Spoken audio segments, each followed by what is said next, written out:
Hardcore will never die. Hardcore will never die, man. All the whistles. All the whistles. Right in the guys. Come on, man. All the whistles. Now we love the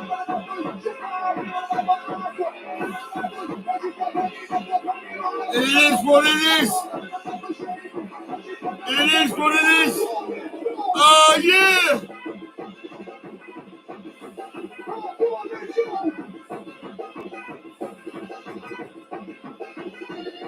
It is what it is. It is what it is. Oh, yeah.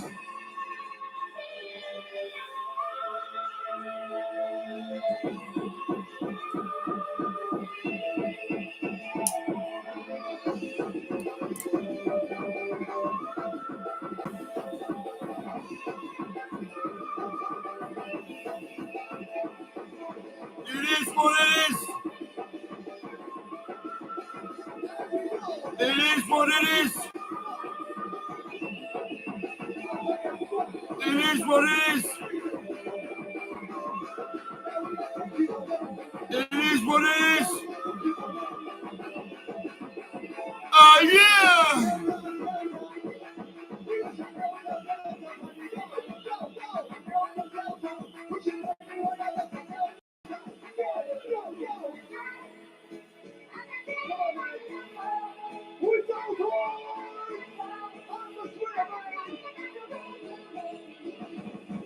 Can you feel it?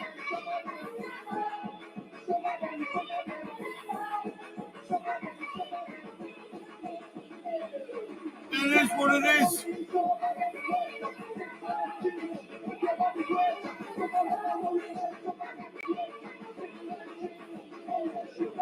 Can you feel it?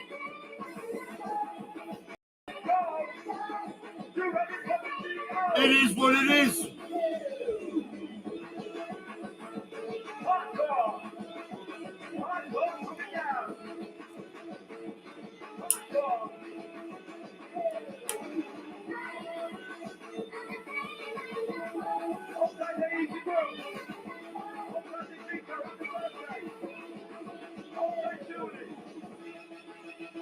Oh, yeah.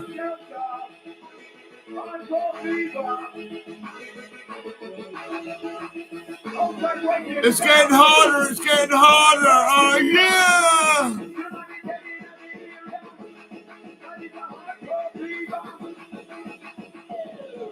It is what it is. It is what it is. Oh, yeah.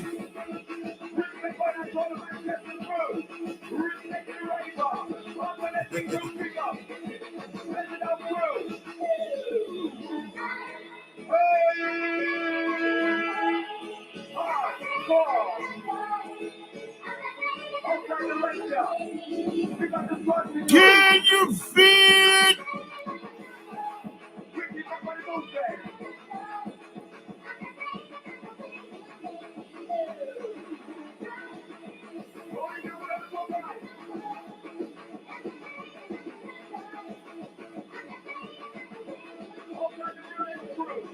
Can you feel it?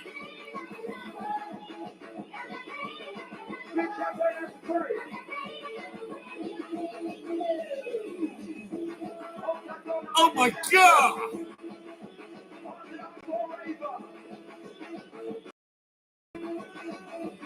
It's getting harder.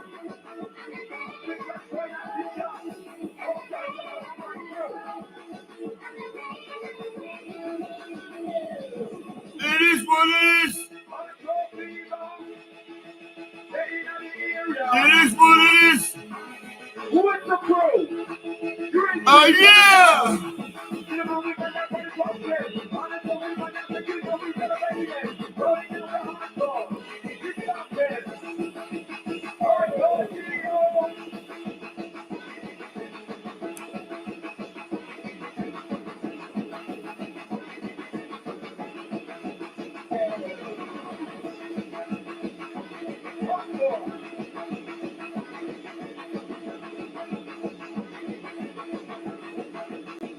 Oh yeah!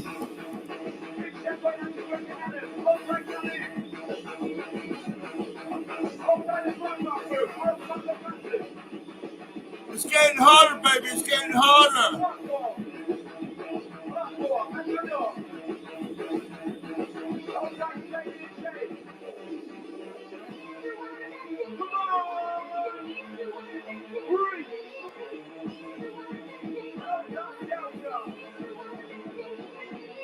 It is what it is.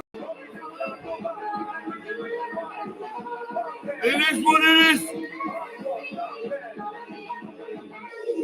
Oh yeah!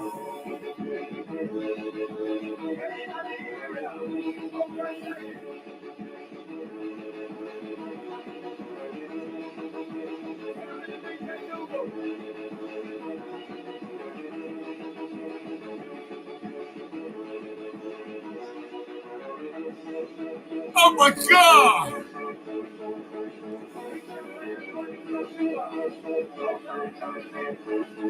Baby!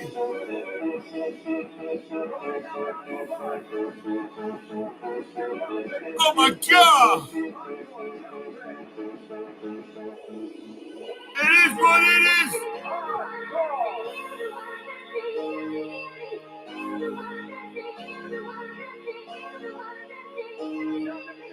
Oh yeah!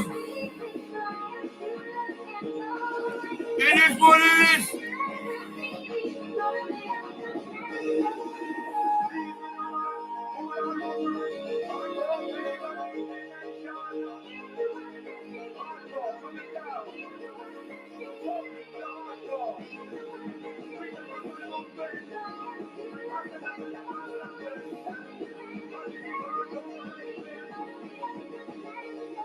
Oh yeah! It is what it is. Oh yeah!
I'm gonna come, baby. I'm gonna come, baby. I'm gonna come, baby. I'm gonna come, baby.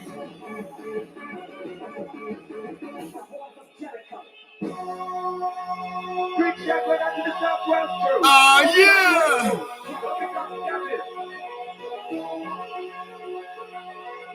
It is what it is. It is what it is.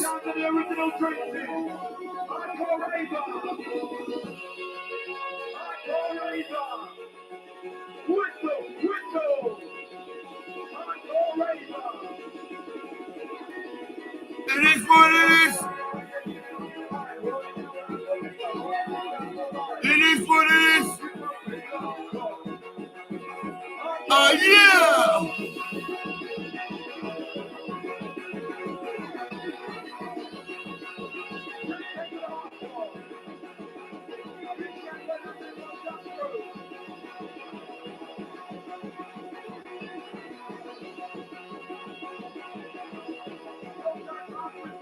Oh yeah! Oh my God, baby! Oh my God! coming. Oh my God.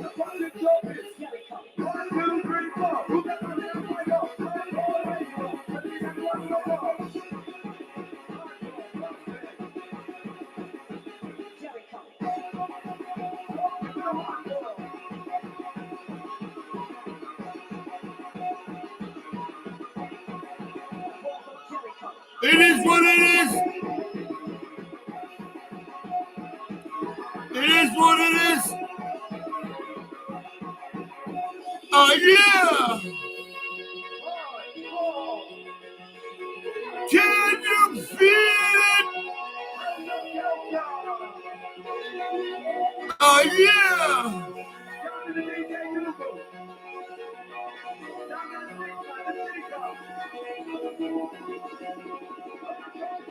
Oh my God, baby. Oh my God, baby.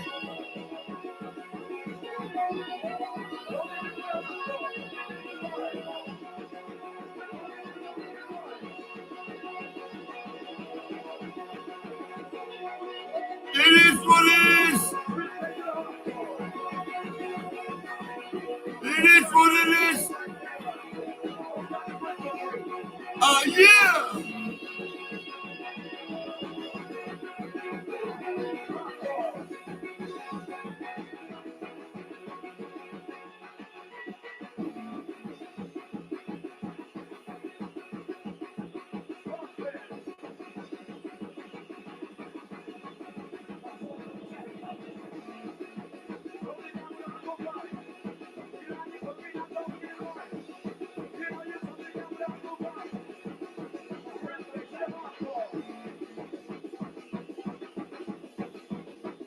Oh my God.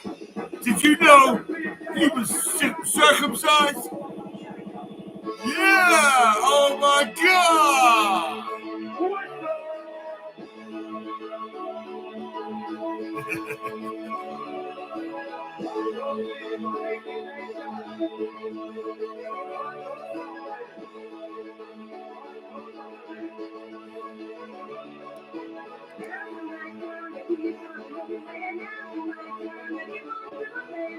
It's growing, it's growing. Oh my God.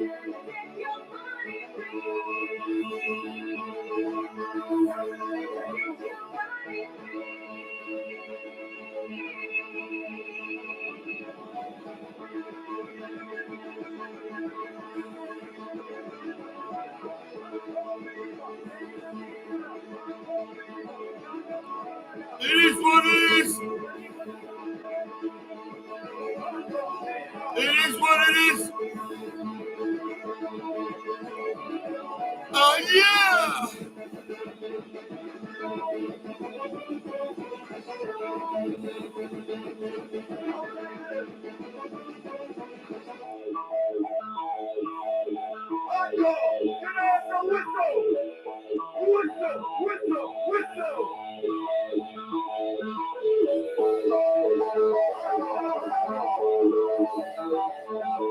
Do you want to blow my whistle? Do you want to blow my whistle?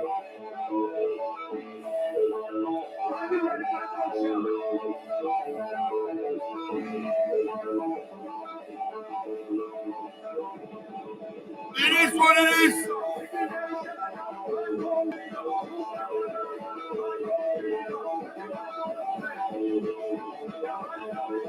It is what it is.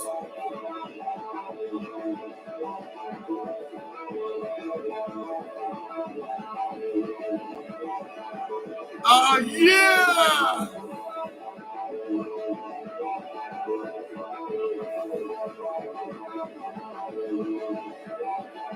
I can feel it. Oh yeah.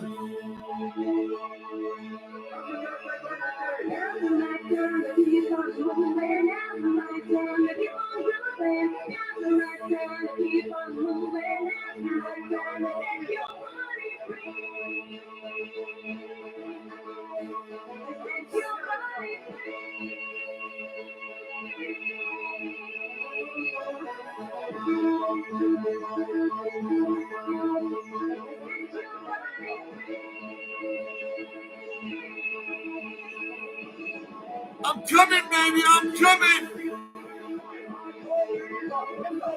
I'm coming, baby, I'm coming.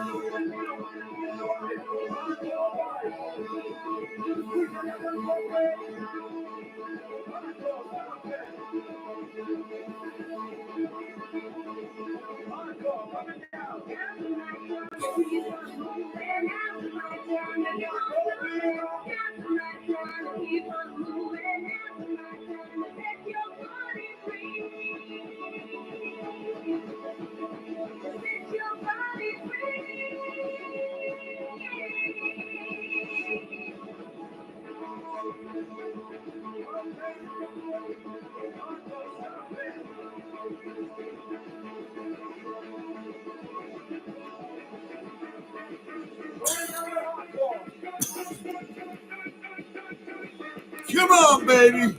Bend over. Let's do it doggy style. Come on.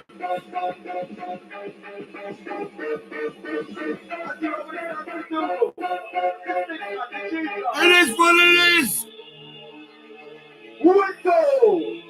I'm not taking a piss. It is what it is. I'm not taking the piss.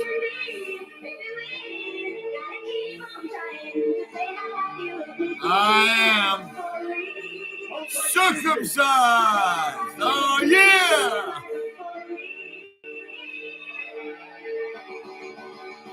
Come on, baby.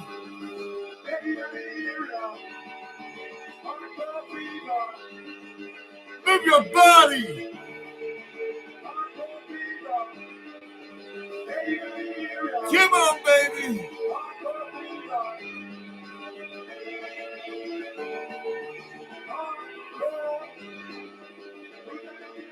It is what it is.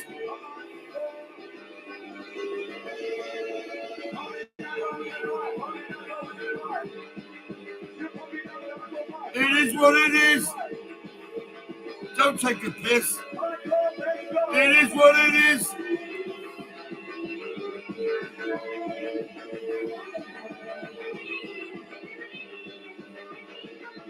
It's circumcised. Oh my God!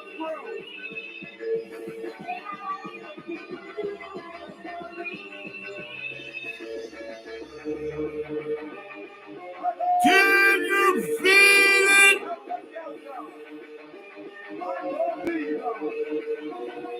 It's circumcised. Oh my God!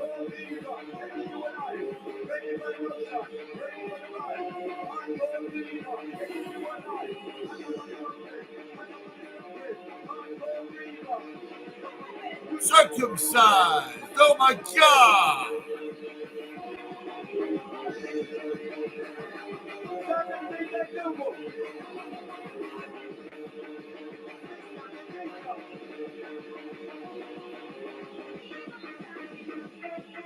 Come on, baby.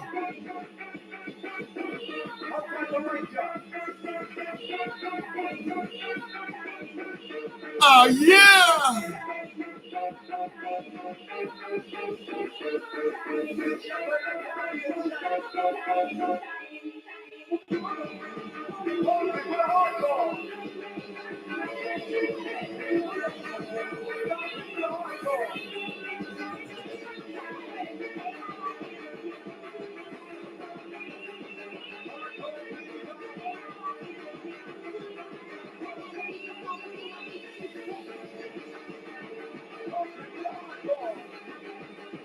Oh, yeah. It is what it is. It is what it is. Oh, yeah.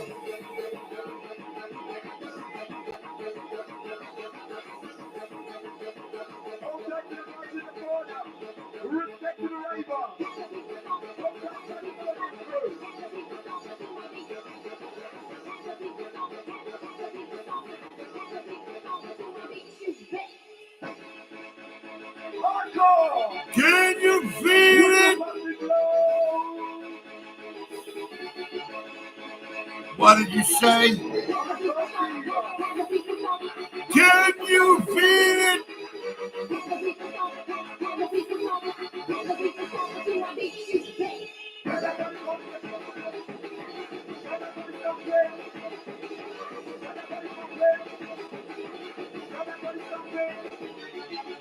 Deeper, deeper. Oh, yeah, come on. Deeper, deeper. Oh, come on. Everybody put them up, put them up, put them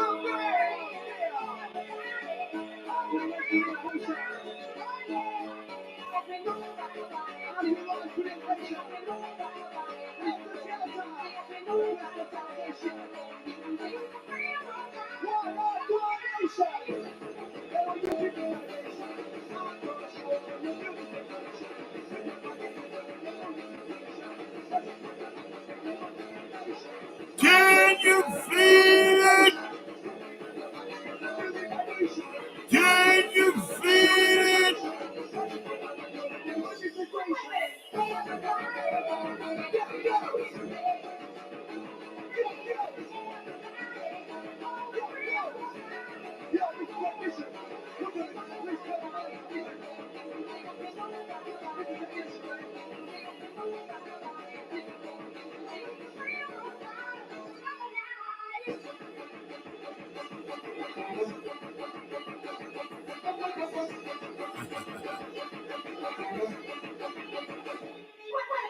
Oh my God!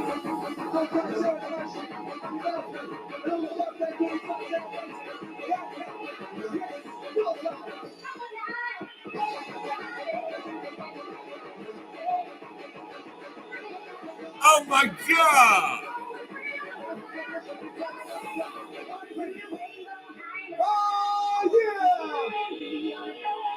I've come again, baby. Oh my God! I've come again, baby. Oh my God!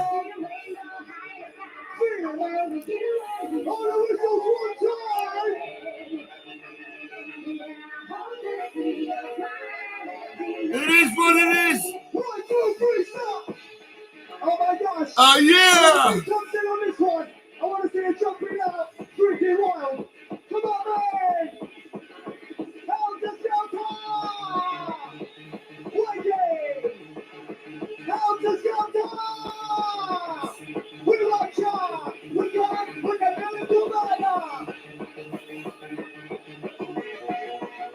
As we are burning, somebody we are burning, but somebody we are burning, and we will burn, nature is burning. Put your hands on, if you let the hardcore, surely man, H and everyone.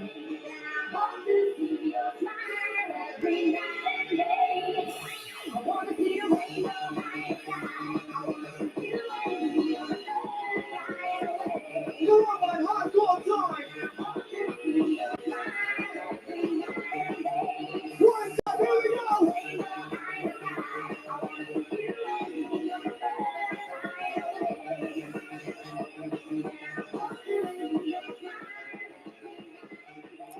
You know what? EastEnders, I think, is on in about 10 minutes. So we'll be watching EastEnders. Yeah, what can I say? I mean, it's a bloody fucking program. Yeah, it's EastEnders. Dan, dan, dan, dan, dan, dan, dan. What the fuck is that? It is what it is. It's EastEnders. Oh yeah, come on, tell me. Is it good? Yeah, it's all right. It's not too bad. It's okay. I like it. It is what it is. It's EastEnders. Oh my God.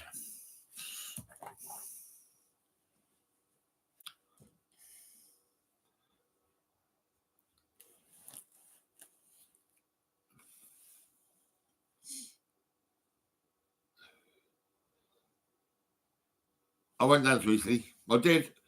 I got a fucking Apple taxi, right? And it goes £10. I thought, oh, fucking £10. I go, so I can get down to Market Street for £9. He goes, I'll do it for £9. I go, yeah, go on then, give me fucking £9. It's £9, I sort of said. What the fuck? Oh man, I'm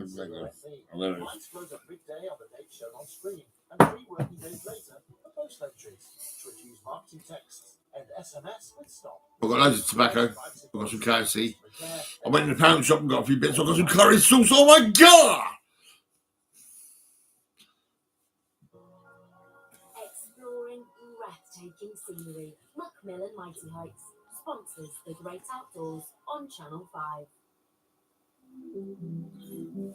I am back working with Jade Williams on our shared mission to make women feel more confident with their fashion. Do you think that your midlife is completely transformative? The older you get, the less you care about people's opinions. So I'm really excited about spending the day with you. The girls are coming over. I've got the entire rail of Jade Williams clothes. You are going to look statuesque and beautiful. Let's get ready for the girls. I want to be able to be myself, and the clothes that I wear. Oh, what's going on with this telly? What I said? I need new batteries. I mean, there has literally been like a handful of times you said, please don't sound like that. Which is, I think it's fair enough. That's like, fair. You know, they are precision. Oh, so it wasn't your piano? No. Then what are you doing standing on the piano? That's a bit different. oh, they're talking about pianos. Oh my god! It's not clean. It's just kind of the thing that I didn't know how to stop. Rogue, Jamie. I like it. Phil, I saw you nodding away there when Jamie was talking about these incredible jazz musicians. You're a big fan of jazz. Yeah, no, I grew up. I was in like middle school jazz and stuff like that, and then kind of got more into like rock music, rock and roll. Growing up, my dad would play, Coltrane and like all those, amazing. Yeah, so it was something that was a pretty big part of my childhood, but I haven't, not in the last little while. I don't know. I've been on such an indie rock kick for so long. You haven't jumped on top of a piano in a while? No, I haven't jumped on the piano yet. No. That's so weird. Oh, so many pianos. It's fucking crazy. Why is he doing that? Well, for this, that's what we were originally going to do. One effect on the one show. Yeah. He's doing it all. Oh, they probably bought it from us, I reckon. But Jamie, we have to say, look, of course, you there's obviously a lot of musicians out there that do it, but you keep jazz on the map, and especially the Radio 2 show. You've done it for 15 years. Nobody talks about me. And they talk about pianos, but they don't talk about me. The piano man. I mean, Ezra Collective winning the Mercury Prize as well. I mean, how important is it for you that you want to see those younger, new generation of jazz musicians come through? The new generation that is happening right now is so exciting. So it's easy to shine a spotlight on it. It's having a show like that. The wealth of stuff that you've got to play for an audience to expose people to is for me, it's such a joy. I mean, it's important in the sense that we have this vibrant scene that is unlike anywhere else, and people are responding to it. People love this music, and these musicians are so talented. And my opportunity to do it is just a joy. It's become one of the great joys of my life, getting to do that Radio 2 show. It really has. Brilliant. Yeah, thank you very much, Jamie. Absolutely brilliant. Well, you can catch tickets for Jamie's tour from this Friday, and the Jazz Show with Jamie Cullum is on every Tuesday, 9 p.m. on BBC Radio 2. Right, as the Easter school holidays approach, we have a reminder about the Good School Food Awards, because there's still time to get involved. The awards are Chef Jamie Oliver's idea to celebrate the unsung heroes all over the UK creating great school meals. Last year, we crowned Steve Bannon from Greater Manchester as the first winner of the One Shows category, the Rising Star Award. He impressed the judges with his school allotment, where pupils grow fruit, vegetables and herbs to use in his lunchtime menus. Now the awards are back, and I'm joining judges like Dame Mary Berry, Joe Wicks and Jamie himself, and my task is to help find this year's Rising Star winner. So if you know someone who's doing great things to help children eat fantastic food, then head to our website right now for more information and information. And that's where you'll also find the terms of privacy notice. I can't wait to judge this one. Yeah. Really, really going to be a good one. The entries close just before midnight on March 31st, and the winner will also get the chance to cook our morning live later on in the year. Yeah, we have been inundated with messages for our guests today. Rachel, this is a question for Finn and McKenna. Just really quick, where are your favourite spots to visit when you're filming in the UK? What's Finn? I already know your answer. Okay, so You have to say it. I really like Shack for You.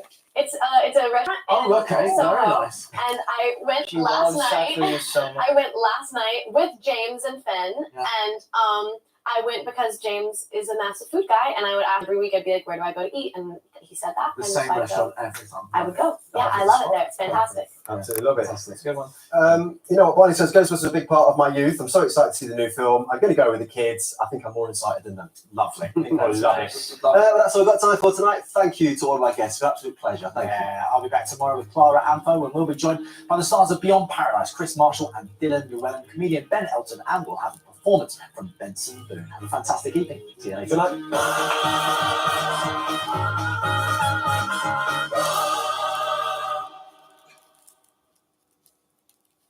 There's still time to donate to Comic Relief.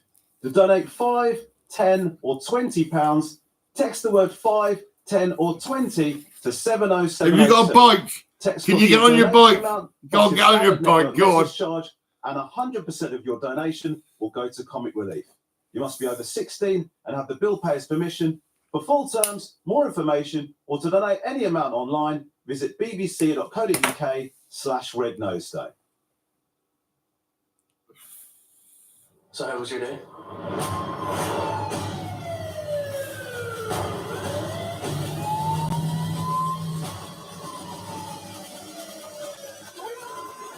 The usual. Before the new series starts, watch all episodes of Blue Lights on BBC iPlayer. We plan to capture your Black excellence at all times, whether that be your activism, incredible artwork, your languages, your sportsmanship, or your family. We know you're Black, but we are struggling to figure out what you're actually. Yeah. Why? I'm sure it'll come. Borders. Watch now on BBC iPlayer.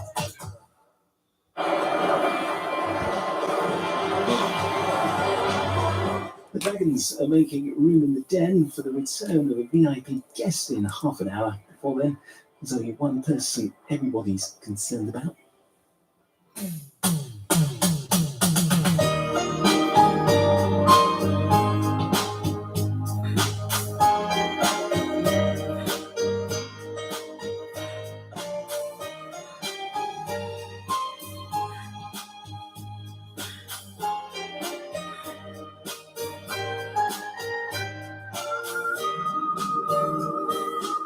Come on, Jade.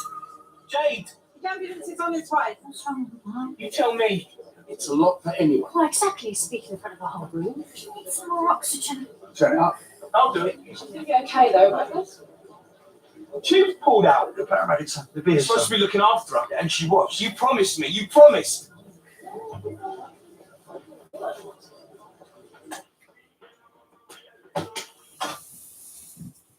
Selling vapes. To kids. Don't shout at her. Well, Mitchell's older than I am. Is that the point? I said don't shout. Why don't we all just take 5 minutes? Who's chatting to you? This is his house. You just barged in. Look, do you want everyone around here thinking she's been raised by Scott? Gone. Did you just call my mum Scott? Oh, that's enough, Robbie. Your dad's right. And who asked you go trim your bum flap? Avani? Bonnie? Why have they get the police involved? Then you can go and shout at the police then, innit? This ain't a joke, Avani. Well, my mum doesn't have a problem with it, so leave me alone. Avani! Go away! We wouldn't have this problem if you raised her properly. You just shout at her, she shouts back, she ain't gonna listen to her. Look, I ain't taking parenting lessons from you. Yeah? Yeah, well, right, do you know what? Back. Everybody, back. I'm her dad. Her name's Jade. Hello, Jade. I'm Annie. I'm here to look after you. She had a lung transplant and she's got cystic fibrosis. She'll be all right. Yeah, she's a tough. Is her oxygen flowing? The tubing must have got pulled out somehow. Do you know when? You're supposed to check I it. did, and it was fine. Clearly it isn't. Busy plays like this and must have got snagged on something. Is she going to be okay though, even though she's not been getting her oxygen for a Let's bit? just get her stable and out into the ambulance. What's backs? I should never have pushed her to come. And this is not your fault. I'll come with you to the hospital. Don't you think you've done enough?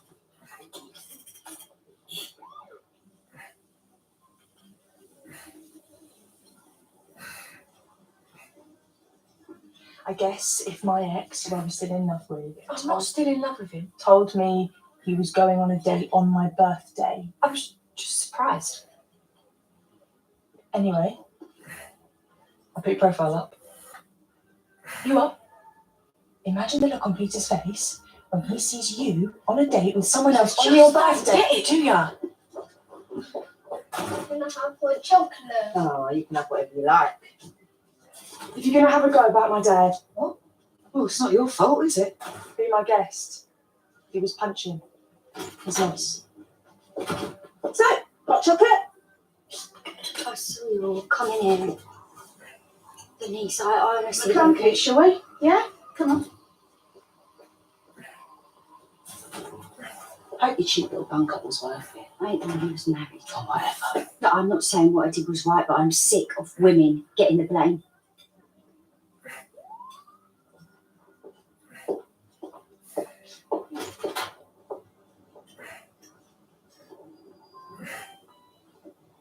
I just didn't want you to leave me. I can't lose anyone else. If they hadn't kicked me out. Was she? I was just barking. It's always difficult to find a space, isn't it?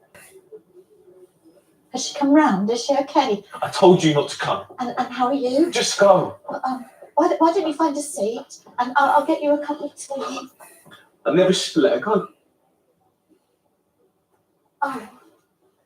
She's in a very good place, full of very clever professionals. What has damaged her? The oxygen, the lack of oxygen. I'm sorry. What if it's long term? Oh, that girl's a fighter. I should have left her. It's not your fault. Isn't it? Oh, minute, it's all on me. How can any of it be you?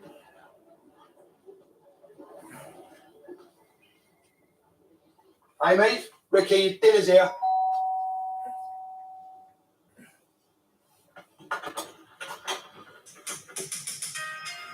Yes. It's Sandra, Community Mental Health. Just to check how Denise is doing. Denise doesn't live here anymore. Every parent blames themselves for everything. That isn't what you were saying, is it? I just meant. Whatever it is, it's eating away at you, isn't it? Was it something you said to her, or something you did? Why would it be something I did? I don't know. I'm asking you, just suddenly changed taxes. Oh, you must have been so scared. And transplant, complications, and then seeing how difficult this all is for her. It's okay to be scared. Yeah, okay. I know that from my Stacey. I thought this is all on me. She's ill because I'm ill. Just because your brother had cystic fibrosis doesn't mean it's your fault. I wasn't talking about that. Jade collapsing isn't your fault. If it's something you said or something you did, whatever this is, whatever's troubling you. Mr. Wicks, I'm Dr. Nazir. I'm treating your daughter. Can we go somewhere quiet?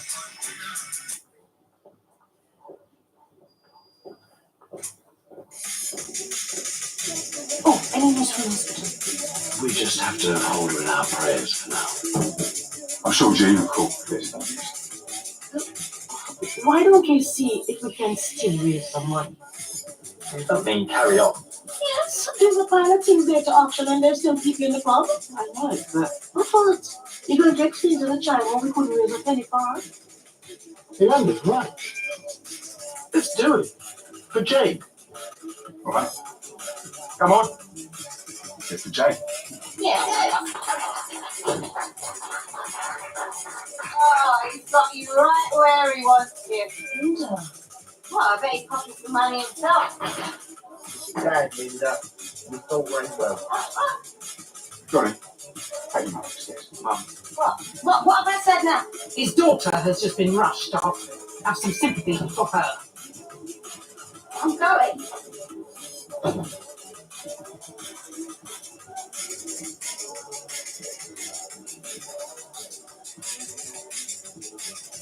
Some of us were brought up not to waste. Yeah. Some of us were brought up. I thought there was meant to be an auction.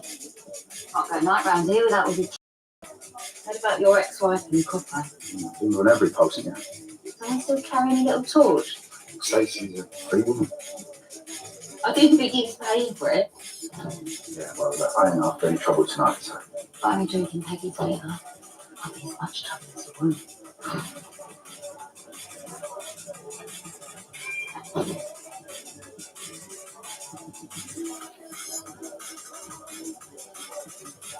Tell them to if you don't want to wear another drink. I want to say sorry. About earlier. Where's my phone? We'll record this. I shouldn't have said what I said. I have not taken a parent's message from her. Yeah, well, if I'd raised her properly. You have done a good job. Considering. Considering what? That you walked out on me? Yeah. Well, if I'd known she existed. Oh, she could have had another 14 years of you shouting at her. I wasn't shouting. I'm trying to learn how to talk to her. She's my daughter. I'll sort it.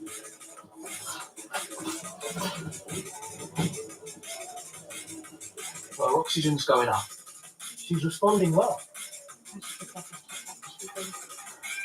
It's not actually the oxygen that concerns me most. Her chest infection really should have been clearing up much faster.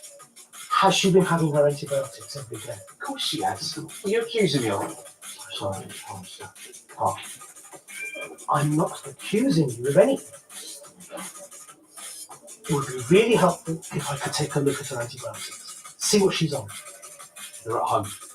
And I'm not leaving until she's better. I just want to check that she's on the right dose. Yeah? But I want to go see my daughter.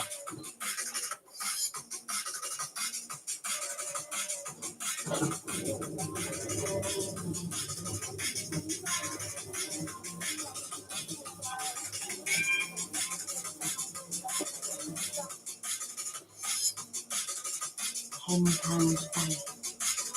Oh, sorry, good next year. No. So, that's probably right.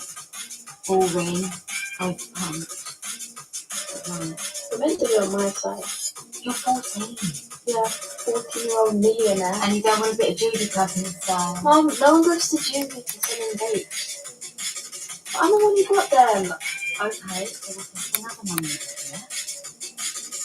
Fine. Hand them over.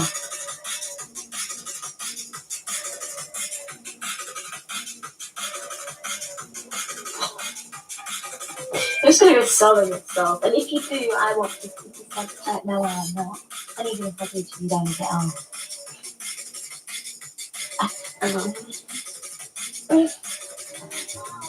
Well.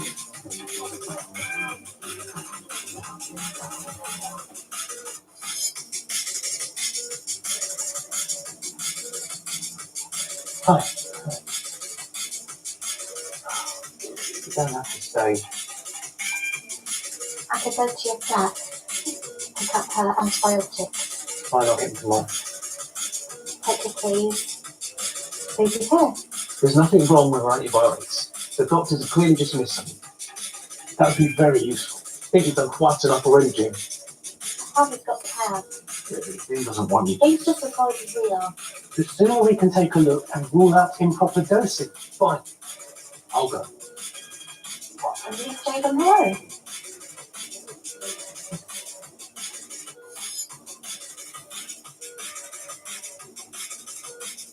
On the side of the bedroom.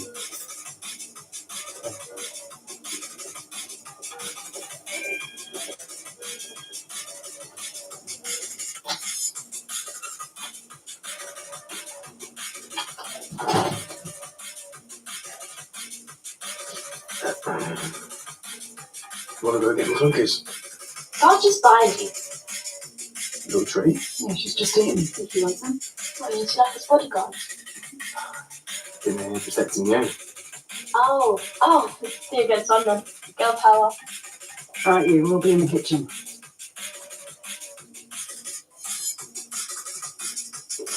This is like some stop and search or something, yeah? You're already too late because I've been mum. Just like that. Yeah. And she didn't even have to bribe me in the club. Wasn't trying to bribe you. She brought me up in a Romeo. I mean, you had your fake dad helping with a nugget. I know. And she didn't have no 2-year holiday either, feet up inside.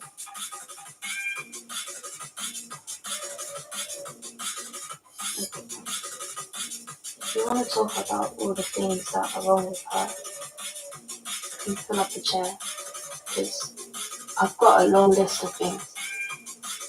But being a mum, that ain't one of them. Yeah. Maybe she's done alright.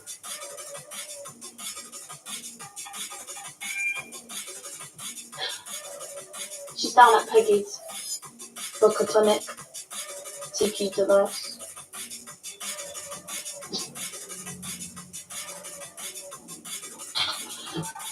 Just poorly.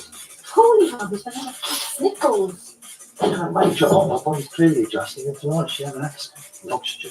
He's getting very friendly, aren't you, you and Dean, all of a sudden? Oh?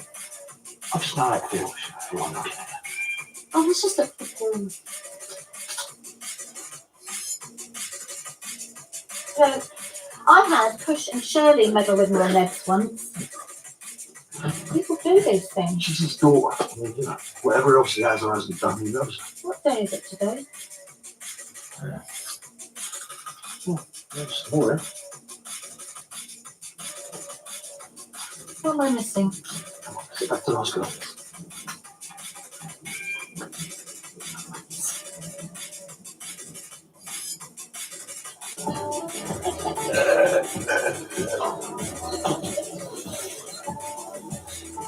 All these judgy faces and a preacher over onto the Vic. It says 2 for 1. Doesn't say you have to be happy to come to happy hour. That's one for each of your faces. 2 ice cubes. Yeah. Better be a double, You have raised a remarkable girl. even if she sells vapes. Yeah, well, she ain't the first outside the law, is she? She's a good kid. You should be proud of her. I'm alright, ain't I? The scum. Yeah, when I knew you, you were chaos. And you were drug pushing fucking tasteful shirts. People change. I thought you liked the chaos. All that wild energy. Yeah, it's plus sides. It's pretty great, quite lengthy plus sides. I think you're confusing yourself with someone with stamina. It's a bit of me back. Uh-uh. You don't mind if we join you? Oh, sorry. I've got to.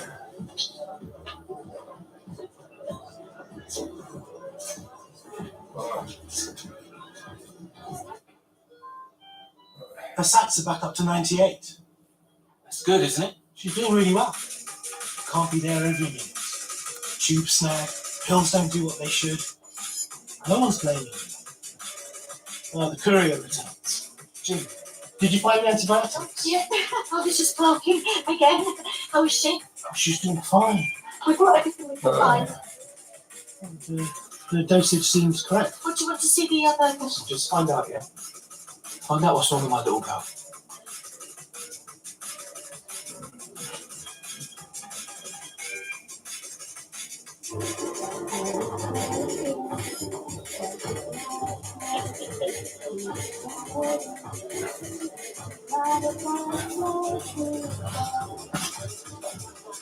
I'm not doing this, Jack. Just coming for treatment. Right? Just had to tell Denise's mental health team she's had a major trauma in the first week out, so. That's blaming me. Well, you would have just held off. Well, it wouldn't have happened. No, Doris.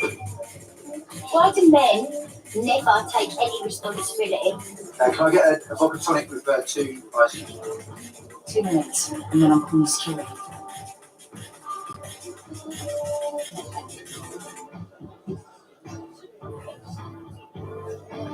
I told you it was over. So much carrying on, Jesse. Sleeping with you was the biggest mistake in my life. Really? See, I thought being a bent copper and putting your daughter in a wheelchair might top that. My kids are not talking to me, all right, and my wife has moved out. Do you want me to ask them to turn the music down so we can hear your tiny little violin? You know what? You just don't get it, do you? I get it. Oh, I get it. I dragged you off the forced you in that bed, and then I put some sort of spell on you to keep you coming back That's not for what more. I'm saying. I ain't saying. Begging for more, if I remember. But you carry on. You knock yourself out. You put it all on me if it makes you feel better. Stupid. Big brother was the same. Actually, you weren't. He was better in bed. This is a joke, innit?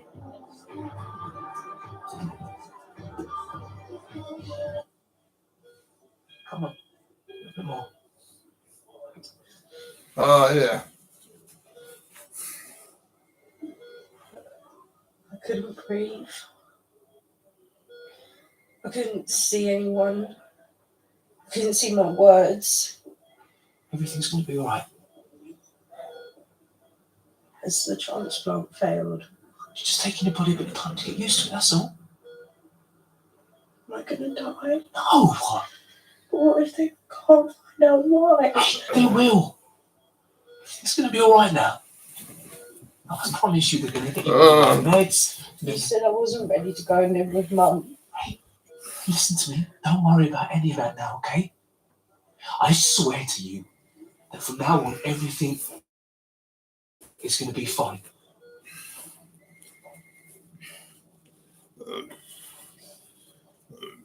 That poor woman's had her heart broken. No, not anyhow. She's got out of the hospital.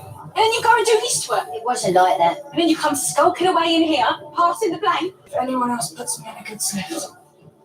You've got kids. You both have. Do you just not have any idea what that feels like? He's not big on kids' feelings. Penny, please. What? You've been dodging me all day. Hardly expecting me to toast a happy couple. I'm not proud. All right? Oh, you should be. After all these years, I've been jealous that her dad was the biggest eyeball. All right, I get it. This? Oh, this is nothing. When Lauren found out her dad was sleeping with her, she ran him over.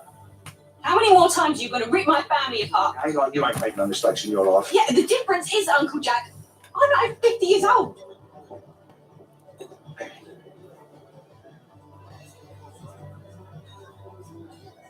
We've done this. Both of us. So you did have something to do with it. Well, what now? You do your own. I've got 2 kids at home that I've got to go and make it up to. Before one of them runs me over. Go.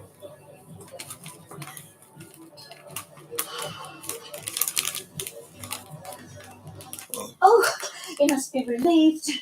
Some water. What with the oxygen and then the meds. No one's blaming you. Should I take? You said it was fine. And it was. Just seems ever so strange that she didn't notice. Where's Harvey? Still finding parking? Although I get it, you know, what with everything going on and her nerves.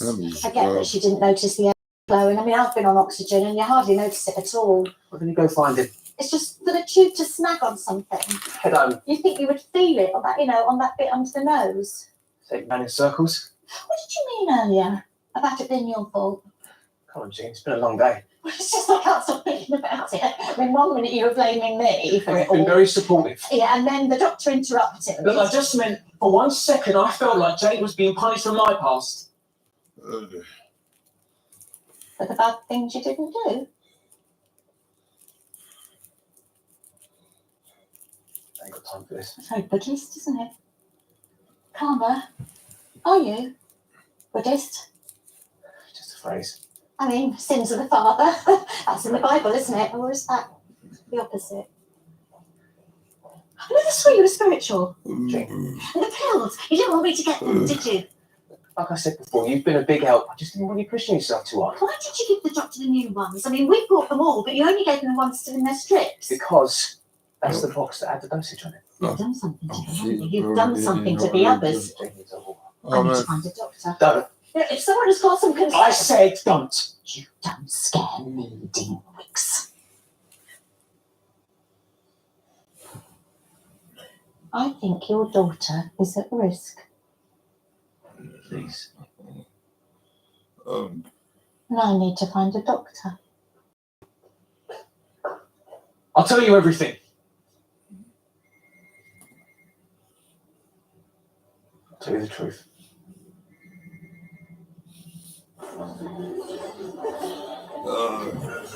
I'm sorry. Okay. It's not your job to keep him on the lead. I'm at the dating that. Guess messing up runs in the family. Wouldn't want to take you two on in a fight. When you see your mum, you tell her, if I'd have known. No, someone else.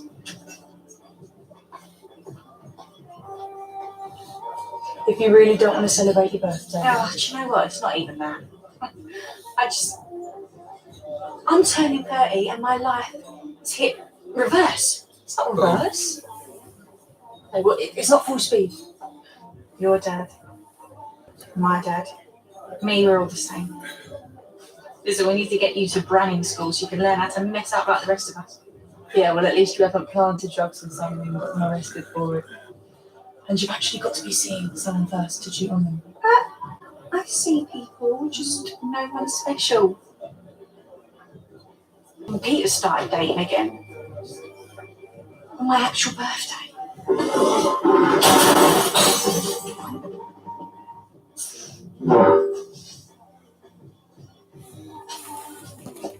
Who are you looking at?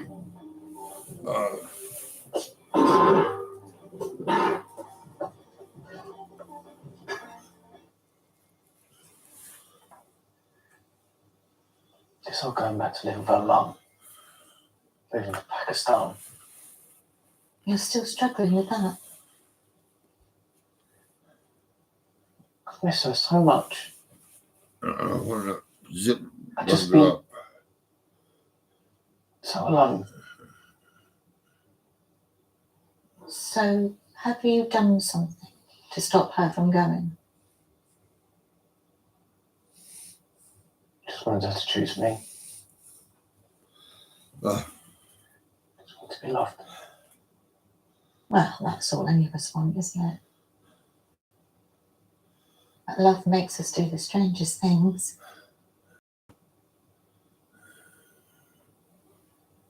Carrying secrets always destroys us. The truth will out in the end. Everyone thinks I'm a bad person. I just didn't want to be a bad person in her eyes. So, when she asked me if she could be responsible for her medicine, I said yes. I didn't want to move into Pakistan angry with me. This morning, I found the pills under her pillow.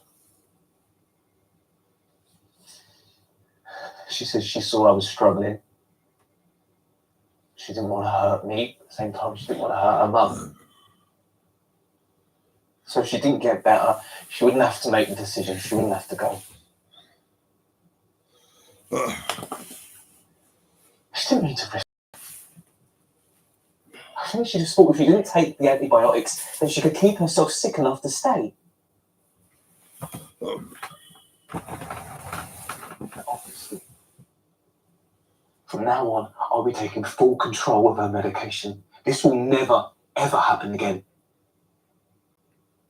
You need to tell the doctor. I promised her.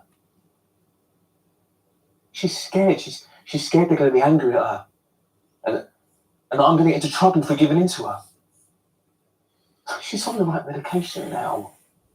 But if I break her trust, she might not take it. Or she might hate me. I don't want her to hate me. Poor girl. She's the only good thing, the only pure thing in my life. I love her, Jean. I love her so much. I know you do.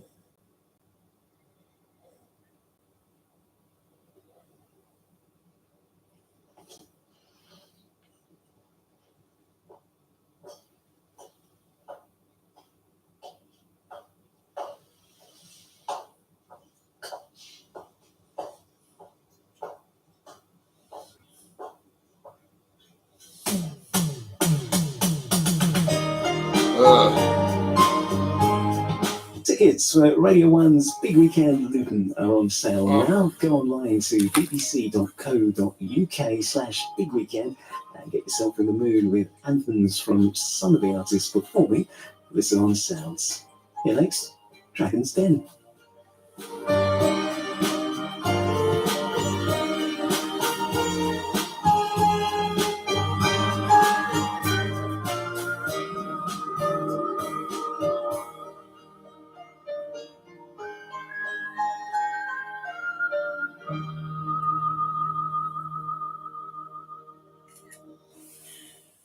All I was trying to do was escape reality and have one last blowout with boys. Let's go and get twisted. Famous last words, right?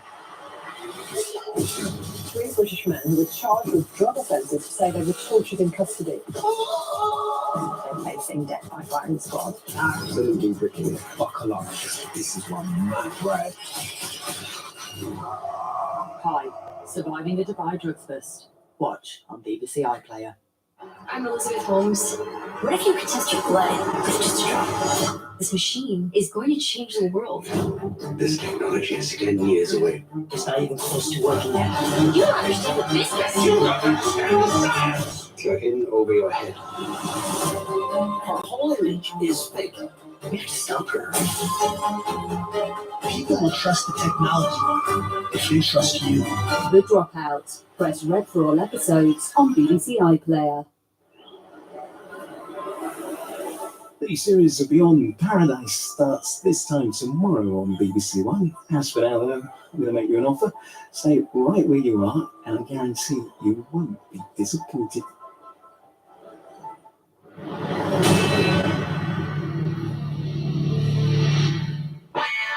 Dragon's Den is open for business. I don't often say this, but your pitch was awful. You've got to be quiet for this little bit, Peter, if that's all right. Ouch. A place where budding entrepreneurs are given a once-in-a-lifetime chance. Do you have this most bizarre way of answering questions? Stop it. To present their wares to 5 captains of commerce. You wanted to see how credible we are, Yeah. so I'm about to show you. Well, show me. Some will succeed and go on to make millions. Others will fail and leave with nothing. Make him a counter offer. Tell him to shove it where the sun doesn't shine. The hunt is on to find the next big money-making idea.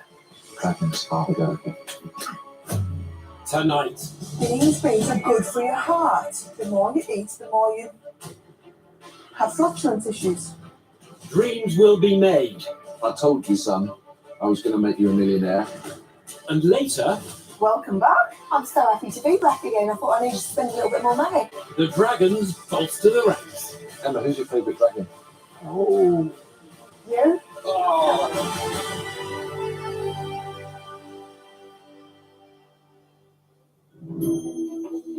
Hi, my name is Nodal Babuadze. I'm 50 years old. I'm originally from Georgia.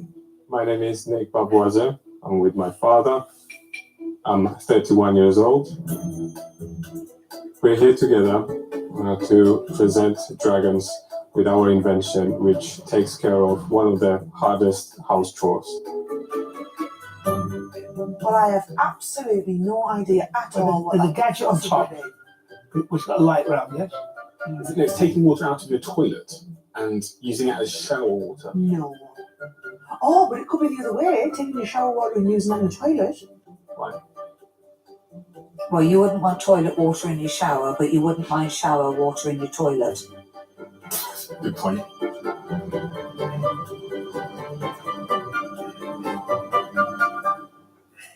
Hello, dragons. Hiya. My name is Nodal Babuadze. I'm with my son, Nick. Today we have one of my inventions, fully automatic shower cleaner device. If I may demonstrate it to you, just pressing the button. There we go. Yeah. So this is the first cycle. This is the detergent, sprays and just gets rid of all the grime. One of the main unique selling points of our product is that it can disinfect and clean the shower surfaces, preventing the buildup of limescale and mold.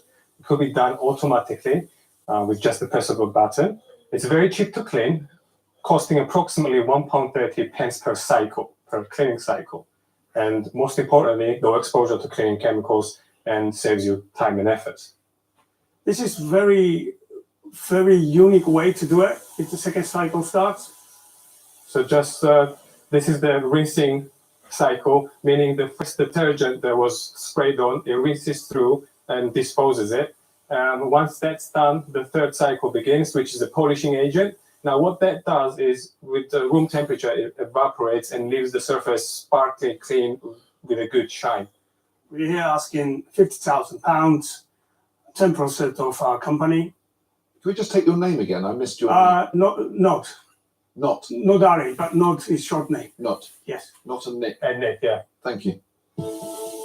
An automated self-cleaning system for a shower is the offering from father and son combo, Nodari and Nick Bobwadze.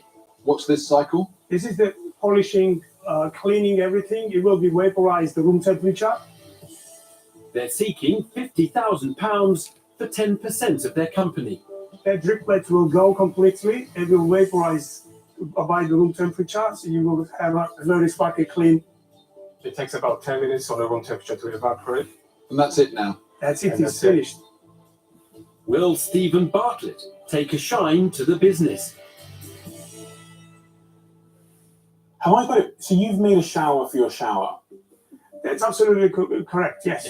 And just really impress upon me, why do we need a shower for our shower? Would you like to clean your shower? Cleaning your shower, that's absolutely fine. That's absolutely fine. But I don't really fancy to clean my shower. Simply, I wanted to help my wife. So when I did it, it was really hard to do it. Really? It is hard. Because you gotta be inside, you gotta spray all these things. Then you gotta bend down, you gotta clean it, you gotta wipe it. But what this system does, that will does for you just pressing the button. So why are you not having it? Okay. What do most people do? Most people would just probably use the shower head, run it round, scrub it down a little bit, put some bathroom detergents on there, scrub it down. Correct. So, can I 1 second, son?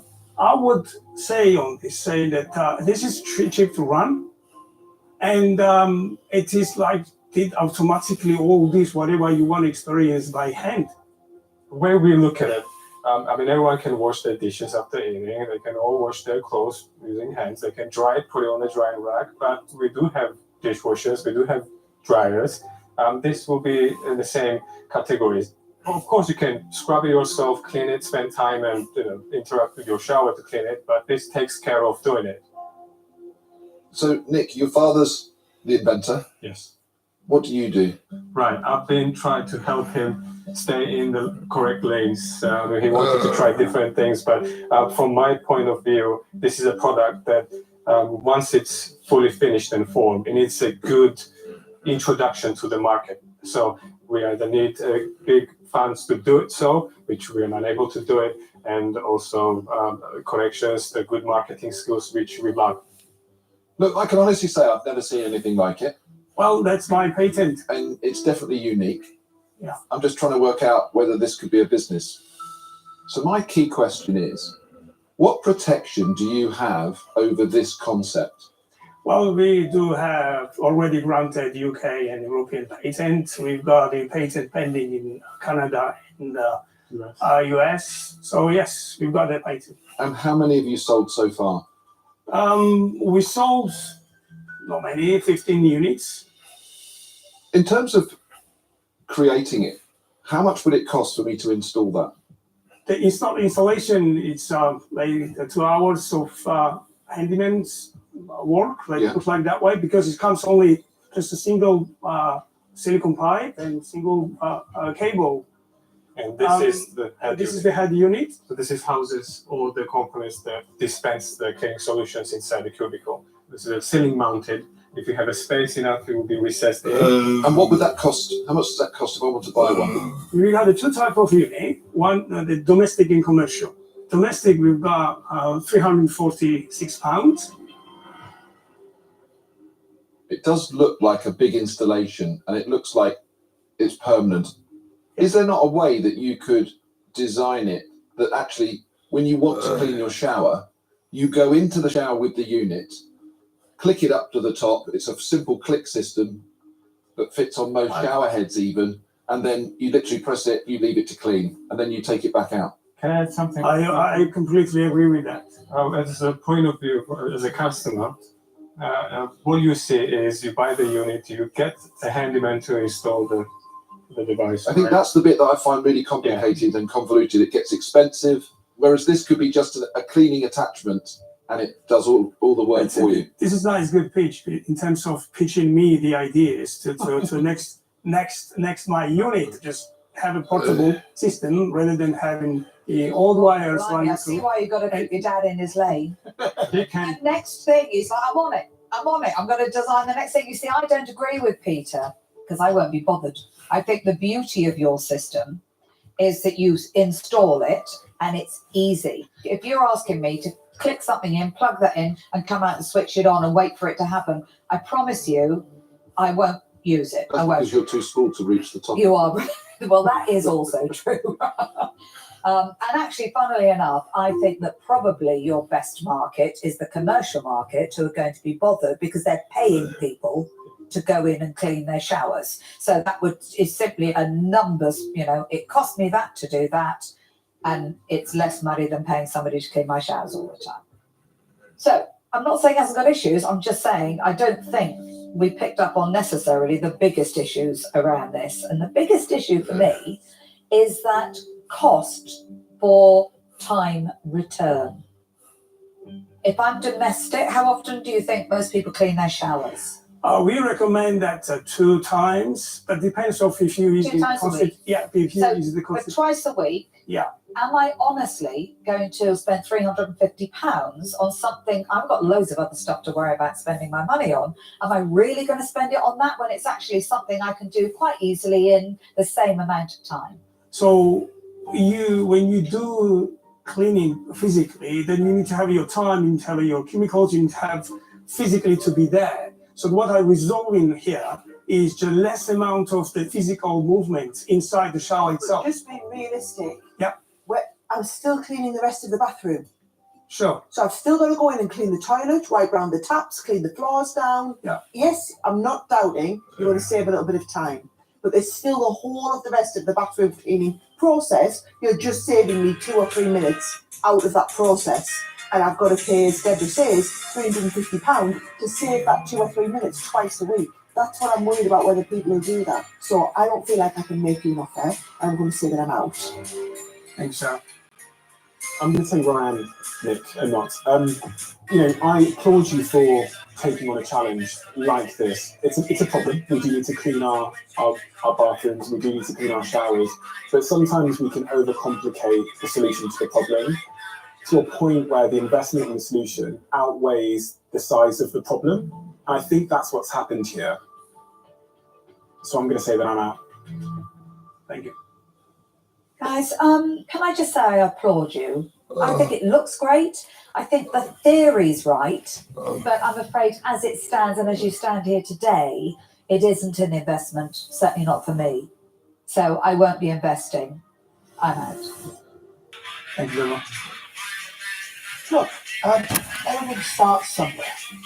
When mobile phones were invented, it was an idea. Somebody decided to commercialize it and make it into what it is today. And that's what I think this is. You think it's the same as a mobile phone? No, I'm just saying now, it's an idea. But is it a business that you can take investment today and progress? I would question that. So for that reason, I'm out. Thanks, Nick, not. But I think when you first see this problem, and you might have been thinking this even before, I'm sure the first reaction of people are sort of, really? Is there any point in this? I'm not sure I think that. And the reason why is that if you went back 20 years and we had a conversation about sitting on a toilet, and at some point that toilet is going to clean our backsides automatically, you'd go, are you serious? Well, that's happened. And that has gone on to be very successful. So here's what I think. if you could have a conversation with some of the manufacturers out there that create.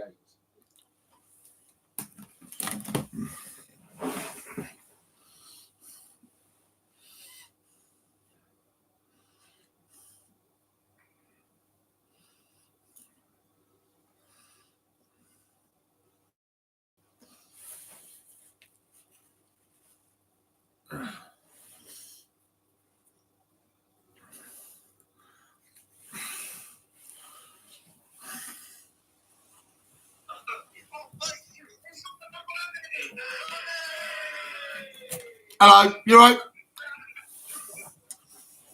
I've got this.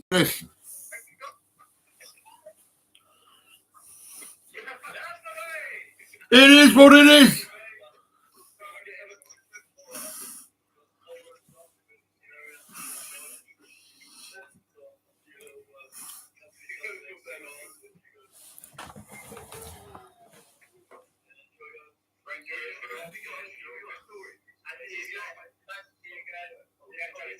I haven't got a tie. No. I had a suit and a tie and Sally and shoes, and I'll give it to a taxi driver.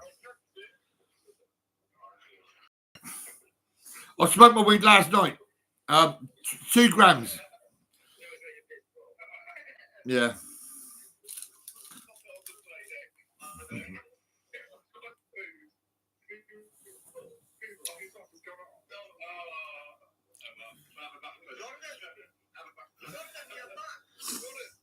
Yes, mate.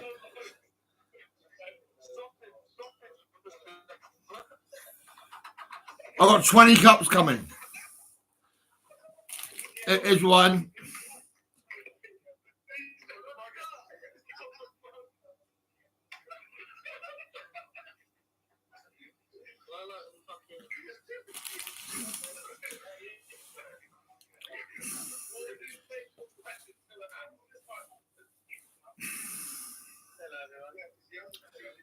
Did you see the cup that was the real Stone Rover investigates the NHS?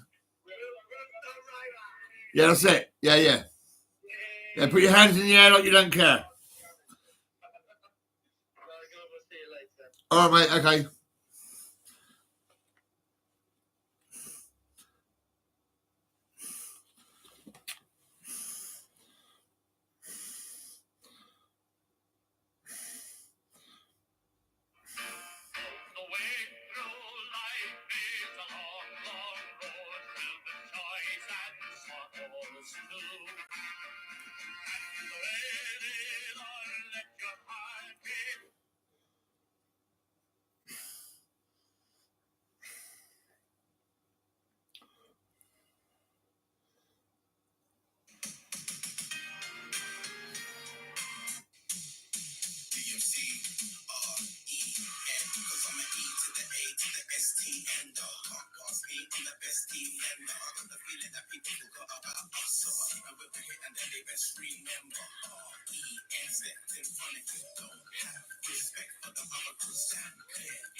Oh,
oh, that's pretty cool. Fucking spent ages on that.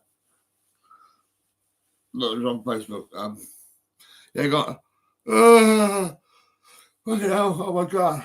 Whoa! Oh.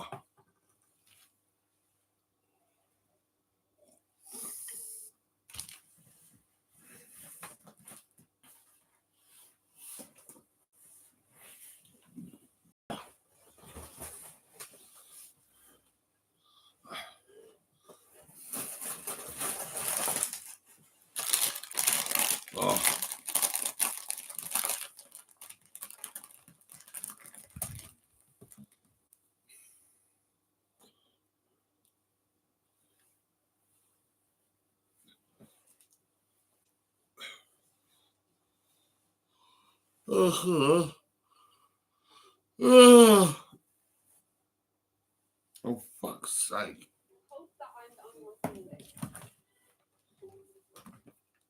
Maybe I'm on a different planet than everyone else.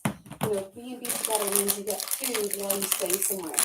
B&B for me has most of my. Next, the law. Right, guys, so I'm going to let you guys crack on with the consumer research. Make sure you get as much information as possible. Split the troops. We're going to go edit what we can suggest today. You guys went to create an advert. Yeah. How did it go? It went very well, so I had a clear vision going into doing the advert, how I wanted everything to look like. I think Noor might be painting a slightly more optimistic version of things.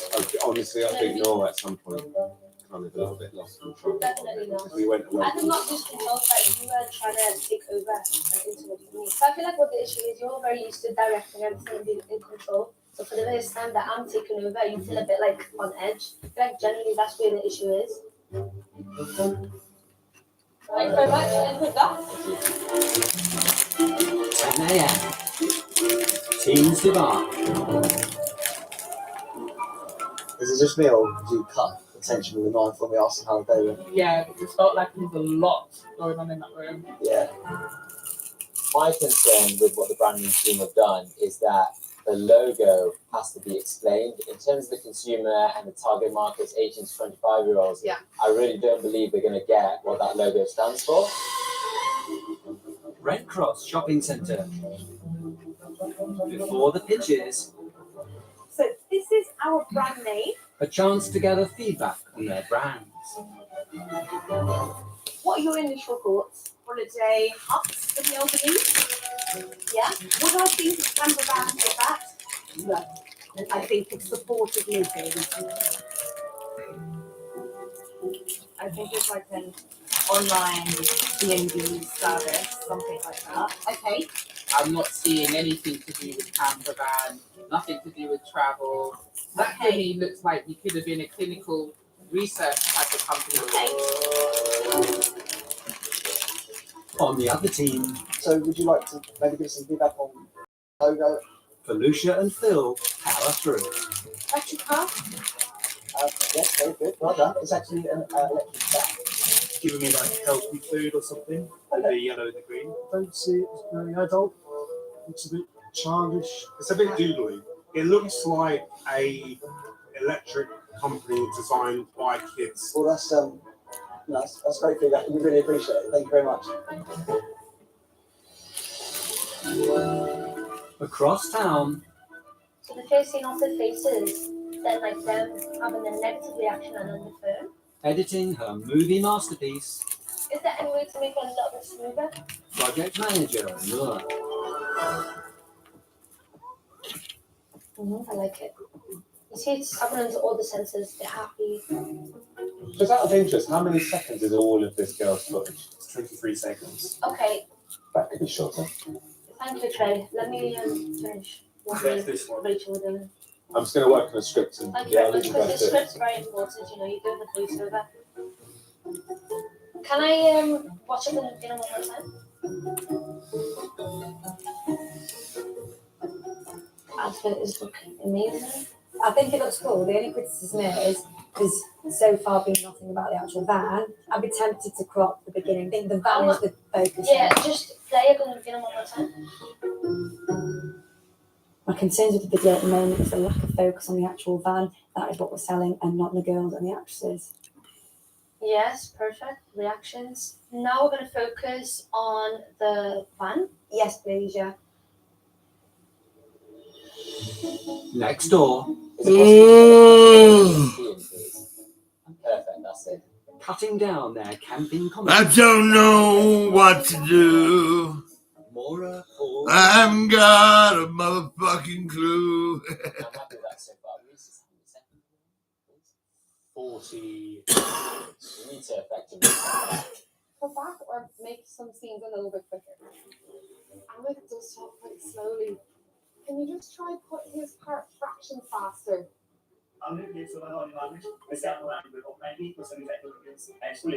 That sounded too quick to me. It just sounded like he was. I like the fact that it's sped up there. There is one scene that isn't really sitting well with me, and that is the zoom up of their heads bobbing. Cut that out, and that might give us a couple of extra seconds. So this shot, yeah. How many seconds are you in? 34 seconds. Okay. So we're going to go back to the first scene of them chatting. I'm so glad you got this counted in. First of all, maybe cut out Babe, because you're supposed to Babe in the other one. Yeah. The team are really struggling to pull together a 30-second video. This is because they put too many different elements and try to record too much footage. They're running out of time. I'm not too sure what the end product's going to look like. How many seconds are in, Figure? You're up 31 seconds. Okay, we can get rid of a second. 1 p.m. Right, Trey's going to be doing the voiceover. On the other team, Is your script ready? No. We have to write it down now that I've got this. finishing touches for Noor's film. When you want to connect with your customers in a sustainable way. The new Pop-Up 6, welcome to the future. With its 6,000 litres of capacity. Just pause there. Yeah, it's just, I don't know. This is why, you know, when I was doing the editing, I just wish you'd focus more on the script. But with the voiceover, I feel like it's rushed. But You can only do a script once you've done an edit. I know, but you could have used that time to really focus on the script. Are you Wow. not happy? Are you not How happy could you- with I'm the happy, words? but I'm just giving you feedback. Your role was to write the script. 2 p.m. How's everyone doing? Yeah. For both teams, When we first showed people the initial logo, none of them associated it with a vehicle. a chance to chew over their findings.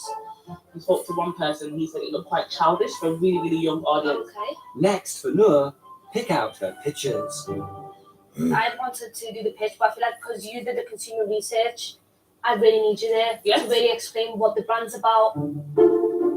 No, just to double check, because it is your vision, it is your project. Yeah. Ensure you're happy, not picture. Yeah, I'm happy. And what I was thinking, you know, because Trey's very good at storytelling, I want to have him explain the adverts. No, have you done a pitch on this process? What do you mean, sorry? Like, are you comfortable pitching, or? It's not about me being comfortable, it's discussed this already. 5 p.m. Waiting, a panel of industry experts, including representatives from the worlds of advertising, sustainability, and motoring. You can do it, Clive. I think you'll win. You got it. Okay. Fully charged and ready to go, E&B. I'm actually nervous for them, are you? They're going to They be can do it. Good evening. Today, you're going to witness the presentation for a brand new camper van that's fully electric, self-charging, and two-bed. So if we could cue the video.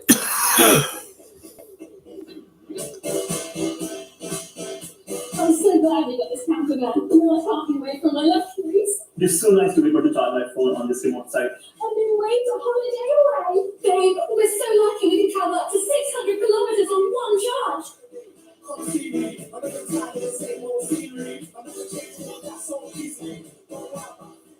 It is an all-electric, self-charging, two-bed. It gives two people. It's a two-bed, including internal hobs, so a mini kitchen, powered USB ports, and in the future, full powered sockets as well. With that, I'd like to pass you on to Flo. With our logo here, any idea what either of those elements within that line drawing could mean? Anybody got any ideas? No? Okay, so the big point up, that's a 10. Goes into an E, representing electricity, and then curves off to a nice wheel. So combining both luxury and 18 to 25-year-olds was a challenge, but we know we've nailed it. And I open the floor to any questions. Thanks, guys. I'm Neil Van Ginsberg, the Managing Director of Creative Agency Preen. You speak about this being classy and elegant and luxury, yet you've got B&B, which stands for Bed and Breakfast, in your brand name. Thank you, Neil. Yeah, you know what? We are aware that B&B is traditionally, I guess, more of a lower budget type getaway. But actually, it's seen as a lot more than that these days. The perception of that phrase is changing. My biggest fear with this one was exactly what they're saying. It confuses bed and breakfast. Hi there, I'm Solitaire Townsend. I'm the co-founder of an agency called Futera. First of all, you're to be commended on the humour that you used in your advert. However, when I see the brand, I'm not seeing adventure out in the world in a camper van. I'm seeing sanitary product. Yeah, look, really valid point. We didn't want it to scream, a camper. So by leaving it broad, like we have done so, it leaves us scope to develop in the future with our business. Rory Reid from Auto Trader UK. An internal hob, a television, the facilities to make hot drinks on demand, which were completely missing from the video. Is there a reason why you left that out? Within the 30-second advertisement, we couldn't include everything. You felt a USB port was more important. Are you aware of when USB ports first started becoming common in cars? Yeah, no, I understand that. 2006. Please call them out now, that's hard. Yeah, I completely agree. I understand that they're very common in cars. Thank you.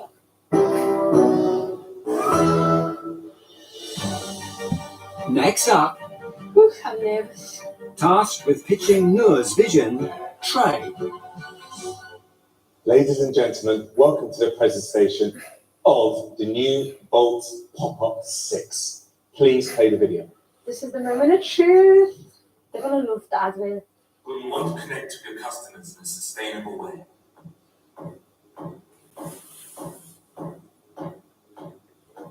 The new Pop-Up 6. Welcome to the future. With a 6,000 litres of capacity and a 600 kilometres range. Not only does the new Pop-Up 6 save your business money, it also respects the environment to drive your sustainable future.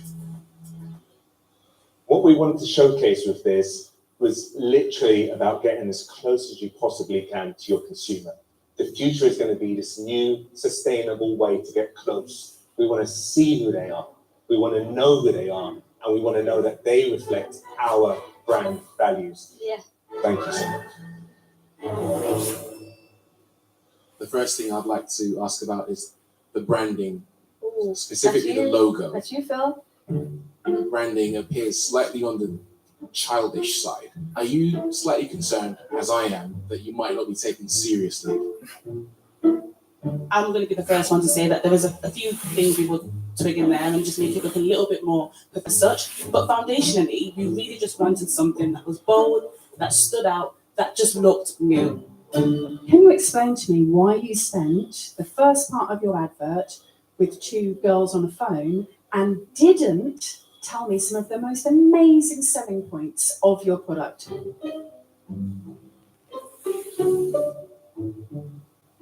It's definitely something that we could add as an asterisk certainly to it at a later date. We wanted to showcase the fun side of this, the way it would actually get really close to consumer, but we definitely take on board what you've said. If you've got such a great piece of bait, it's worth saying that on the hook rather than as an asterisk afterwards. Absolutely, thank you.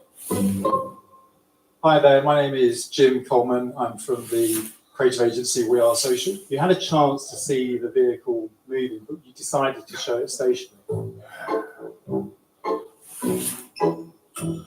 So we wanted to choose a location that was really cool, very different, very individual, because we feel like that's exactly what this vehicle is. Anything you guys want to say? No, thank you so Brilliant. much. Thank you so much. Really appreciate your time. Really appreciate it.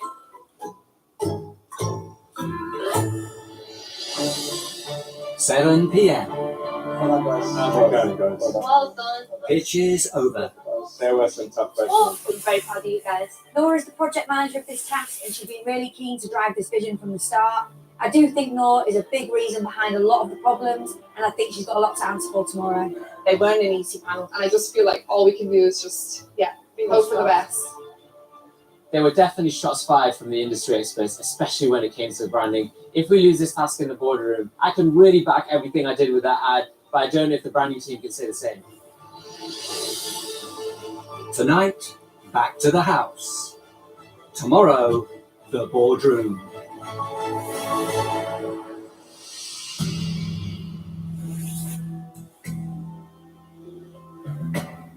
You can go through to the boardroom now.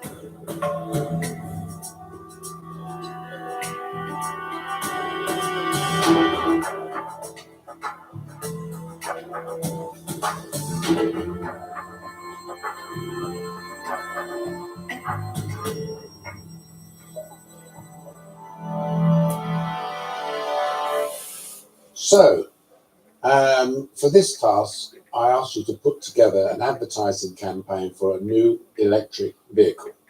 So, Nexus, what was the brand name you came up with? EB&B. EB&B. So it was a play on a little bit of Airbnb, staycation, but then also had the E in there, which would be the electric. E at the beginning for electric. Well, before he created Tesla, Elon Musk's real name was Lon Musk, I think. Yeah. I'll be honest with you, Lord Sugar, I really like the name. You do? Yeah, I really like the name. I actually thought differently. I was the only one that didn't like the name. I just felt like I thought I was missing something. So I looked at it and all I could think of was a B&B, a bed and breakfast. Right, okay. So we've got a name of B&B. I think we've got a logo that you made.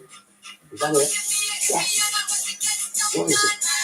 So, it looks like I've got my pen and done a bit of a scribble. Obviously, it's subtlety is better than being very obvious. So we wanted to be a little bit creative. Obvious. That's the point Yeah, of well, anything it's sort of supposed to be What obvious. is it? Just tell me what it Okay, is. so the first bit that goes up is supposed to indicate a tent, then it flows off into an E, and then curves back round into a fire. Oh, right. And you're supposed to grab that when you're supposed to No, use you're it. supposed to use this tip. Looks like a bloody tapeworm. We had two people that said it is something to do with travel, and then we had is it assisted living, is it medical, is it... Anyway, the advertising thing. This was made up of Paul, Steve, and Nora. Yes, sir. You wanted it to be humorous, didn't you? Should we have a look? Yeah, let's have a look. Let's see if it was humorous or not.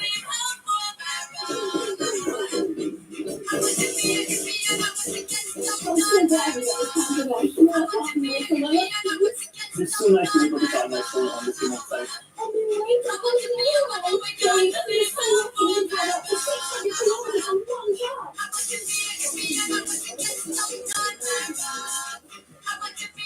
I understand, Steve, you spent 8 weeks once at Raga, is that right? I think you should ask your money back. Yeah. The reason for the 8 weeks is you were out active by the 10th there, I think, yeah. I think it's very humorous.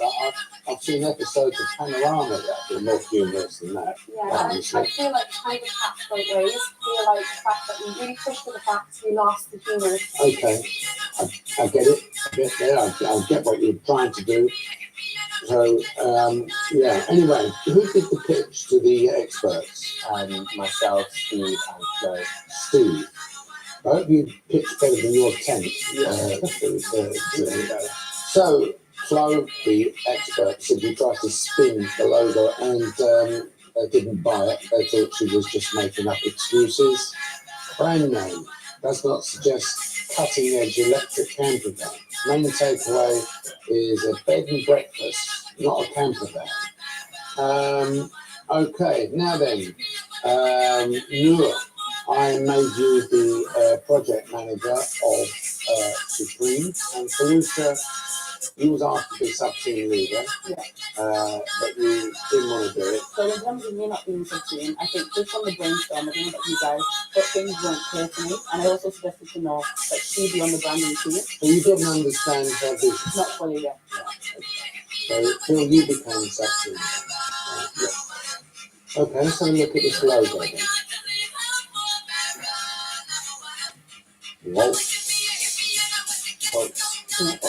I wanted was something which was kind of, you thought you were selling a defibrillator. Yeah, it was very similar to the text. I understand most of the sparks were between you and her. Is that right? Yeah. We were kind of wrestling a little bit. Felicia said she wanted to go through a different text, so I was very confident that I wasn't going to have two different texts in the same logo. But in the end, I suppose I gave him a little bit. I mean, I think it's these split ideas. The colours were more Phil's choice. The design of the logo was mine.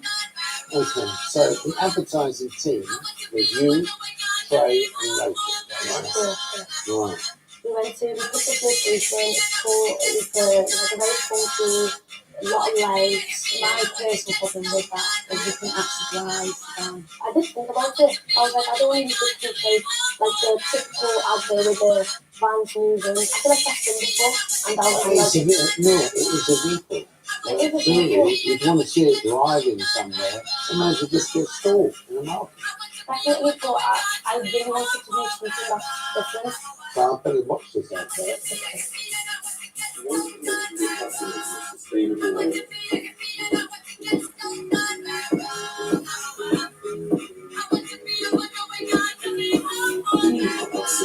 Welcome to the future.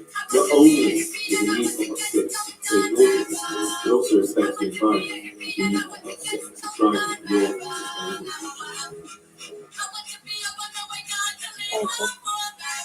So, I'm very you think it's very good?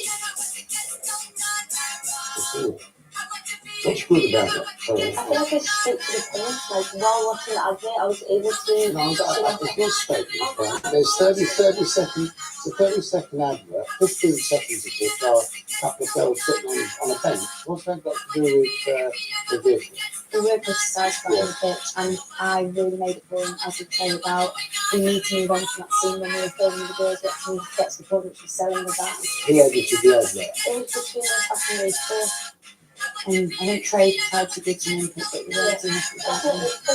Well, when you're happy with Trey, then. It was only because I feel like Rachel, you've got a marriage counsellor. yeah, you could call it that. I think the problem was Trey has got really valuable input and experience. Definitely not, but when we're working on something and someone has a clear vision, you can't have too many people talking over me. Like, I need my brain to function where you literally have to execute. So to these advertising agencies, said the logo is a bit childish. Wasted the first, there you go.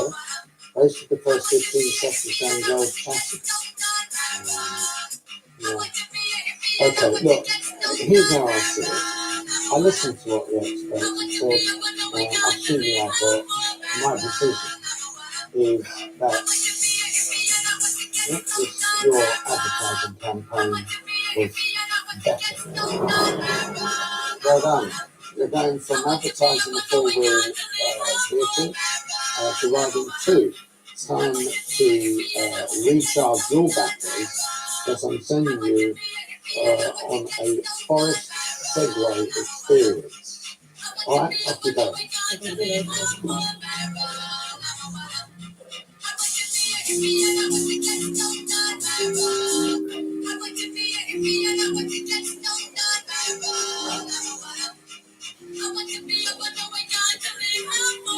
You lot go off, and I'll see you back in this boardroom later on. We'll have a deep dive into what's going on. Yeah? Okay, off you go.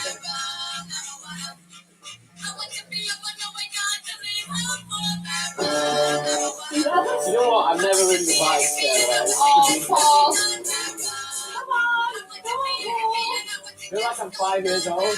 I feel like I led the team really well. They all bought into my vision. I tried to make sure I was at the forefront of everything. Really happy with the team performance.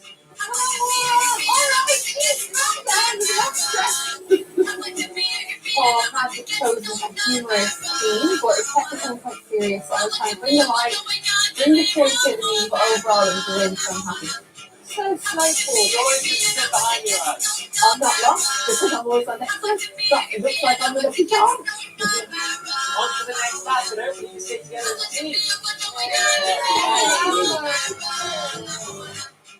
I think the video, I just feel like we wasted a little bit too much time at the beginning, which I did voice several times. I can justify myself when it comes to that. I know exactly what it is. I think the person responsible for failure of this task is more got too lost in the vision and completely lost sight of what was important, and that was selling to businesses.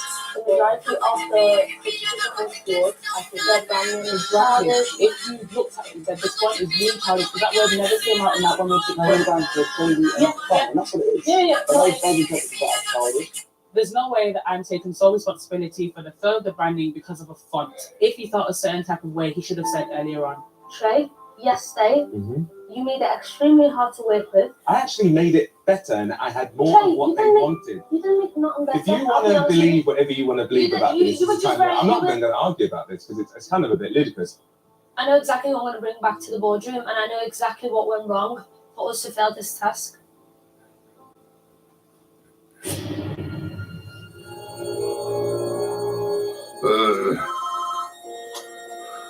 Yes, what should I? Can you send the candidates in, please?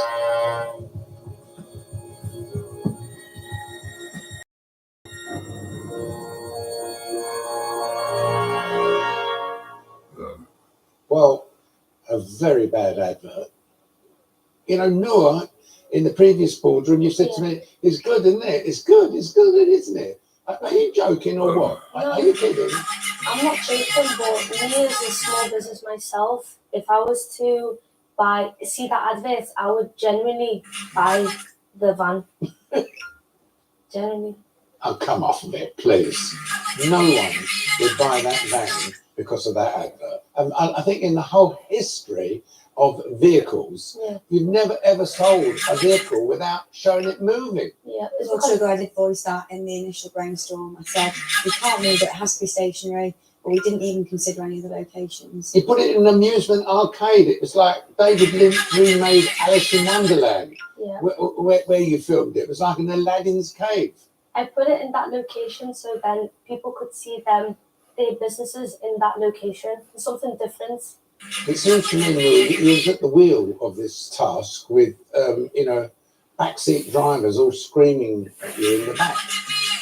Did she listen to you? Anything you said? Because I had so much experience, and I think she didn't get logistically the storyboard that she had. She deviated from it real quick. She thinks I was just sent it to annoy her. I actually wanted us to do really well and focus on the van. Now, Felicia, you got involved in the logo, which the experts said looks childish, looks like an 8-year-old drew it. Dreadful logo, they said. Dreadful. And yet you backed it. You liked that, didn't you?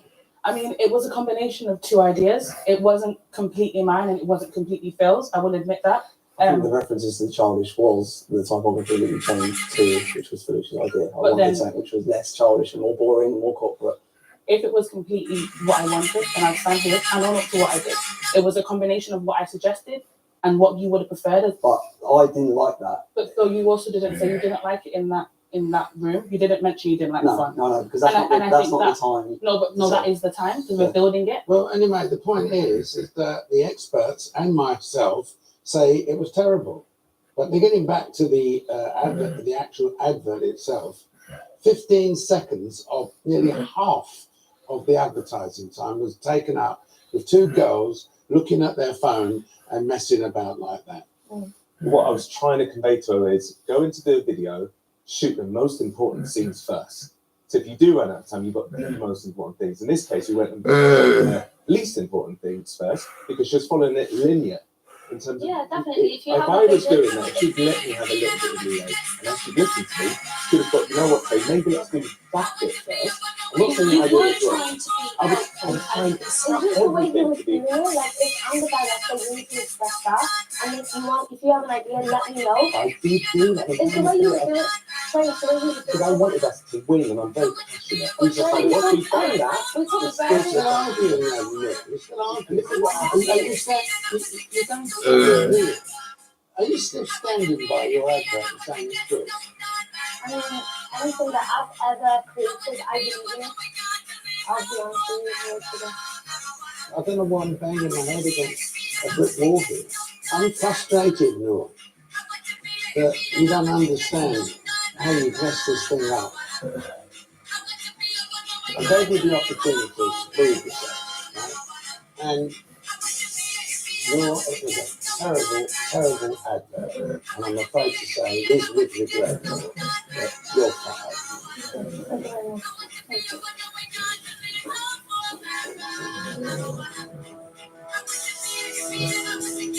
I don't like wasting my time. Neither do I like banging my head up against a brick wall. Bill, 8 tasks, 8 losses. Are you a serial loser? There's no getting away from the fact that I've lost 8 times, but there's a lot of people I've seen lose a task and their head absolutely goes. I took 8 losses, I stood it, and every single time I go into the next challenge, I'll do my absolute best and making good, solid decisions every time. The process is, over the course of 12 weeks, I'm hoping to see the cream rise to the top, right? At the moment, this is like a nightmare for you. Fortunately, what I believe is if I'm easy with this process. Right. Off you go. I'll see you on the next task. Okay.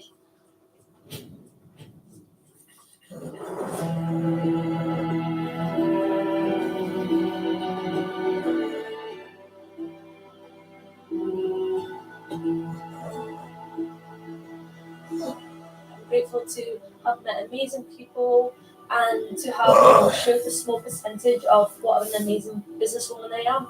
And even though the advert got a lot of criticism, I still believe that was really good. So, yeah. It is 100% a double firing today. I take Nora's back. Nora is I think Nora's back. No, there must be more of you. Oh my god, congratulations! Oh my god, that was too much! So my god, guys. I think we was all on the impression it was going to be a double firing. Nor she was not accepting any. She was just. But the video was really good. Anyway, he fired her. Then it came down to me, and he just said, "All go back to the house." Get ready for round 9, right? Yeah. Now, 9 candidates remain. The fight to become Lord Sugar's next business partner continues. Next time, I've arranged for you to sell live on one of the shopping channels. Lights, Get right in the camera, get in their face. That's right, guys. $39.99. camera, Get your cat 30 seconds. and in the boardroom, You turn people off, created complaints. action. You're fired. You're fired, motherfucker. Tom Annan guests on BBC Two now. Ambition and fame gone terribly wrong in new drama on BBC iPlayer. Dive into the section of the clubhouse, starring Amanda Seyfried. Press red to watch now. There's a taster on the way. That's that brown cunt fucking banging my door. You're fired, motherfucker. I'm Elizabeth Holmes. What if you could test your blood? This machine is going to change the world. This technology is 10 years away. It's not even close to working yet. You don't understand the business. You do not understand this. You're in over your head. Her whole image is fake. We have to stop her. Trust the technology. If you trust you. The Dropout. Press red for or left on BBC iPlayer. She's a violent and brutal murder. The first thing to establish is how she's been killed. At this stage, we've got a 5-day window. How do you explain the thing about on the inside of the news? There is a threat of him getting bail. I cannot take that risk. Everything degrades over a matter of time. There is no room for error. The new series of Forensics, The Real CSI, continues Sunday at 9 on BBC Two and iPlayer. Tonight on Question Time, we're joined by one of our finest historical novelists, Philippa Gregory, also by columnist Rod Little, who's always got something to say. We're in Middlesbrough with the government, Labour and the Lib Dems, 260 miles away from the dramas of Westminster. We're on iPlayer now and BBC One after the news.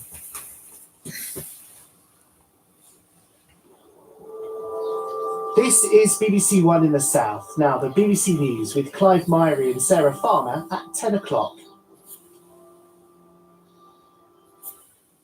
At 10, the government tells millions of women should get compensation for not being properly warned about an increase in their state pension age.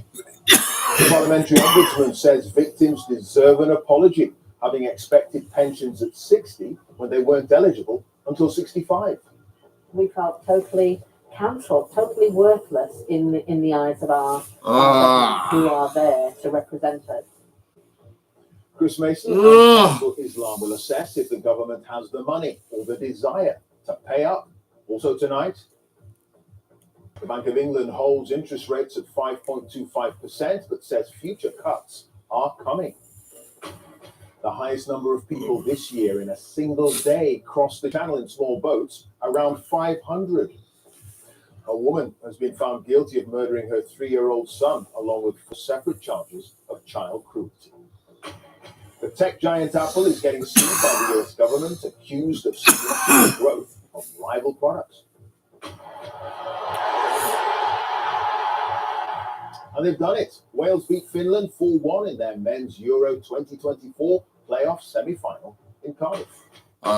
In the South, a false economy or essential council cuts. Well, it could be the end of the road for this minibus service. And a year on from a devastating fire, there's still no word on what will happen.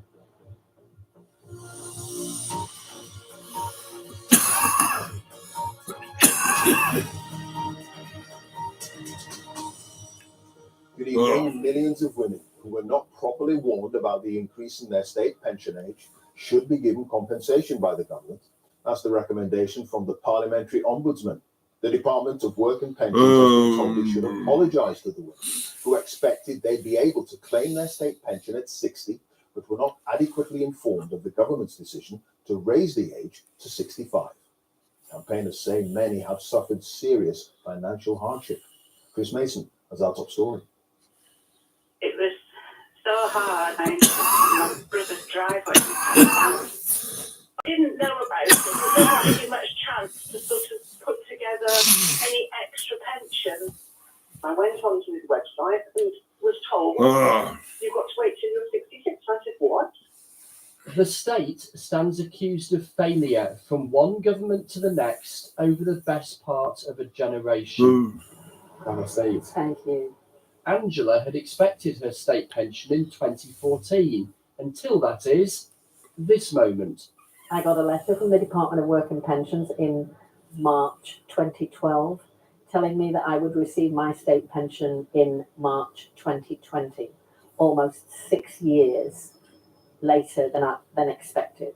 I was absolutely floored. What do you say to our viewer, perhaps younger viewer, who might say, maybe you could have found out more about what was happening here? I would say no. So in order to find out that something has changed, you have to have some idea of what you're looking for. They could have given me 15, 16 years notice of a change to my state pension age, but they chose not to, and I don't know why they made that choice. There's one Mosby woman now dying every 13 minutes, and that's why we've always asked for fair and fast compensation. I am talking to you today. The post-war Labour government, led by Clement Attlee, brought in pensions for all at 65 for men, 60 for women.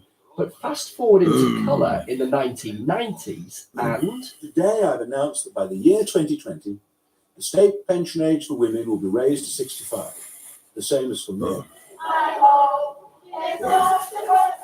But thousands of women say this was never properly explained. And today, a report concludes that from 2005 onwards, the communication from the Department for Work and Pensions, the DWP, was hopeless. What we're saying is, when you're providing a public service, you've got to do it right. You've got to understand your audience and the members of the public that you're dealing with. We want the DWP to be able to say to them, we understand, we've heard, we've reflected, and we're sorry what's happened to you. And none of those things have happened. No. Here's what has happened. They've sent us a statement that hints that compensation would cost a fortune. We will respond in due course, having cooperated fully. The government has always been committed to supporting all pensioners in a sustainable way. And listen to this cabinet minister. Is he offering compensation? No. That report has just come out. Obviously, the government will look at the findings and the recommendations of that report. I'm not in a position where I can comment on the details of it. Words but no commitment from the Conservatives. Words but no commitment from Labour too. Well, we're going to have to look carefully at that report. I haven't had the chance to go through it myself yet.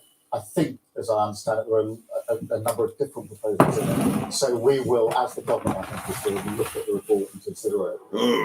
Failure with consequences over decades described today, not yet resolved. Well, Chris is here with Faisal Islam, our economics editor. Chris, first of all, is the government going to pay up? That's what people want to know. That is the big question, isn't it? And the short answer tonight, as far as things stand, is no. They have been presented with the opportunity, as have Labour, of suggesting that they might be forthcoming with some sort of compensation. And you heard their verbiage there, both main parties desperate to sort of avoid answering the question. Why? Because it would come at astronomical cost. If a particular government decides to try and rectify, as it may see it, a legacy issue going back a generation or more, the cost can be really significant. And we've seen the politics of this play out, because back in 2019, the Labour Party going into the general election said it would offer compensation to these women, and then they were crushed in the general election. They are now much, much more cautious, as is the government. And what we saw today from the Ombudsman was a unique decision for them to say, we are giving this to Parliament because of the response, i.e. non-response really, they have had from the government. And the context of this is we've had this, yes, but we've also had the post office scandal and the infected blood scandal, also issues that have spun a generation or more. That's why the campaigners have had to show the kind of stamina that they have shown for a long time, and I suspect will have to continue to show. Yeah, Windrush payouts too. Faisal, how much of a bill could it be? Well, to think of this another way, campaigners are pointing out that the actual policy has saved the government about 180 billion over the years, but this criticism wasn't about the equalisation policy, it was about the conduct of it and the redress for people not knowing and not having the information.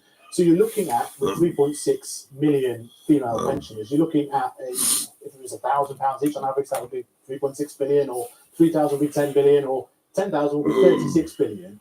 And there certainly is no contingency budget with tens of billions in it to pay this out. And more than that, both main parties have signed up to a strict rule on debt that would make that difficult. There isn't the spare cash. Now, they could choose, they make a political choice to borrow more here, but what we've learned from both main parties is that they have other priorities. They'd rather maybe cut taxes or spend money on green investment. But this is a general election year, and this is a demographic that tends to use its votes, so perhaps watch this space. Yeah.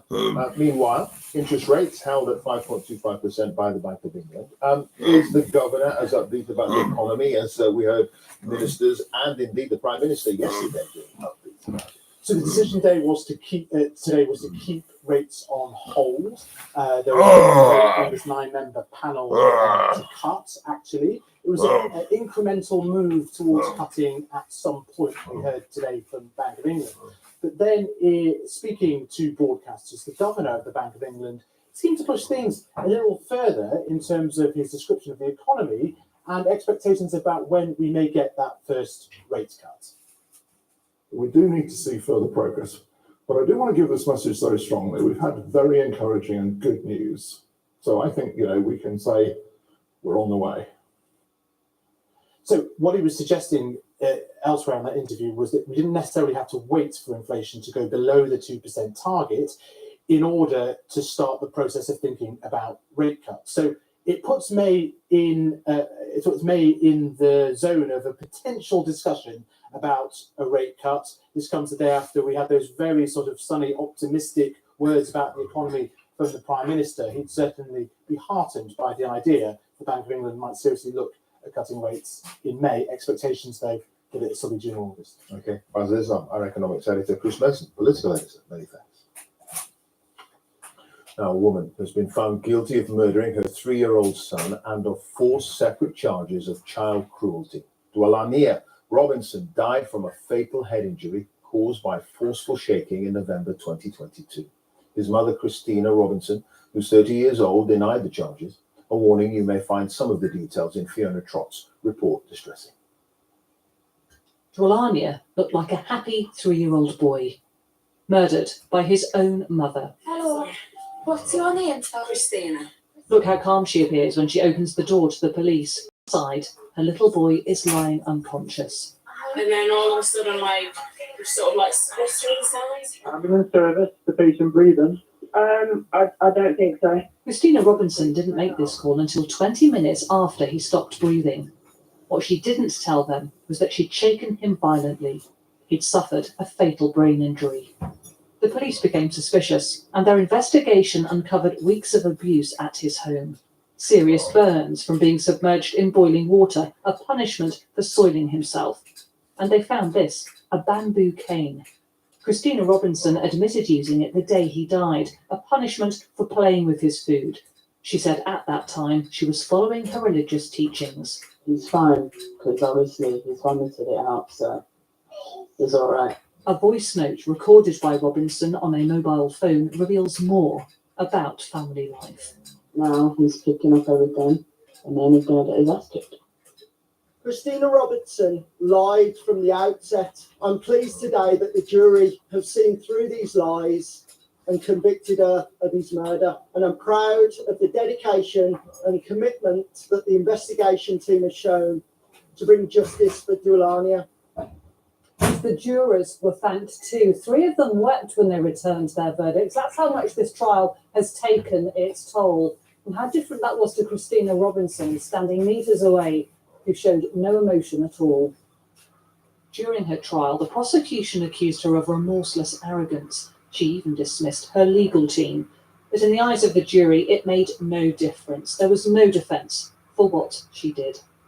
Fiona Trott, BBC News, Newcastle.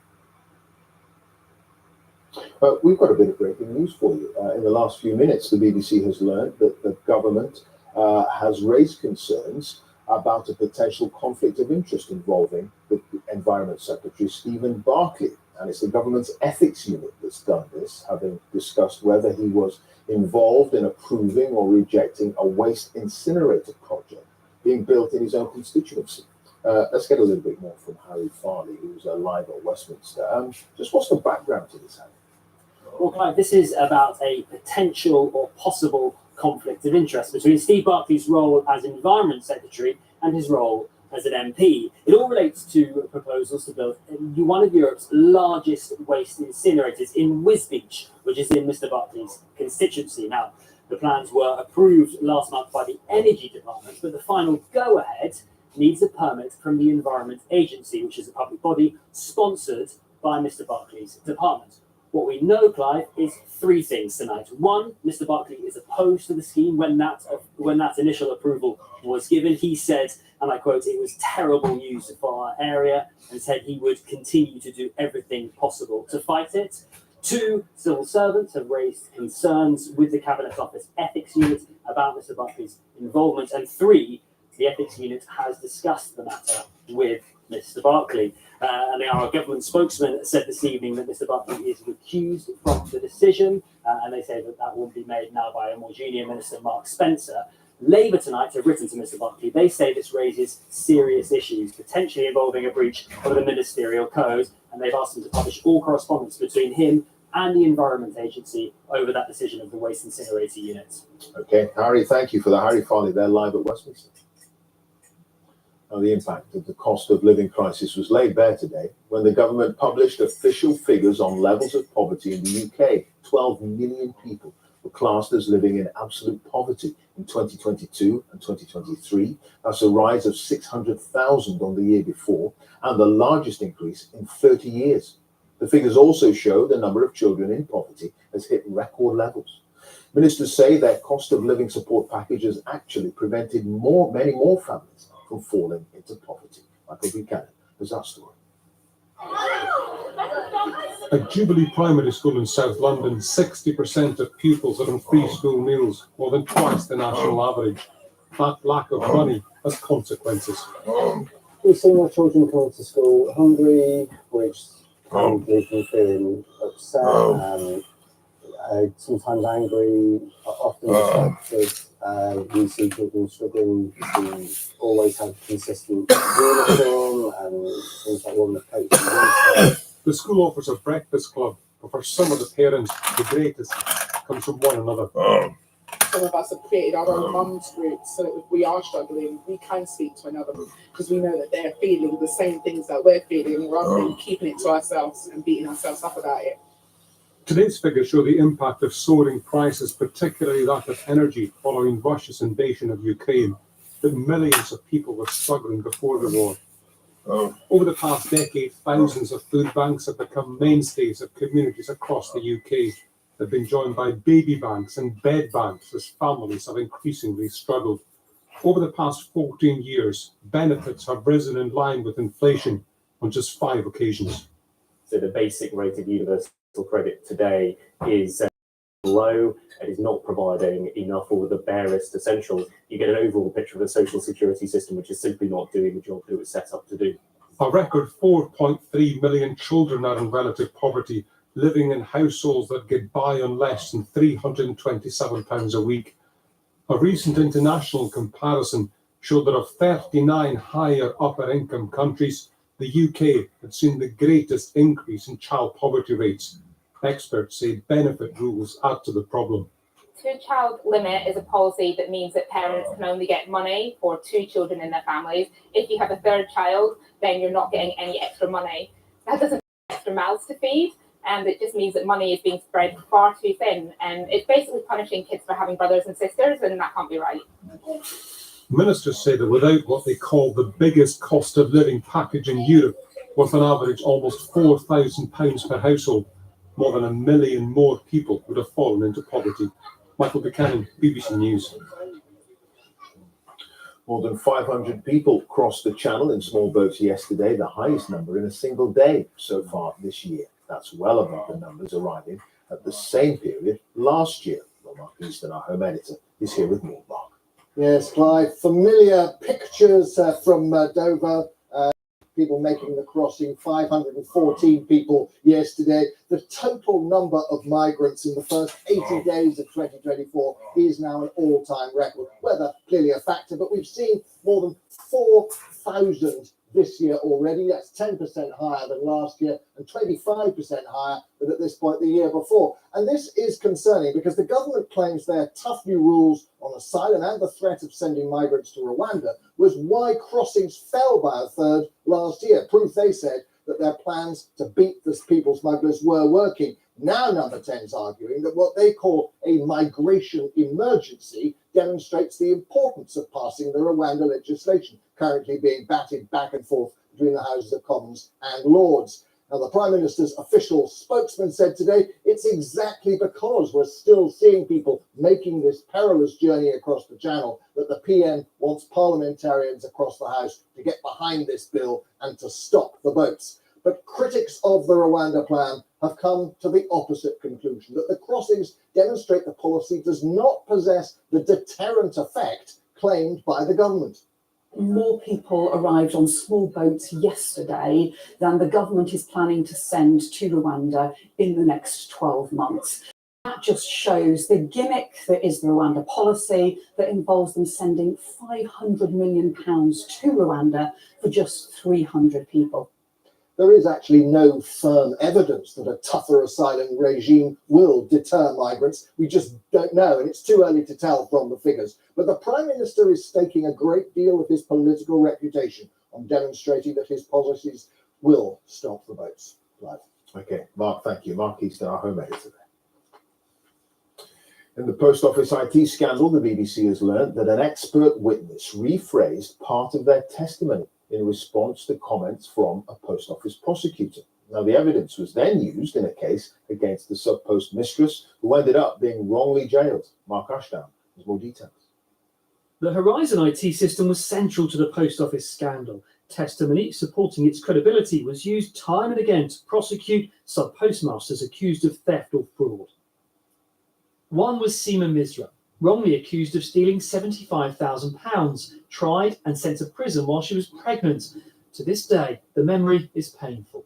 It was horrible because I lost my faith in the system when I was sent to the prison. I said, if I can be sent to the prison for the crime I never committed, anything is possible in this world. First of all, if I would have been pregnant, I would have killed myself because, brought shame to my family. At her trial in 2010, Gareth Jenkins, the architect of Horizon, was called as an independent witness, but evidence submitted to the public inquiry raises questions about just how well he carried out that role. Gareth Jenkins sent his draft witness statement to Warwick Tatford, the Post Office's barrister. In it, he said he could not 10%, he meant 100%, rule out problems with Horizon screens as a possible cause for some cash shortfalls. Warwick Tatford responded saying, "Please rephrase, this will be taken as a damaging concession." Mr. Jenkins changed his statement and wrote, "No scenario has been presented that could explain losses because of poorly calibrated touchscreens." In another exchange, Gareth Jenkins said he agreed with an expert defence witness that there could have been training issues on the Horizon system. He wrote, "I support his finding regarding discrepancies in cash in almost every period." Again, Warwick Tatford wrote back, "Your agreement might be interpreted as a concession that the Crown, i.e. the Post Office's case, is entirely flawed."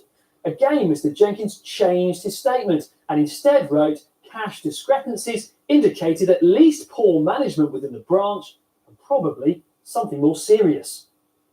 By law, the draft document should have been disclosed to Seema Misra's defence team. All they saw was the final version after the changes had been made. It's really sad to see that. It's just like putting words in somebody else's mouth to what to say and all that. It's like a sad feeling that this is what happened, which was not right. Giving evidence to the public inquiry, Warwick Tatford apologised unreservedly and made this admission. No, I think it is unfair, and I'm sorry for that. I think what I was doing was just trying to clarify matters and make things clear. But I do agree that I've overstepped the mark there. Expert testimony was used by the Post Office to help secure many more convictions. Gareth Jenkins is one of just 2 individuals being investigated by the police. What this evidence shows is that the net should be probably widening to take in a much wider group of people, including lawyers working within the Post Office and outside the Post Office. Neither Mr. Jenkins nor Mr. Tatford wanted to comment further at this stage. The Post Office said it was focused on righting the wrongs of the past. Mark Ashdown, BBC News. Researchers say the price of Easter eggs is on the rise, with some costing 50% more than they did a year ago, while others have shrunk in size. Now, the consumer group which says it's due to a spike in global cocoa prices after poor harvests, resulting in the overall cost of chocolate going up by more than 12% in a year. Leicester City have been charged by the Premier League with allegedly breaking spending rules during their last 3 seasons in the top flight. The club has been referred to an independent commission for breaching profit and sustainability rules and failing to submit audited finances. If found guilty, the Championship High Flyers could face a points deduction. The US government has filed a landmark lawsuit against the tech giant Apple for maintaining a monopoly in the smartphone market. Now, the Justice Department accuses the company of squashing the growth of new apps and reducing the appeal of rival products. Michelle Fleury has more from New York. More than 1 billion of us around the world own an iPhone.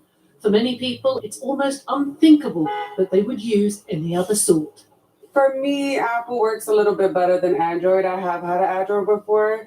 It didn't do too well with me. It's just what my parents always got me, and it's just like easy to stick with. The rest of my family also has iPhones, and so they're just very compatible. All of which makes it one of the most successful companies. Last year, sales of just the iPhone made it more than £150 billion in revenues. And that much profit, as well as so many customers, tends to attract the attention of government officials. And now the US Department of Justice, along with 16 different states, has filed a lawsuit against Apple. As our complaint alleges, Apple has maintained monopoly power in the smartphone market, not simply by staying ahead of the competition on the merits, but by violating federal antitrust law. Apple denies the accusations, saying in a statement, "This lawsuit threatens who we are and the principles that set Apple products apart. If successful, it would hinder our ability to create the kind of technology people expect from Apple. We believe this lawsuit is wrong on the facts and the law, and we will vigorously defend against it." Leaving Apple and the US government headed for a lengthy argument in court over whether the tech giant is protecting its customers or making it difficult for them to leave.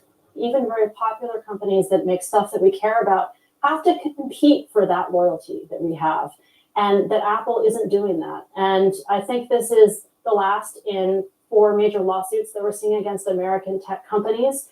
And it is a deliberate attempt to kind of reinvigorate antitrust law enforcement in America.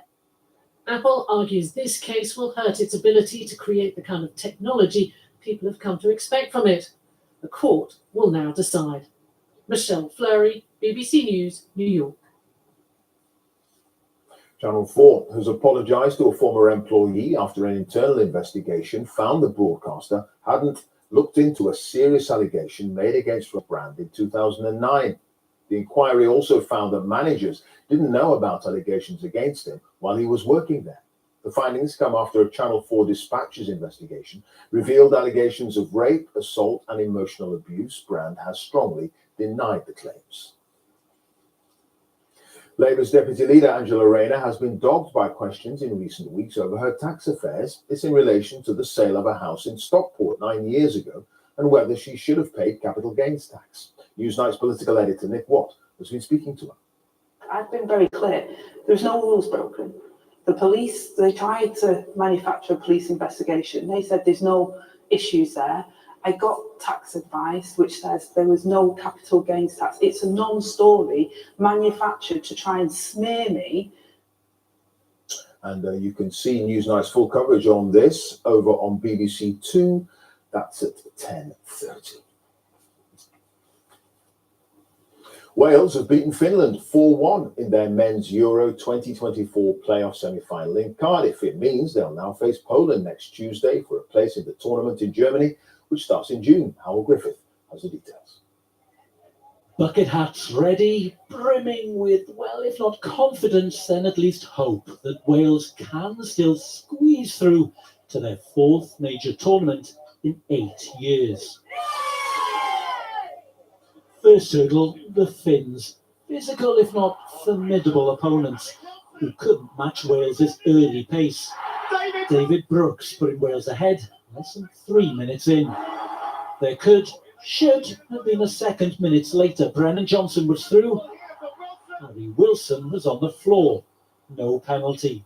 Never mind, because along came another golden opportunity. The ball slipped to Nico Williams, and Wales were flying. Perhaps a little too high just before half-time, veteran striker Pookie brought Wales back down to earth. But not for long. Another free kick, and this time Bren Johnson in exactly the right place. There could have been more from more, and Davis thought he'd make things comfortable. VAR disagreed. It was left to Daniel James to apply some final pressure. The confidence was contagious. The bucket hats will be back in abundance to watch the playoff final on Tuesday. Definitely going to win. Definitely gonna hesitated. win. No, definitely. 100%. We're all in. Can't wait. See you next week. How do you feel about next week now? I'm gutted because I'm on blooming holiday from Sunday. It's unfair. I think I'm coming back early. Potential to go all the way to the Euros? Well, now, definitely. Yeah, we're definitely. Yeah, and why can't we win the Euros? Why not? Wales's next opponents, Poland, will be a tougher test. The stakes even higher for a place in the Euros. Just 5 sleeps to go. Just to underline how difficult that game on Tuesday could be, Poland went one better than Wales tonight, beating Estonia 5-1. They also beat Wales here when they met 18 months ago. But tonight Wales proved they are a team that's managing to move on from the golden era of Gareth Bale, with plenty of attacking forwards proving they're up to the mark and hoping, I guess, that they can prove themselves again in that big game next Tuesday. Indeed, Howell, many thanks. Howell Griffith reporting for us there. Before we go to the weather, a man who was an hour late for an organised dig with a metal detector that was barely working is one very lucky man indeed, because Richard Brock, who's 67 and from Shropshire, ended up finding what's thought to be the largest gold nugget ever discovered in England. Now, it weighs almost 65 grams and is expected to sell at auction for between £20,000 and £30,000. Nice work if you can get it. What about the weather? Is that going to be nice, Elizabeth? Yeah, well, no, it's going to be turning colder. I was wondering actually if we found the golden nugget at the end of the rainbow, because lots of those around today. Lots of sunny spells and some showers, and that theme is going to be continuing as we head through the rest of the week. So more sunshine, more showers, but what you'll really notice is that it's going to be turning a lot colder, a big drop in temperature, particularly by night. Why is this happening? Well, because there's a cold front that's sinking southwards and eastwards as we head throughout tonight and through the day tomorrow, just dragging that milder air away from our shores. So already some clear skies across northern England, Scotland and Northern Ireland tonight. Here feeling chillier, some wintry showers perhaps over the hills of Scotland, but much milder again with some clouds and outbreaks of rain across the southeastern quadrant. This is how we'll be starting off the day tomorrow. Now that rain, the cloud continues to clear southeastwards tomorrow morning, not really clearing the Kent coast until we get to the afternoon, but lots of sunshine behind it, also scattering showers, particularly in the north and the west, a brisk westerly wind too, gales across the Northern Isles, and temperatures are now at the seasonal average between 8 and 12 degrees Celsius, but we're all coming into that colder feeling air as we head through Friday night and into Saturday. So gardeners beware, there could be a touch of frost, particularly in the rural sheltered spots away from the strength of that brisk northwesterly wind. Another day of sunshine and showers, likely to be the coldest day of the week on Saturday. Some of the showers wintry over the hills, strong gusty northwesterly winds as well, gusting as high as 35 to 45 miles an hour quite widely. And that's going to make it feel even colder than these numbers suggest. Of course, these temperatures now below the seasonal average. There will be some sunny spells around as well, probably a bit more sunshine, lighter winds too on Sunday. And it's looking a bit drier for most of us as well. Find a sunny spot, and of course the sun still has the same strength as it's had over the last couple of days or so. Okay, Elizabeth, thank you for that. That's it. So now on BBC One, let's join our colleagues for all the news where you are. Bye for now. Thank you, Clive. I'm Sarah Farmer. You're watching South Today.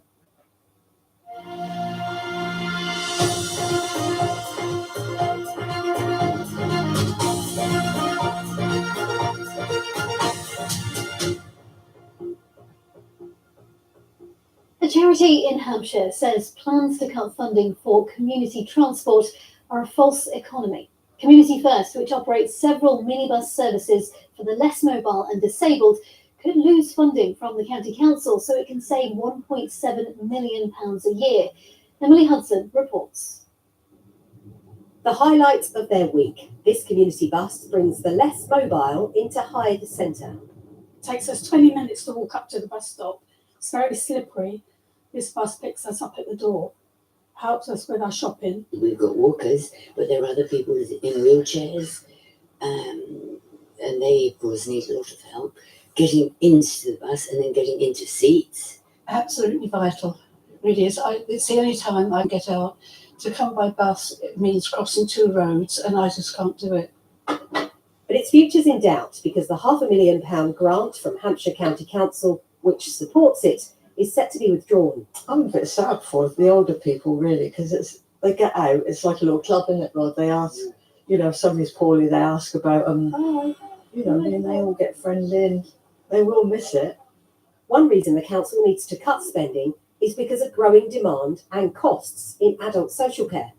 Community First, who run these buses, say cutting this service is a false economy. We've done studies into the social value of our service, and with contributions of £500,000 from the council, we're returning over £1 million in indirect savings on healthcare, reducing social isolation, giving people more access to friends, wider community.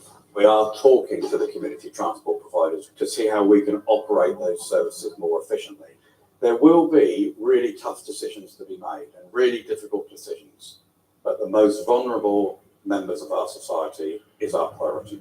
Back home after her outing, 93-year-old Doris is hoping speaking up helps save their bus. We should be lost without it. And I know that things are difficult, but I just hope they manage to keep it going. Emily Hudson, BBC South Today in the New Forest. Thames Valley Police is investigating the unexplained death of a woman found in an Oxfordshire park this morning. The 28-year-old was discovered in Shotover Country Park at around 6:45. Her next of kin have been informed and police inquiries are ongoing. A woman's been charged with causing the death of a teenager outside a school in Swindon. 14-year-old Harry Parker was hit by a car on Acres Way in November 2 years ago. He died later in hospital. 52-year-old Ivy Mwangi from North Swindon has today been charged with causing death by careless driving and driving a vehicle without a licence and insurance. She'll appear before magistrates next Tuesday. A year ago, a major fire gutted a West Sussex landmark. The remains of the Angel Inn in Midhurst were left so unstable that the main road through the town had to be closed for 3 months. Today, there's still no word on what will happen with the site. Sean Killick reports. Shored up, boarded up, but is its time up? Uncertainty still surrounds the future of a hotel which locals cherish as the jewel in the crown of Midhurst. The Angel Inn and an adjoining property were devastated by fire. The Grade 2 listed building dated back 400 years, but was destroyed in 4 hours. Thankfully, no one was injured, but residents and businesses had their lives disrupted for 3 months while the main road through Midhurst remained closed for fear the historic facade could collapse. For people such as Jean and Jackie who live nearby, it's been a terrible year. Looking out on it, I try not to. I have blinds on my windows and I look the other way. It's just a mess. It's horrendous. It's very difficult to be able to settle because you never know what's going to happen. Is the rest of it going to fall down on top of us? After the town centre became effectively a no-go zone, local traders and customers staged a protest to get the main road reopened. Now they say retail still hasn't fully recovered. We've lost 2 or 3 businesses. We lost one of the main restaurant that we had here in Midhurst. We've lost interiors businesses. I think everyone's affected by loss of trade, definitely. I think footfall is still down, but I think we're coming together to try and make that better. The owner of the hotel, David Whitney, has issued a statement pointing out the fire started in an adjoining property. And he says, we are victims of that viral disaster in which all our loyal staff members were made redundant. Overnight, my family lost its entire business enterprise, property, contents and income, and we continue to suffer greatly. And he added they're still dealing with insurers and can't yet discuss any future plans, which leaves locals praying for salvation of their beloved angel. Sean Killick, BBC South Today, Midhurst. Now, with cooler conditions on the cards, let's find out what the weather has in store for us for the next few days with Alexis Green. Hello there. We saw some brightness today, but also a good deal of cloud. Now, tomorrow there will be some brightness later in the day. Clear skies for many during the first part of the night, with then increasing cloud as we head through the early hours of the morning, and a freshening southwesterly wind initially during the first part of the night for the southeastern part of the coast. We could see some mist and fog patches. Rain arriving for northern and western areas during the second part of the night, with lows of 9 to 10 Celsius. That band of rain as a cold front will sink its way south and eastwards tomorrow morning. Brighter skies behind, still some showers dotted about, but an improving picture, so more sunshine will break through during the afternoon. Still that brisk breeze from the west or the northwest, with highs tomorrow of 12 Celsius, the last day where we'll see temperatures in double figures widely. So as we head through the course of Saturday, it turns cooler. We'll see some showers dotted about during the day. They could be heavy and potentially thundery with hail, and they could be on the heavy side, slow moving through the course of Sunday. It's a mainly dry day with the winds gradually easing. Well, that's it for your Thursday evening. Edward Salt will be back with your Friday roundup tomorrow morning in BBC Breakfast. Bye for now.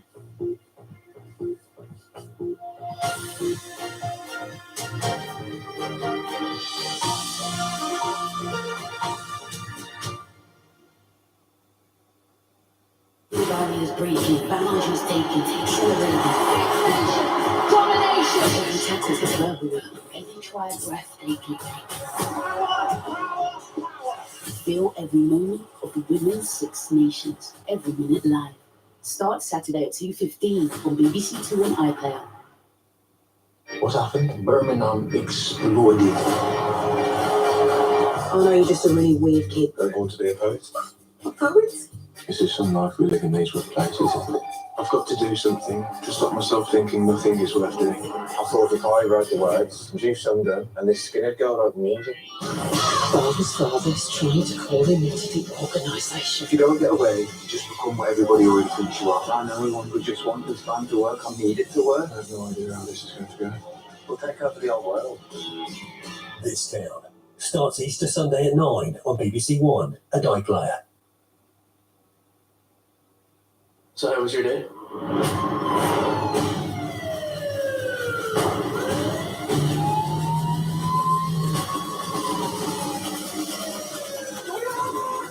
Usual. Before the new series starts, watch all episodes of Blue Lights on BBC iPlayer. Got a story to tell? What I'm going to try and do is go to schools and educate a lot of people about it. Just because somebody's disabled doesn't mean they can't achieve something. If you're aged 11 to 18, the BBC can help you tell your story. I'm glad my friends and I have been able to make change. Tell us your story idea. Enter now at bbc.co.uk/young report edition.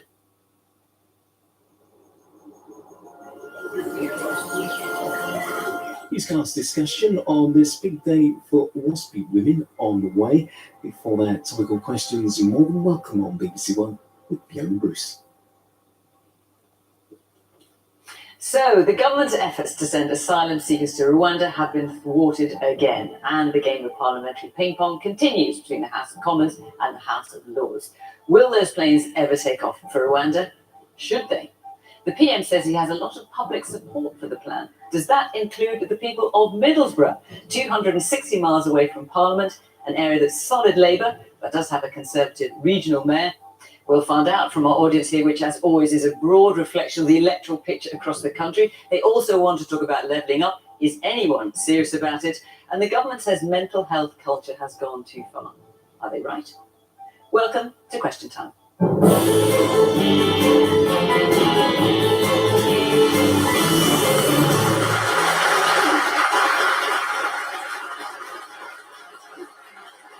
On tonight's panel, as always, a wide range of views. From the Conservatives is Party Deputy Chair for Women, Rachel McLean. She was Housing Minister until November when she left the government for the backbenchers. Labour's Sarah Jones is a Shadow Business Minister. As a civil servant, she was part of the team delivering the 2012 London Olympics before she was elected MP for Croydon Central in 2017. Tim Farron speaks for the Liberal Democrats on the environment, food and rural affairs. He also led his party for 3 years. He resigned that position in 2017, torn, he said, between political leadership and living as a faithful Christian. Philippa Gregory has been writing historical novels for almost 40 years. Her most successful, best known, The Other Berlin Girl. Her most recent work is the play Richard, My Richard. And then there's her book and podcast, Normal Women, about ordinary women that history often forgets. And Rod Little writes a weekly column for The Sun and Sunday Times and is associate editor at The Spectator. He's a former editor of Radio 4's Today programme and is now in the Social Democratic Party.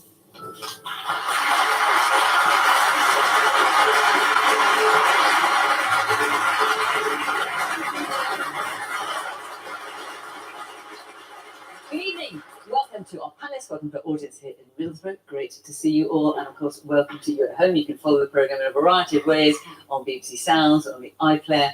And of course, there's always a discussion going on social media as well. Right, let's take our first question, which is from Louise Edwards. Now that the Rwanda plan to curb illegal migration has been delayed yet again, does the government have a plan B if it doesn't eventually pass? Right, so the ping pong between the House of Commons and the House of Lords continues. The House of Lords rejected a number of elements of the bill last night, and on it goes. Plan B, Rich. Well, we don't need Plan B because we're still committed to Plan A, which is getting these flights off the ground. And if we really look at the context of what's happening here and why it's important, the British people do expect us to deal with this issue of illegal migration, where we see people coming across the channel, dying in small boats, let's not forget, losing their lives in the channel. And so why have you got Conservative peers voting against it? And they've been brought here by smuggling gangs. So obviously there will be debates in the House of Lords, but when you look at those debates, these are significant Conservative peers. Ken Clarke, for example. Yeah, so it's been many years in government. I'm just going to explain where I think we are. So when you're looking at these people who are talking in the House of Lords and are opposing this bill, which is a sensible plan to tackle an issue that affects countries all around the world. Let's not forget, we're not the only country that is dealing with this demand to come to our shores. And other countries have a similar plan to deter arrivals, and that's how we will tackle it. So when you see people who are making speeches... When you say other countries have a similar plan, there are some countries that are looking at outsourcing, Australia, for lack of a better word, of sending asylum seekers elsewhere. No one's suggesting Rwanda. And I'm not sure there's many of these countries. Other countries have deterrent programs and they've been shown to work. So we have to have a deterrent to deal with this. And so when you look at the people who are opposing our plans, it's not really about the safety of Rwanda, is it a safe country or not? Because, of course, it's a country that has international agreements with many other countries. We have treaty arrangements with Rwanda as well. It's a country that's actually also working within the UN programme and taking refugees from Afghanistan. So there's no question in my mind and in the mind of the government that Rwanda can treat people fairly and with dignity and process those claims. So why are you objecting? That's what you're getting to. So the point is, we have to pass this bill regardless of those people who are objecting. The reason they're objecting is because they are making these statements about Rwanda, but they are actually turning their back on those people who are dying in the channel. I think they're completely wrong to object to our plans. We need to pass this bill. And you're including people like Ken Clarke? Yes, of course we have an honourable disagreement with Ken Clarke. I don't agree with his points, but the vast majority of the people who are objecting to this, regardless of Ken Clarke, is unelected peers in the House of Lords. And it is also, let's not forget, it is the Labour Party who are voting against every single thing that we brought in to tackle this issue of illegal migration. Okay, well, let's come to the Labour Party then, Sarah. So the first thing to say is the Tories could bring this bill back on Monday if they wanted to, and they could probably get royal assent for it by the end of the week because they have the majority of the biggest party in the Lords, they're the biggest party in the Commons. They have decided not to. It's not coming back on Monday because Rishi Sunak is worried that his MPs are rebelling against him and he wants to send them home for the Easter holidays early. So let's just say that because that's a fact. The second thing to say is we've had since 2018, 100,000 people have crossed the channel, 100,000 people. You've got to do something about that. We have to stop the boats. That is absolutely right. But this is the third piece of legislation that is nothing more than a gimmick that we've seen from this government. We had the Nationality and Borders Bill from Priti Patel, remember her, that Rachel defended, hasn't been enacted. We've had the Illegal Migration Act, which was Suella Braverman, again, Rachel will have defended. We now have the Rwanda Bill. It's cost us £500 million. And do you know how much the government is spending this year on the National Crime Agency to tackle the gangs? 25 million. What if we did that?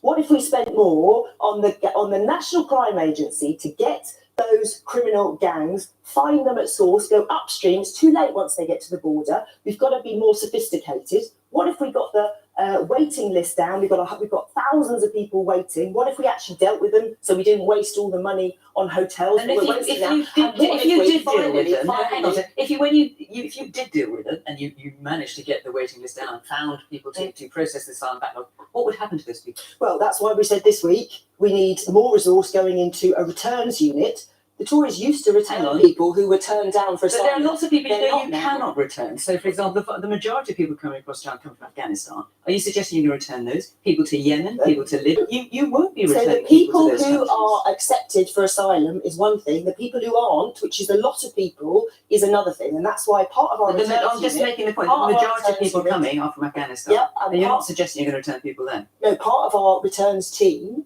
would be based in other countries to do deals in the way that we have done before about how we manage, because this is a collective problem. The other countries are dealing with the same issues. You have a deal where you work out where people can go and how you can manage a reasonable, fair system. The Tories have lost control of our borders. It's time for a reasonable, fair system, and that's what Labour wants to see. But you accept that there will be a lot of people who come across the Channel who you will not be able to send back, because they will be countries that will not be safe to go back to, according to the British government, according to the UN. Of course, there will be people who come across who are completely legitimate asylum seekers, and we need to deal with that.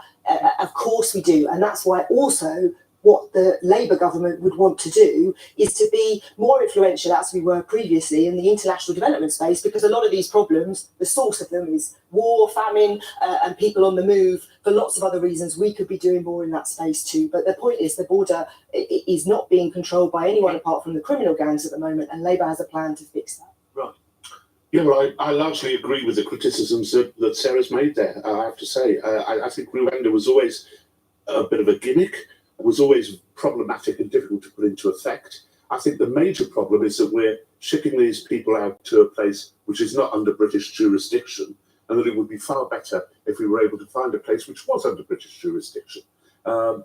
So I think that's an enormous problem, and a bigger problem as well, which is that, yes, it's been 100,000 people arriving here, and there's been an awful lot of loss of life, and we need to stop that. And I do object to some of the charities who have been in many ways enabling some of those people to cross the channels, because I do think that they are complicit in the loss of life which we've seen. How are they complicit? Well, because if you are continually trying to aid people to cross the channel, more people will die as a consequence. Which charities are trying to help people cross the channel? I mean, there are charities definitely that are providing food and shelter for people who are in Calais, but if you're providing sustenance and encouragement to people who are about to cross the channel, then you are complicit in getting them across the channel effectively. You are of being an accomplice to those appalling criminal gangs. And I agree entirely with Sarah that we need to sort those criminal gangs out. I have to say, I mean, on the other issue, which is that appalling though these channel crossings are, the Conservative Party has lost control of immigration completely.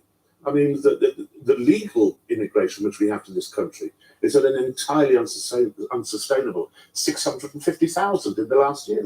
That is just not remotely sustainable in any sane world. Yeah. And the final thing, just okay, briefly, I've listened to Yvette Cooper talk about this. I really don't see what you're going to do about it, because nothing that Yvette says seems to me to make any sort of impact upon what we could do with these refugees. It just seems to be talking for the sake of it and oppositionism for the sake of it, much though I agreed with your criticism of what the government's done. It's about what you spend your money on, and do you spend it on gimmicks that were described by Jo Johnson today, the brother of Boris Johnson as a performative gimmick? Do you spend your money on that, or do you spend it on going after the criminal gangs, or do you spend it on... We are going after the criminal gangs. We are going after the criminal gangs. But we're not. Well, 25 million we are, aren't we? Of course we are. 25 million pounds. Let's spend more on that. By 25 million. This is a soundbite, Sarah. Of course we're doing that. 500 million, 25 million. you can What you see. suggest you spend 500 I'm saying is that what you're saying? what we are saying in the Labour Party is our plan would be to spend more, but you're not committing to spend that that money. on Okay. But Rachel, you would admit that you've lost control. No. The plan is no, 650,000. Rod, I don't agree. The plan that we have is working. You can see that because small boat crossings are down on the last full year. On That's the, not can I true. finish, That's not please? true. They're going up. On the last full year of data compared to the whole year, There was a record number yesterday. small boat crossings are down by a third. They're going up. Year on year. They're If you look at literally a full going year of data, which you have to do with an issue of this seriousness, And legal also migration. because we have dealt with Albania, we have dealt with Albanian migration, we've got that down by 92%. So we have got a plan and it is working, but we need this Rwanda element. Let's have the audience. There are a lot of hands up. Man here in the front, in the white shirt, I think it is. Yeah. Yeah, I think the Conservatives, they know very clearly that the policy is not working. You're wasting the time and you're wasting the money. And I think the only winner here is like the Rwandan government. I think you paid millions of pounds and you paid millions of pounds as well to French. And then I think you need to look at the root causes, which is the channel crossing from France. So I think your plan A is not going to work. And you need that money, it needs to be spent here. You've got so many people here waiting for the cases to be looked after. And I think if you solve that problem, then I think the problem is, it will be solved. But I don't think so your policy is going to work at all. Woman here. I would just like to ask, where is your humanity? Because these people are desperate. Why would you cross in a small boat, risking your life, if you weren't completely desperate? I think vilifying the charities looking to help these people is sick and twisted. We need to help these people. We need to have humanity. But if That's the important. consequence is that the people die having been encouraged to cross the channel. You're not encouraging them to cross the charities channel. aren't No doing one's this, encouraging, but they're helping them when they're here because they're human beings Yeah. that deserve empathy and respect. But That's what they saying are. they're human beings doesn't absolve us from trying to solve the problem. Solve We the do need problem to and solve treat the them with problem. humanity as well. You can do both things. All right. Man in the pink t-shirt there. Well, I kind of agree with this young gentleman here. We do have people that are coming to this country that do need help, but there's a lot of them that are legally coming over, the drug dealers, the criminals from other countries. And to say to let them all in and help them humanely, you can't. You can't. You've got to cut this off from the core. We're sending loads of money over to France and it's doing nothing. They're letting them get on the boat and get across. They're actually not stopping anything. And it's sickening to me. This Rwanda plan, for me, is a brilliant idea by the Conservatives. And it's being stopped by, for me, idiots that are just thinking of human rights and saying that this and that. But these people have no right to stay. They've come here illegally. Come here illegally, fine. Brilliant. We'll have you all over here. Get jobs with you, work, pay your taxes, do what else. A lot of these illegal immigrants that are coming over are criminals, the drug dealers, rapists, murderers. They're getting away with a lot of it. I mean, I just point out that, for example, 2 years ago, applicants from Yemen, Libya, and Syria, for example, 99% of them were granted asylum. Just to provide a bit of context there. Yes, woman here. Yeah, it feels on the ground that at least the Conservative Party have a plan. I don't really hear much else about a plan for everyone else. And on the ground, more people coming in, people who live in the areas, you can't get a doctor's appointment. So it feels like more people are coming in. There's no services. There's not enough services for the people here. Well, a possible. Well, briefly, because I have got to let other people on the panel talk as well. Let's send them to essential. Well, I'll tell you what. For the amount of money, the amount of money that the government has wasted on the Rwanda plan so far is equivalent to 5.7 million GP appointments. So that's how the government could be spending that money instead. I absolutely, though, agree here that we are having this conversation about and playing and treating as political footballs some of the most desperate people in the world, when the Conservative Party knows the reason they're moving the Rwanda plan is because they think it might shift them a couple of decimal points in the opinion polls. 75%, 99% grant rate for some countries, but across the board, about 75% of those people who seek asylum in this country, when they are processed, turn out to be genuine refugees. I ask you to ask yourself what you would want to happen to you if this country was an unlivable, intolerable basket case, and let's say Libya wasn't.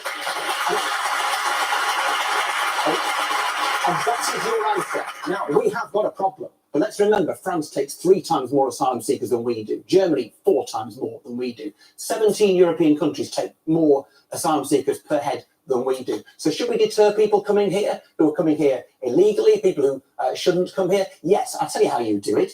By investing, again, another thing you could do with the money that is yet to be spent on the Rwanda plan, you could invest in 6,000 caseworkers. I'll tell you what would be a deterrent, because I said 3/4 of those who apply for asylum are genuine refugees, means 1/4 of them aren't. If we actually had a government that was competent enough to deal with the backlog and then remove those people who are not asylum seekers, that would be a deterrent. So the Rwanda plan is a waste of time, a waste of your money that could be spent on the NHS or even on tackling the problem of excess numbers of asylum seekers waiting here in this country. A waste of money. They're playing politics with the lives of the most desperate people on the planet, and it is a complete and total distraction. It won't work. It's wasting your money. What? 0.2% of all the asylum seekers in the country will go to Rwanda, as if that is a deterrent. Either Rwanda is a safe place, in which case it will not be a deterrent, or is an unsafe place, and no decent government would ever send anybody there.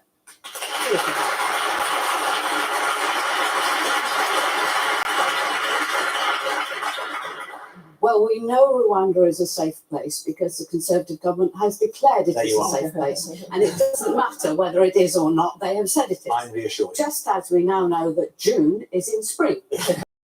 To send people to Rwanda by spring, which this year will include June. This is not a sensible plan. It's an incredibly reckless plan because it's dealing with one of the most important issues that we are going to have to face, not just this year, but 10 years from now. What do you think climate change is going to be doing to these very already poor country? There is a constant demand for people to move from unsafe places to more safe places. And that's just the current political unrest and the danger of wars and the danger of famine. When we have climate change really biting in some of the sub-Saharan countries, we're going to see this and even worse. And I hope by then we have a government that has the humanity to put processing offices in the home countries of these people so that they have a chance for legal entry. Because one of the reasons people are making this incredibly perilous journey and then getting on the sea and making another perilous journey is because there is no easy legal way to come into this country. And that's down to us. And we should fix that before we do anything else. When you hear 2 people in the audience there saying, look, we need a deterrent because there aren't enough houses for people, you're saying you can't get doctor's appointments, and you're blaming that in part. I mean, so do you feel there should be a deterrent, or do you think we should say if you need to come here, you should be free to do so? I think I would really like us to sort out a proper immigration policy in which we figure out how many people we need and what we want them to do, and then we can get them, and then your doctor will probably be a legal immigrant. And and then you'll have your doctor. Let's just hear from Louise again, because I think you've had your hand up for some time now and you asked this question. What do you make of what you've heard, and what's your response? I just think it's a little bit of a cop-out for Conservatives just to push the illegal migration issue to a different country and spend millions of pounds of our hard-earned money on paying them to go somewhere else when we can actually build our own immigration laws and strengthen them and actually use them to help people when they come, of people who are not meant to be here, to remove them in the normal way. And so when the government says we need a deterrent, I mean, that's the government's view. Do you share that view in any way? Do you think there needs to be any kind of deterrent? I do think there needs to be some sort of deterrent because, of course, there's the gangs and these people are coming across, and the ones, it's the human element. They're dying coming across. So something has to be done by the illegal gangs as well. So I do know there has to be a deterrent, but what that is, I have no idea. I completely agree there needs to be a deterrent, and more people came over across the channel yesterday than the government are planning to send back to Rwanda this year. So it's not a deterrent. What would be a deterrent is people at the moment when they come over. Not started. People at the moment when they come over on small boats, they are here for years because there's such a backlog. So what would if you think there needs to just quickly? That's what I'm explaining. So the criminal gangs let's get say, to it. What would you'll be there for years. Cut that backlog right down with more caseworkers, so we remove people who shouldn't be here, and that gets rid of a deterrent. That is a deterrent. This is not a deterrent because there's All right, only you a explain what you handful think of it is. people who are You going to explain go what to you think it is. Rwanda. Okay, I'm going to move on because I want to get through a number of questions tonight that you have all asked. I also want to say that tonight is the last programme before our Easter break. So we return on April the 18th in Buxton in Derbyshire, and the week after that we're in Tottenham. So if you'd like to come to either of those shows, if you live in Buxton or Tottenham or around there, go to the Question Time website, follow the instructions, and hopefully we'll see you on the programme. Okay, our next question from Phoebe. Phoebe, teaser asked you again, right? With the public accounts inquiry finding that only 10% of the assigned levelling up funds has been spent across the country, does this government really have the ambition to level up the north? Right. So lots of you asked about levelling up. And what you're referring to, Phoebe, is a report by the Public Parliamentary Accounts Committee early this week, that said that 10.5 billion has been allocated by the government for levelling up. There are 3 different funds, but broadly for levelling up since 2021. Only 10% of it has actually been spent by local authorities, just 10%. So, Well, it's shocking, isn't it, that stat? And we know the way that the government has gone about levelling up, as they call it, is very often local authorities have to spend thousands of pounds applying for funds. They then have to wait to see whether they get it. Very often they don't, and all that time is wasted. It's not what you do when you're really trying to grow the economy and to grow the number of jobs. So here in Teesside, we know there's a plan in terms of the Teeswork projects, which has been questionable in terms of how public money has been spent, but we probably don't have time to go into that. Yeah. Well, hang on. When you say corrupt, I have to point out, because I thought this might come up, there was a report, it was commissioned by the government, found no evidence of corruption, but they did find that there was insufficient transparency in providing value for money. Yeah, and no evidence that there was value for money. And we know that millions of pounds have been spent, public money, and we know that that smells fishy, right? And so how do you build an area that has been that has lost a lot of industry? What Labour would do is first bring stability to the economy, and that means respecting our fiscal institutions, having a treasury that works for growth, not to hold back investment, bringing investment to our country. So we want to set up a national wealth fund, which is like a sovereign wealth fund. Lots of other countries have this, where the government invests alongside the private sector. So here, carbon capture, hydrogen, the opportunities for renewable ports. You could invest in the ports. There's a whole raft of investment where the government can set some of the investment, but bring in the private sector alongside it. And then thirdly, we need to reform our planning system, our grid system, because there is a huge race, a global race for jobs of the future going on right now. We're behind. There is a way to bring industry into parts of the country where we want to see it. If the private sector works with government with an industrial strategy that this government doesn't support because they're ideologically against it, I think people have been let down for too long. It's time for a proper plan that brings jobs, brings pride, brings opportunity back to our areas like Teesside, because people have been missing out for too long. And on that plan, you've not mentioned an independent advisory council drawn from every part of the UK to monitor progress, to replace the current levelling up missions. That was mentioned last year by Lisa Nandy, who was then Shadow Levelling Up Secretary. Is that idea bit the dust? No. I mean, there's a whole raft of policies. Lisa Nandy is in a whole different role now. But I know she is, but this was a Labour pledge last year. Yeah, is that still a pledge? Yes, and of course we need to make sure we're doing everything we can. So that Matt Pennycock, our shadow housing minister, will be looking at how we can make the planning system work here as in everywhere else to build the homes. Okay, I just want to ask you about that independent advisory council, because I've not heard it mentioned since you mentioned it. But that's still part of the plan, is it? Yes. Yes. Okay. Tim. Yeah. Look, the idea. I'm a person who's studied in the northeast, from the northwest, a member of Parliament in the northwest of England. So it gives me absolutely no pleasure, in fact, deep shame, really, to say that the only 2 regions of the United Kingdom, regions and nations of the United Kingdom, make a net contribution financially to the economy, and that's London and the South East. So the need for us to make the north of England, every other part of the United Kingdom, punch at and hopefully eventually above its weight is massively important. I see the communities that I grew up alongside in desperate poverty and haven't seen much improvement in the last 30 or 40 years. So whether we call it levelling up or something else, it's an important and worthwhile objective. I think my critique I mean, apart from the fact they haven't spent 90% of the money they allocated to it, how have the government gone about this levelling up process? Well, they've pitted communities against each other, bidding for little bits of money in a completely unstrategic way. So a little bit of money for this town, a little bit of money for that town. But if you really want to make sure, for example, the broader north of England and the towns and the cities and the communities of the north of England matter in and of themselves, as opposed to how they relate to London and the South East, then you invest in real infrastructure between those towns, which is why the loss of investment in railways has been so utterly, completely stupid. Now, HS2 I was in favour of it, although I did always think it was a kind of a southerner's idea of what's good for the north, if only you could get to London a bit quicker. But connecting east-west, HS3 was a thing that really would have mattered, how you invest. And there's no harm in borrowing to invest for infrastructure to build long-term growth across a region. That would have mattered. That would have made a difference. Sadly, the government has talked about levelling up. It hasn't done it because, frankly, it bears the hallmarks of a party that sits in London, the South East, doesn't understand the North, and then patronising it with things like this that don't work in the end anyway.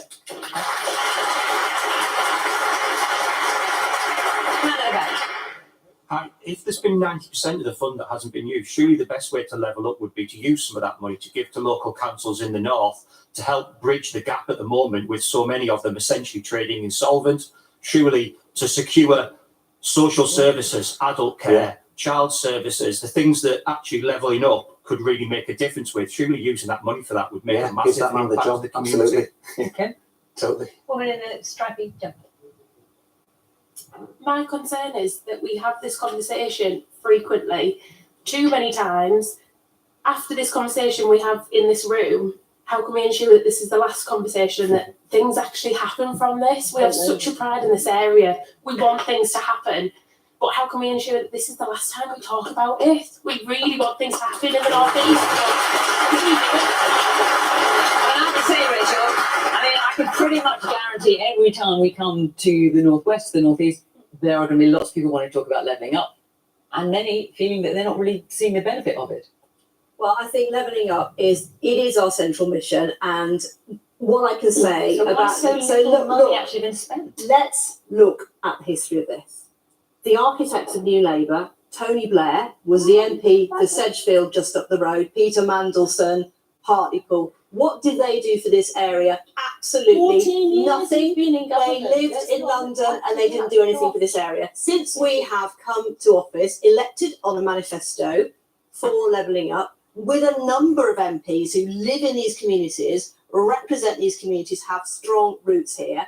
And since we've had Ben Houchen, the incredibly successful mayor of this area, we have seen, for the first time ever, money directed to this area. Now, people have rightly said only a small amount has been spent, but can I just make it very clear that when you're talking about infrastructure projects, these are not things that you can deliver in 5 minutes. It takes a while to plan something like a huge regeneration project with a number of renewable energy projects, which is driving jobs and growth, such as what we've got in Teesworks. And I think also it's quite amazing how people forget that we had a global pandemic for 2 years. We couldn't do a lot of the projects that needed to be done during that time. But what I would say is that what we've now got in this area, we've got the biggest free port.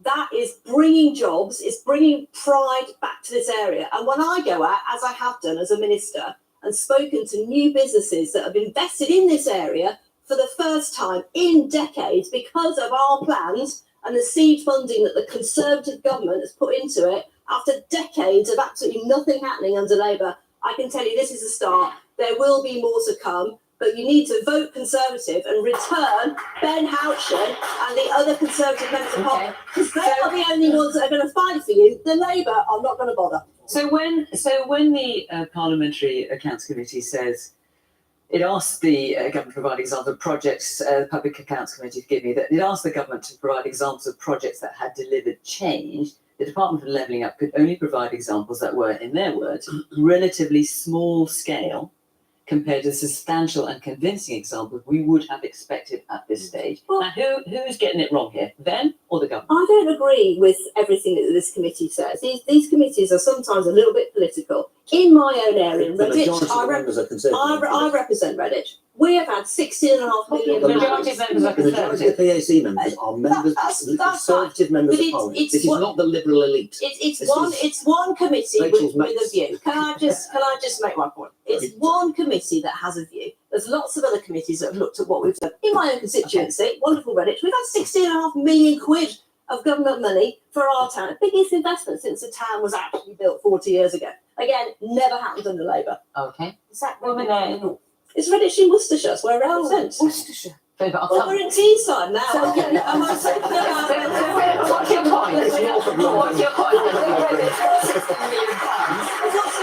I just spent 5 minutes talking about the biggest free port in Europe that the Conservatives have levelled up across Teesside, across Okay, well, let's hear Philippa's view. Does the government, hang on, I'll get you right. Does the government really have the ambition to level up the north? That's the question. The reason the government needs to level up the north is because they spent 14 years levelling it down.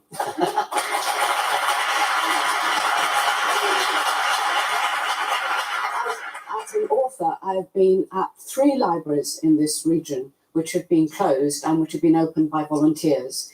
And I defended Darlington Library with total lack of success. And what I've seen in the Northeast is an absolute determined intention to take funds away from local governments, who are the ones who should be doing this sort of expenditure, and turn it into a pot controlled by central government, which can then be diverted out to various areas that the government chooses to favour.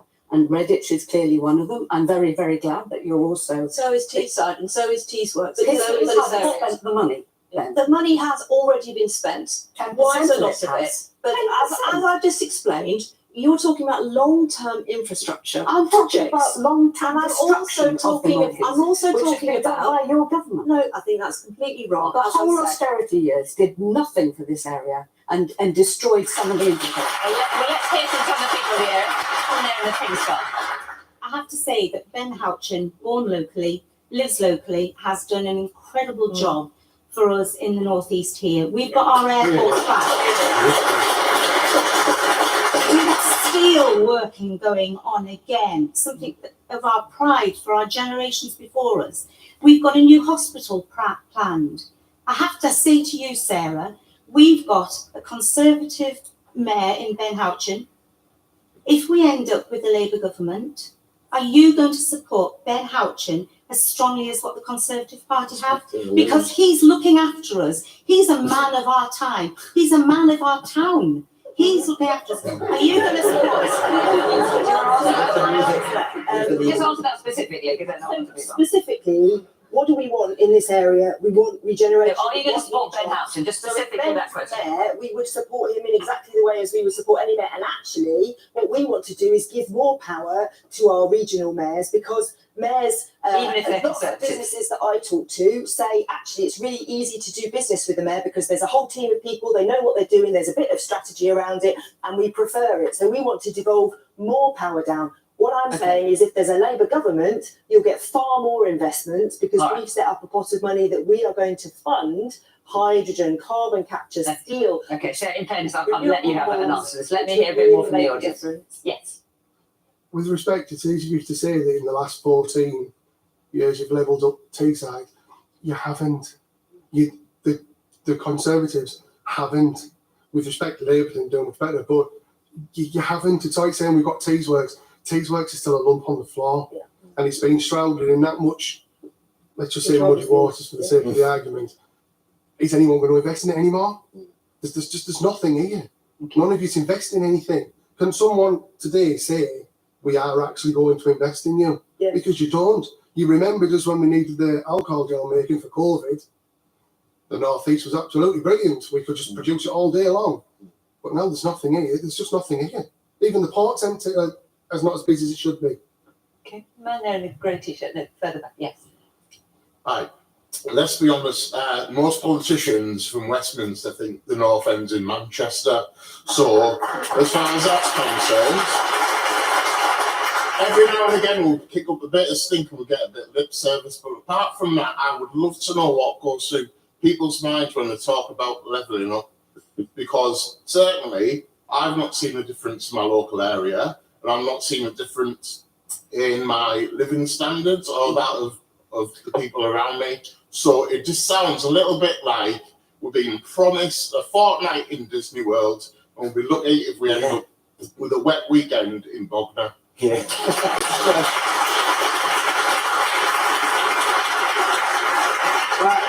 I have to say, I'm slightly surprised you believed Boris Johnson when he said he was going to level up.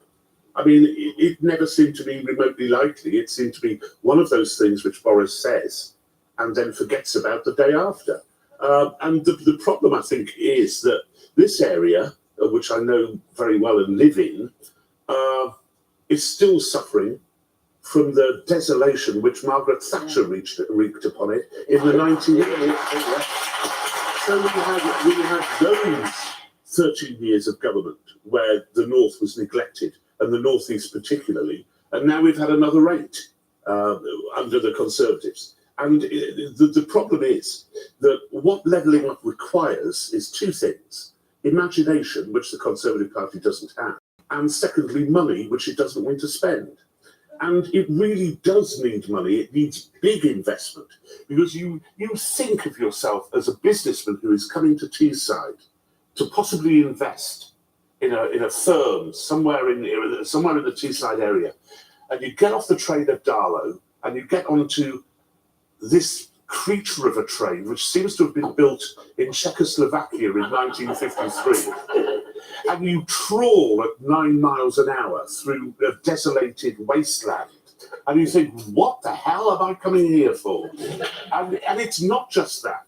It's also, we've had a low-wage economy. That is vital. We have had a low-wage economy. We used to have great income coming into people's pockets from the steel industry, from ICI. Those were industries which actually provided people with a decent way of standard of living, a decent way of life. And I know, because I've spoken to lots of the Redcar steel workers who lost their jobs when Labour closed the steelworks. So let's not forget that. And their problem was they were going from really well-paid jobs where they had mortgages and decent houses on the Lakes Estate and in Redcar itself and so on. They went to jobs which were cold calling. And working in warehouses, maybe if they were really lucky, driving a bus. And, you cannot compensate for those low wages. Then on the imaginative side of things, the thing about imagination and what we need for this country, Tim was absolutely right when he talked about the railways, is we need a metropolitan light railway system which links Middlesbrough with all the rest of Teesside and links us with Newcastle as well. Annoying though the Geordies can be, I accept. And that requires planning across loads of different departments, planning across loads of different areas, and we need that done to attract the sort of people who will bring into this area jobs which pay a decent wage. And without that, we'll be nowhere. But don't believe Boris again, whatever you do. I'm going to take another question from Angelus. 1 million young people in the UK are waiting to access chronically underfunded mental health support. Should this be an urgent priority? So you said 1 million. I think it's a quarter of them. No, it's 1 million, Fiona. It's 1 million. A quarter of them will wait 2 years or longer for that support. Yeah. Well, million are referred to child and adolescent mental health services. That's the latest figures for 22-23. A quarter of them are still waiting for treatment. I think those are the facts. Should this be an urgent priority, Philippa? Yes, of course. I mean, if we don't look after our young people's mental health, then what future do they have, and what future do we as a country have? What was really worrying to me about the statement from the Minister for Work and Pensions today was a suggestion that there was some sort of weak-spirited malingering going on, which is, he was saying that young people were self-diagnosing with mental health issues. Well, not just young people, people generally. He specialised, his concentration was that there was this new sort of spirit of young people failing to feeling bluesy was the word. What he said was there's been an increase in conversations on mental health, which has led to people effectively self-diagnosing conditions. I'm grateful for today's much more open approach to mental health, he said, but there's a danger this has gone too far. The reason people are self-diagnosing is because they can't get an appointment with a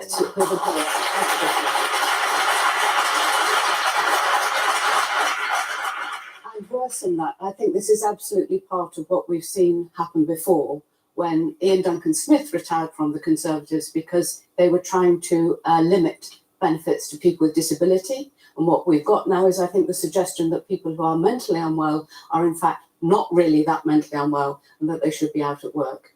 And clearly, I mean, he talks about people having 7 minutes with a doctor and getting a sick note and that giving them a guaranteed pension for life. This is madness. He needs to go into a job centre and talk to the people who spend their lives trying to get people into work, trying to get readjustments for people who are unwell and trying to help people who desperately want to work, who desperately want a healthy life, who desperately want a future and some way of earning money, but are literally too unwell at the moment to do so.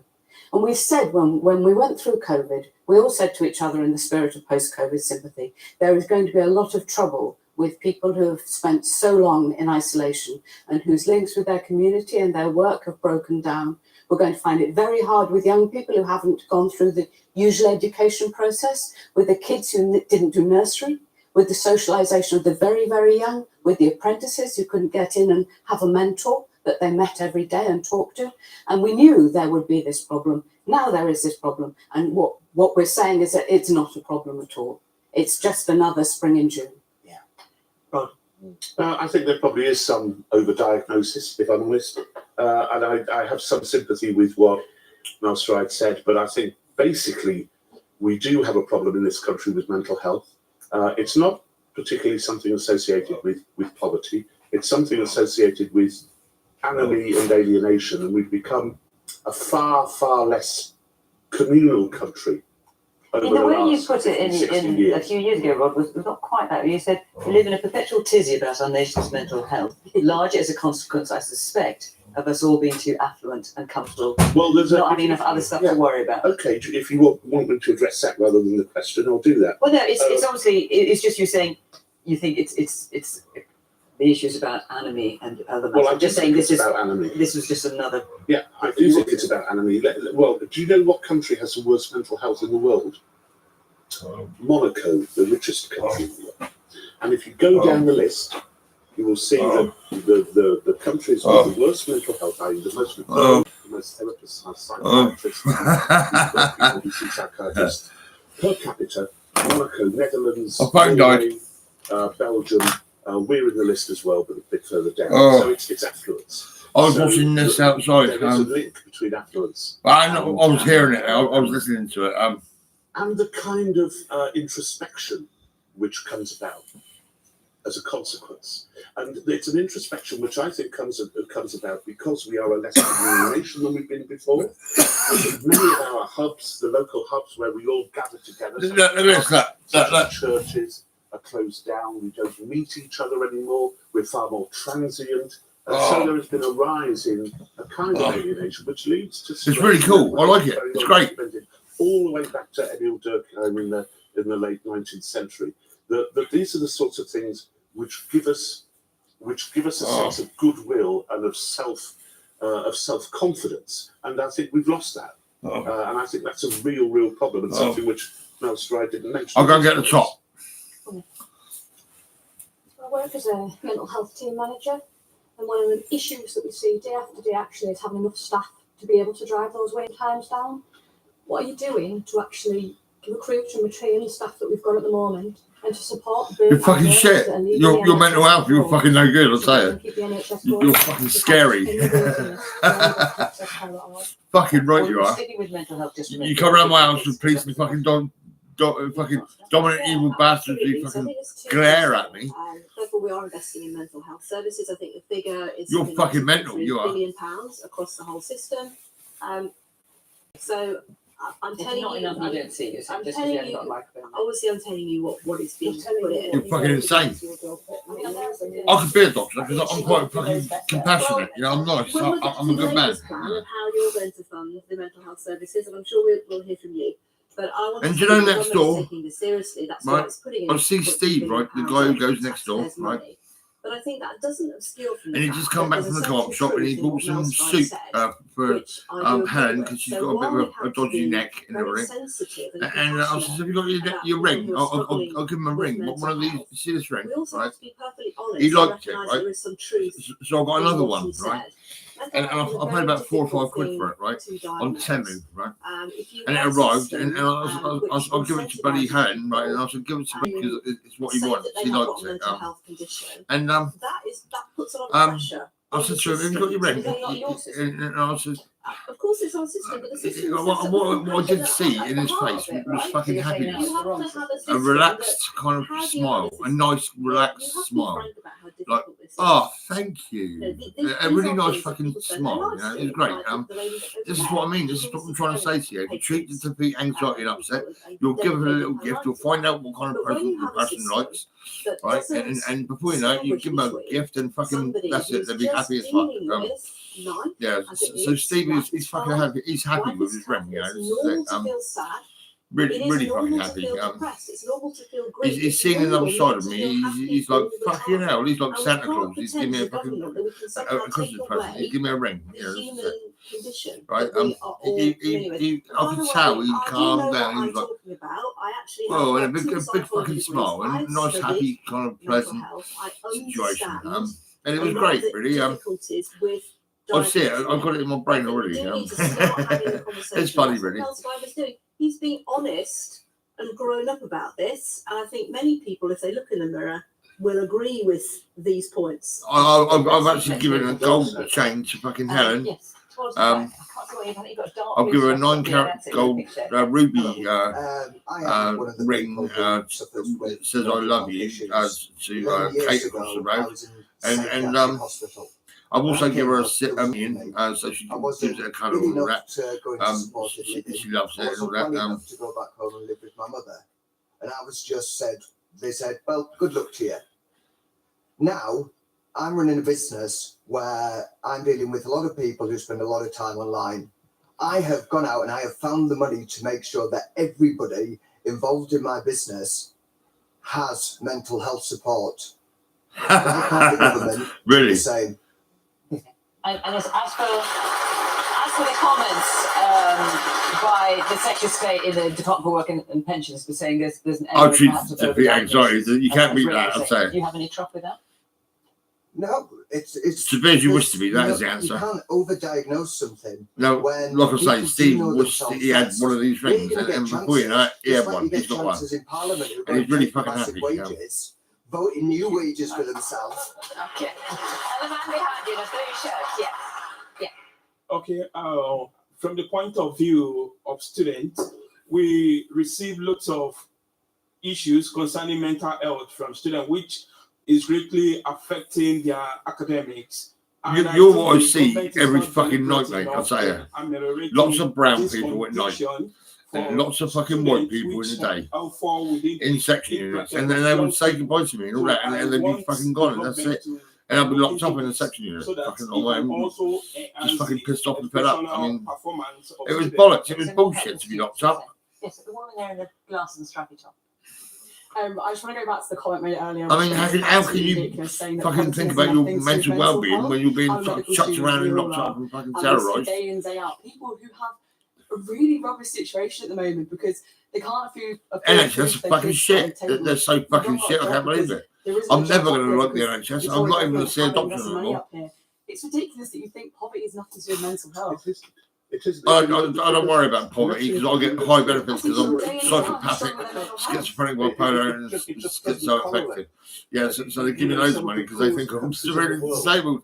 Fucking spastics, isn't they? They're fucking shit. Social solidity and social togetherness and the lowest mental health problems. It's sorry. It does correlate in England, though. If you see the spike in mental health. This country is shit as fuck. Not everything is the fault of the Tories. They may be awful, but not their fault.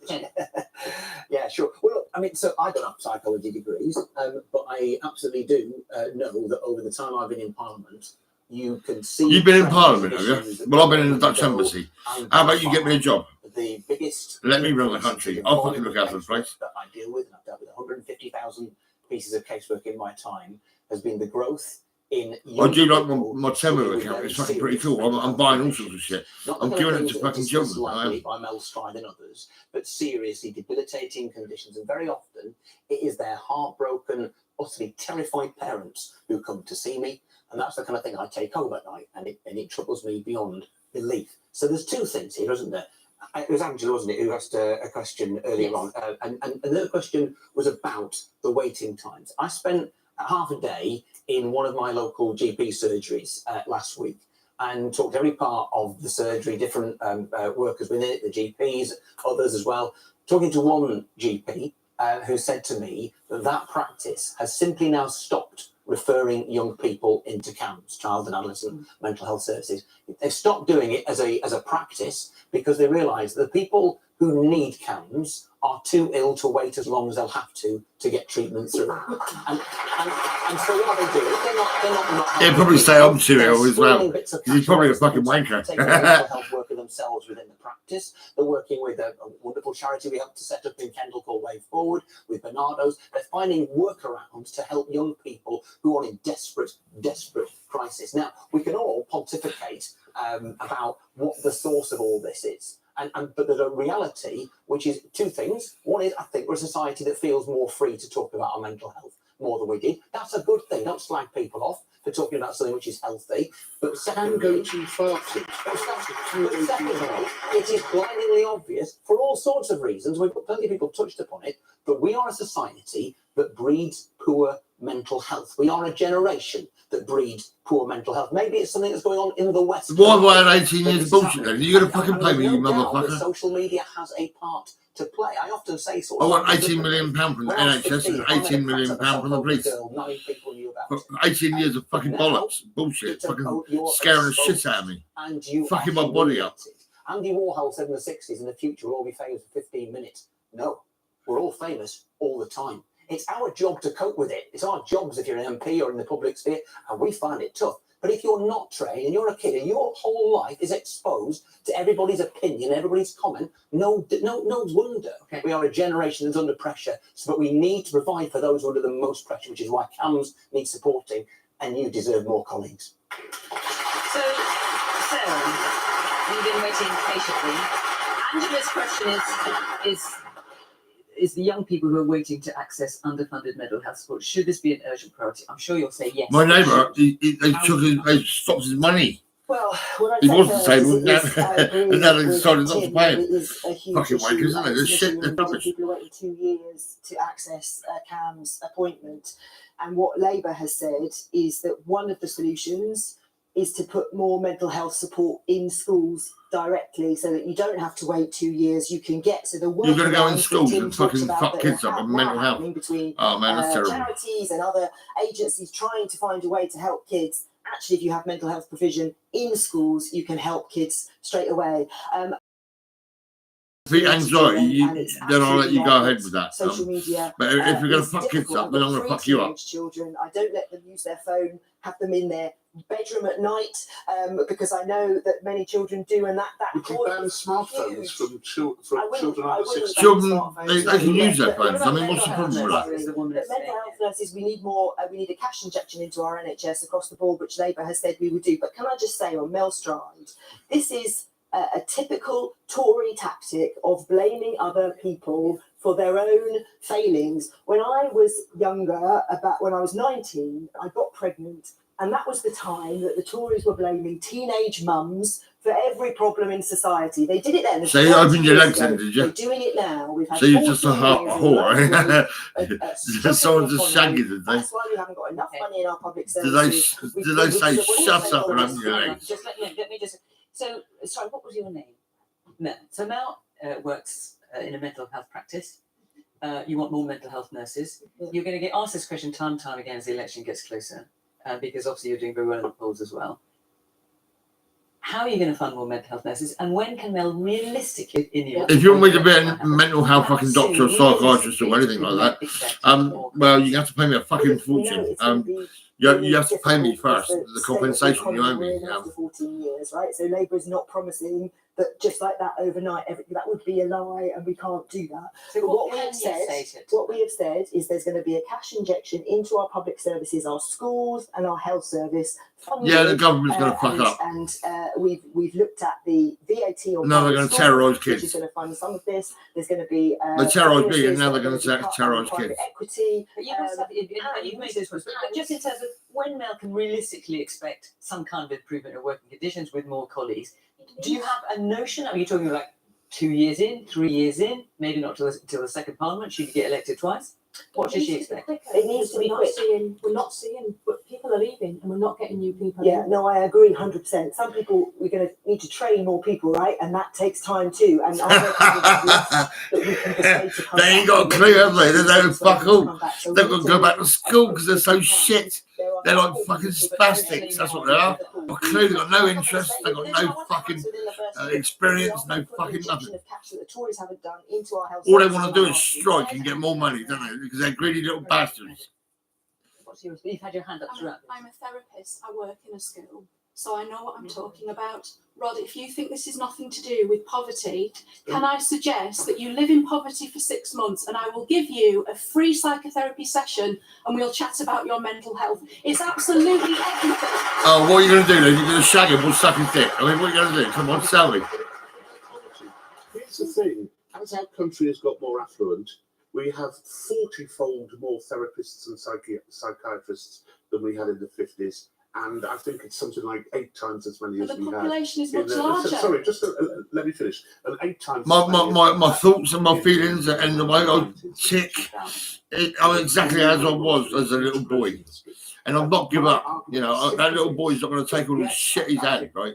I think that he's going to get fucking paid. That's it. I mean, and the short staffing are absolutely fine and right. We should complain about them, and it's good that Labour might do something about it. But at some point, because this is something which is happening across the Western world, we have to try and look. Yeah, that little boy I'm talking about is me. And it's not the Tories. You've probably seen me when I was a little boy. But it's not the Tories. There is something else going on, and if you start addressing that, then you might begin to see a reduction in the problem itself.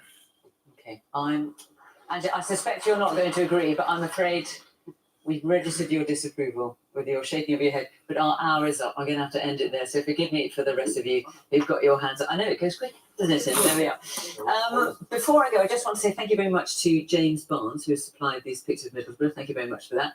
We are on our Easter break, but we are back in Buxton, April the 18th. Remember, if you want to come and be part of the audience, apply to the website. We would love to see you there. But for now, from Middlesbrough, from our panel and from all of you, thank you, and see you after Easter. Bye-bye. You're a good woman. You're doing a good job. You're making the ancestors look shit. You're making them come up with answers, and the answers are fucking pretty crap, really. Well, we've got to train. We've got to do this. We've got to do that because we're fucking rubbish. Yeah, that's it.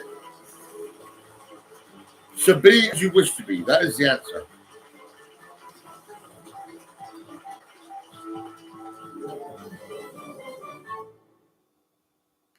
Treat to defeat anxiety and upset. It's simple. Thanks for joining us. Hello, you're going to have a great time. Remember, Kev, you aren't getting any younger. Sum up, I think, in about 10 minutes' time. Good morning, sir. Good morning. Yeah, but that's how look down at us here.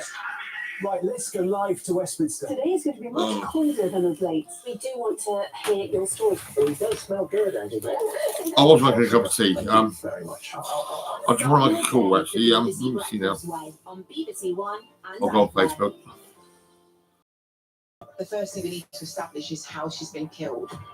At this stage, we've got a 5-day window. How do you explain the finger marks on the inside of the lid? There is a threat of getting bail. I cannot take that risk. Everything degrades over a matter of time. There is no room for error. The new series of Forensics, The Real CSI, continues Sunday at 9 on BBC Two and iPlayer. Discover unique stories. If you work in English space, this is the worst possible thing that could ever happen. Why do people behave the way they do online? We're dealing with really nasty abuse. This is the story told by the presidents and prime ministers who lived through it. Volodymyr Zelensky, very philosophical, and very clever. Only on the BBC. Watch on iPlayer. Listen on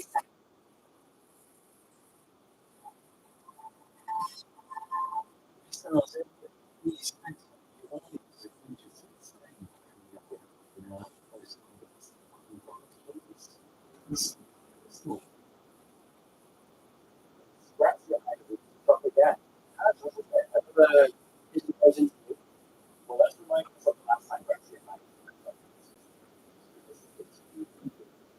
his wife, where he said some great things for the ages.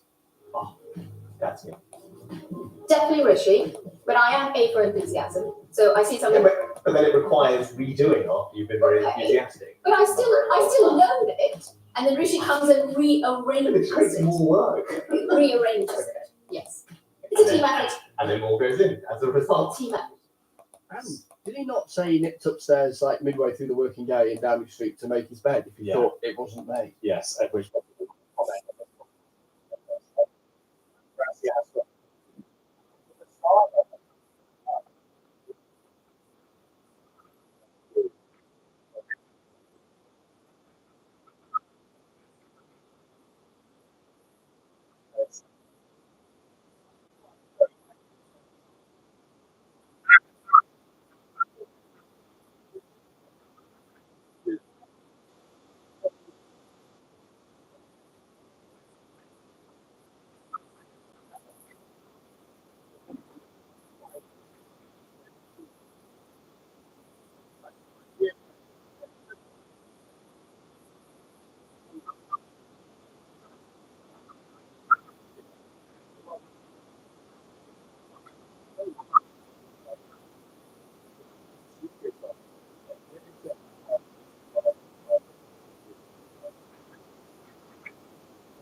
Was to be women and close this down forever. It's a vast amount of money, though, isn't it? It is a vast amount of money, but they've saved a vast amount of money by increasing the state pension age. They've saved 181 billion. So they've used us as a cash cow for long enough, and I think because they chose not to give us the opportunity to manage our own finances by not telling us, they have a responsibility to compensate us for that. And they need to consider it, they need to discuss it, they need to think about what happens to trust between society and government if they don't recompense us properly. Because all our sons and daughters are watching this. All the NI payers of today are thinking, well, will there ever be a state pension for me? Why am I even paying this tax? What am I going to get out of it? And they might have to pay a bit more tax to pay your compensation. I'm sure they do. I'm also a taxpayer. You know, I have rights as well. And I would prefer my tax to be paying my compensation than perhaps some of the other things the government fund. Lily, I just wonder if the way this goes, if Labour and the Tories are kind of on the same page, just sort of hoping it goes away and not making any commitments, actually is the real division that might emerge between older voters and younger voters about who deserves to be compensated here and who should be paying for it. Because I just think a young person who can't get on the housing ladder, thinking, oh, I'm going to have to pay a bit more tax to compensate some people who maybe have quite nice houses already. Yeah, To caricature it. I mean, I think that there's a legitimate argument here, which I hope most people would be sympathetic with, from the women who say they really didn't know.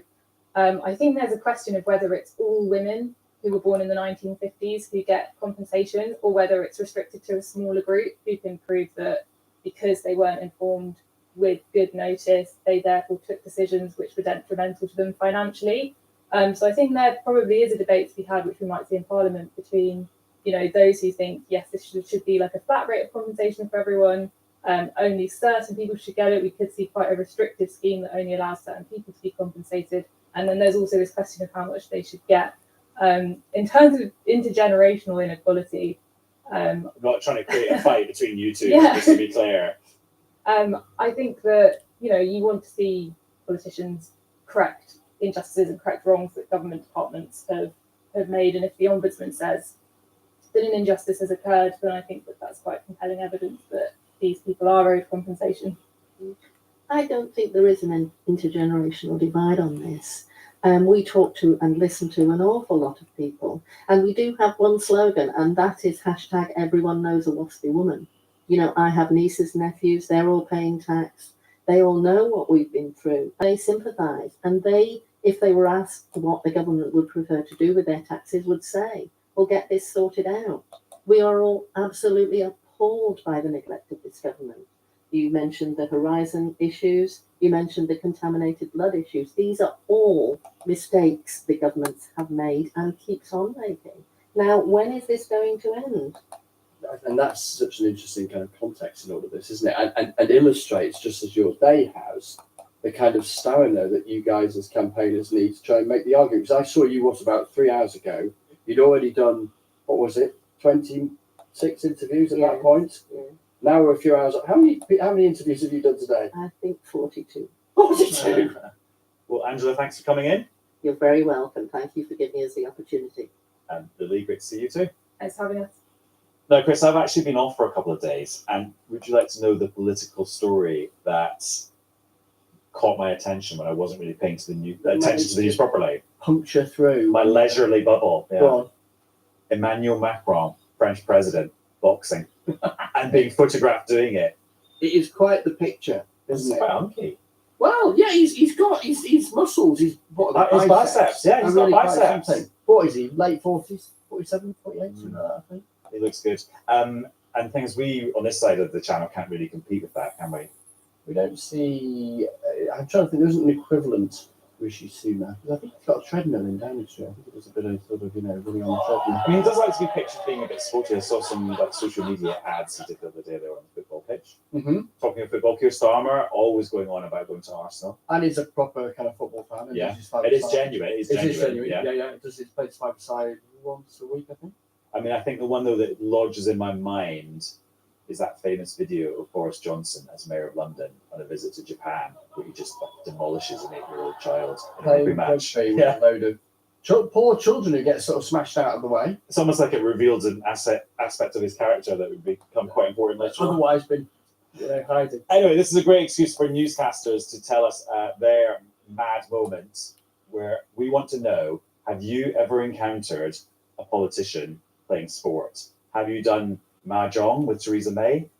Have you done, I'd have to think of alliterative sports that match ball games with dead balls. I don't know. Anyway, let us know. Cross with Lammy. Exactly. Newscast@bbc.co.uk. Hockey hunt. There you go. They're spewing out of you now.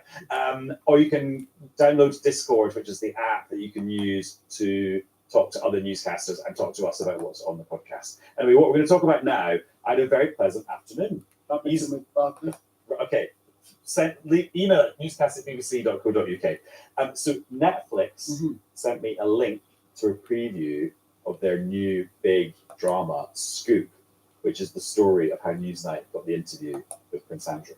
So you can't yet watch it as a subscriber, but you have seen it. I'm basically just showing off. And I've only watched the first 47 minutes. But luckily, I was going to say the star of Scoop, that Billie Piper plays her, is our former colleague, Newsnight producer, Sam McAllister. Hello! It's so meta, guys, honestly. I know. I'm confused at this. So yeah, we're in a studio. Oh, what the fuck? Our former colleague, who's now an author, but is being played by Billie Piper in the drama, which also stars Gillian Anderson playing Emily Maitlis, who sometimes used to appear on this podcast, but is now a rival podcaster. Well, in that case. I mean, it's a lot of water under the bridge. No, but welcome. I mean, I was going to say, it was super weird for me seeing like the Netflix representation of My Office.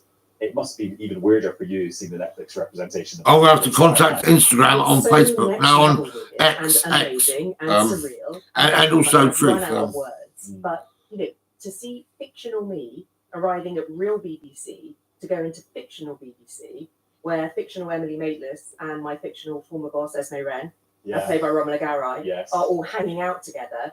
I mean, it's next level. You need to lie down. It is mad seeing these famous actors playing people that you used to chat to in the lift. Like it is very strange.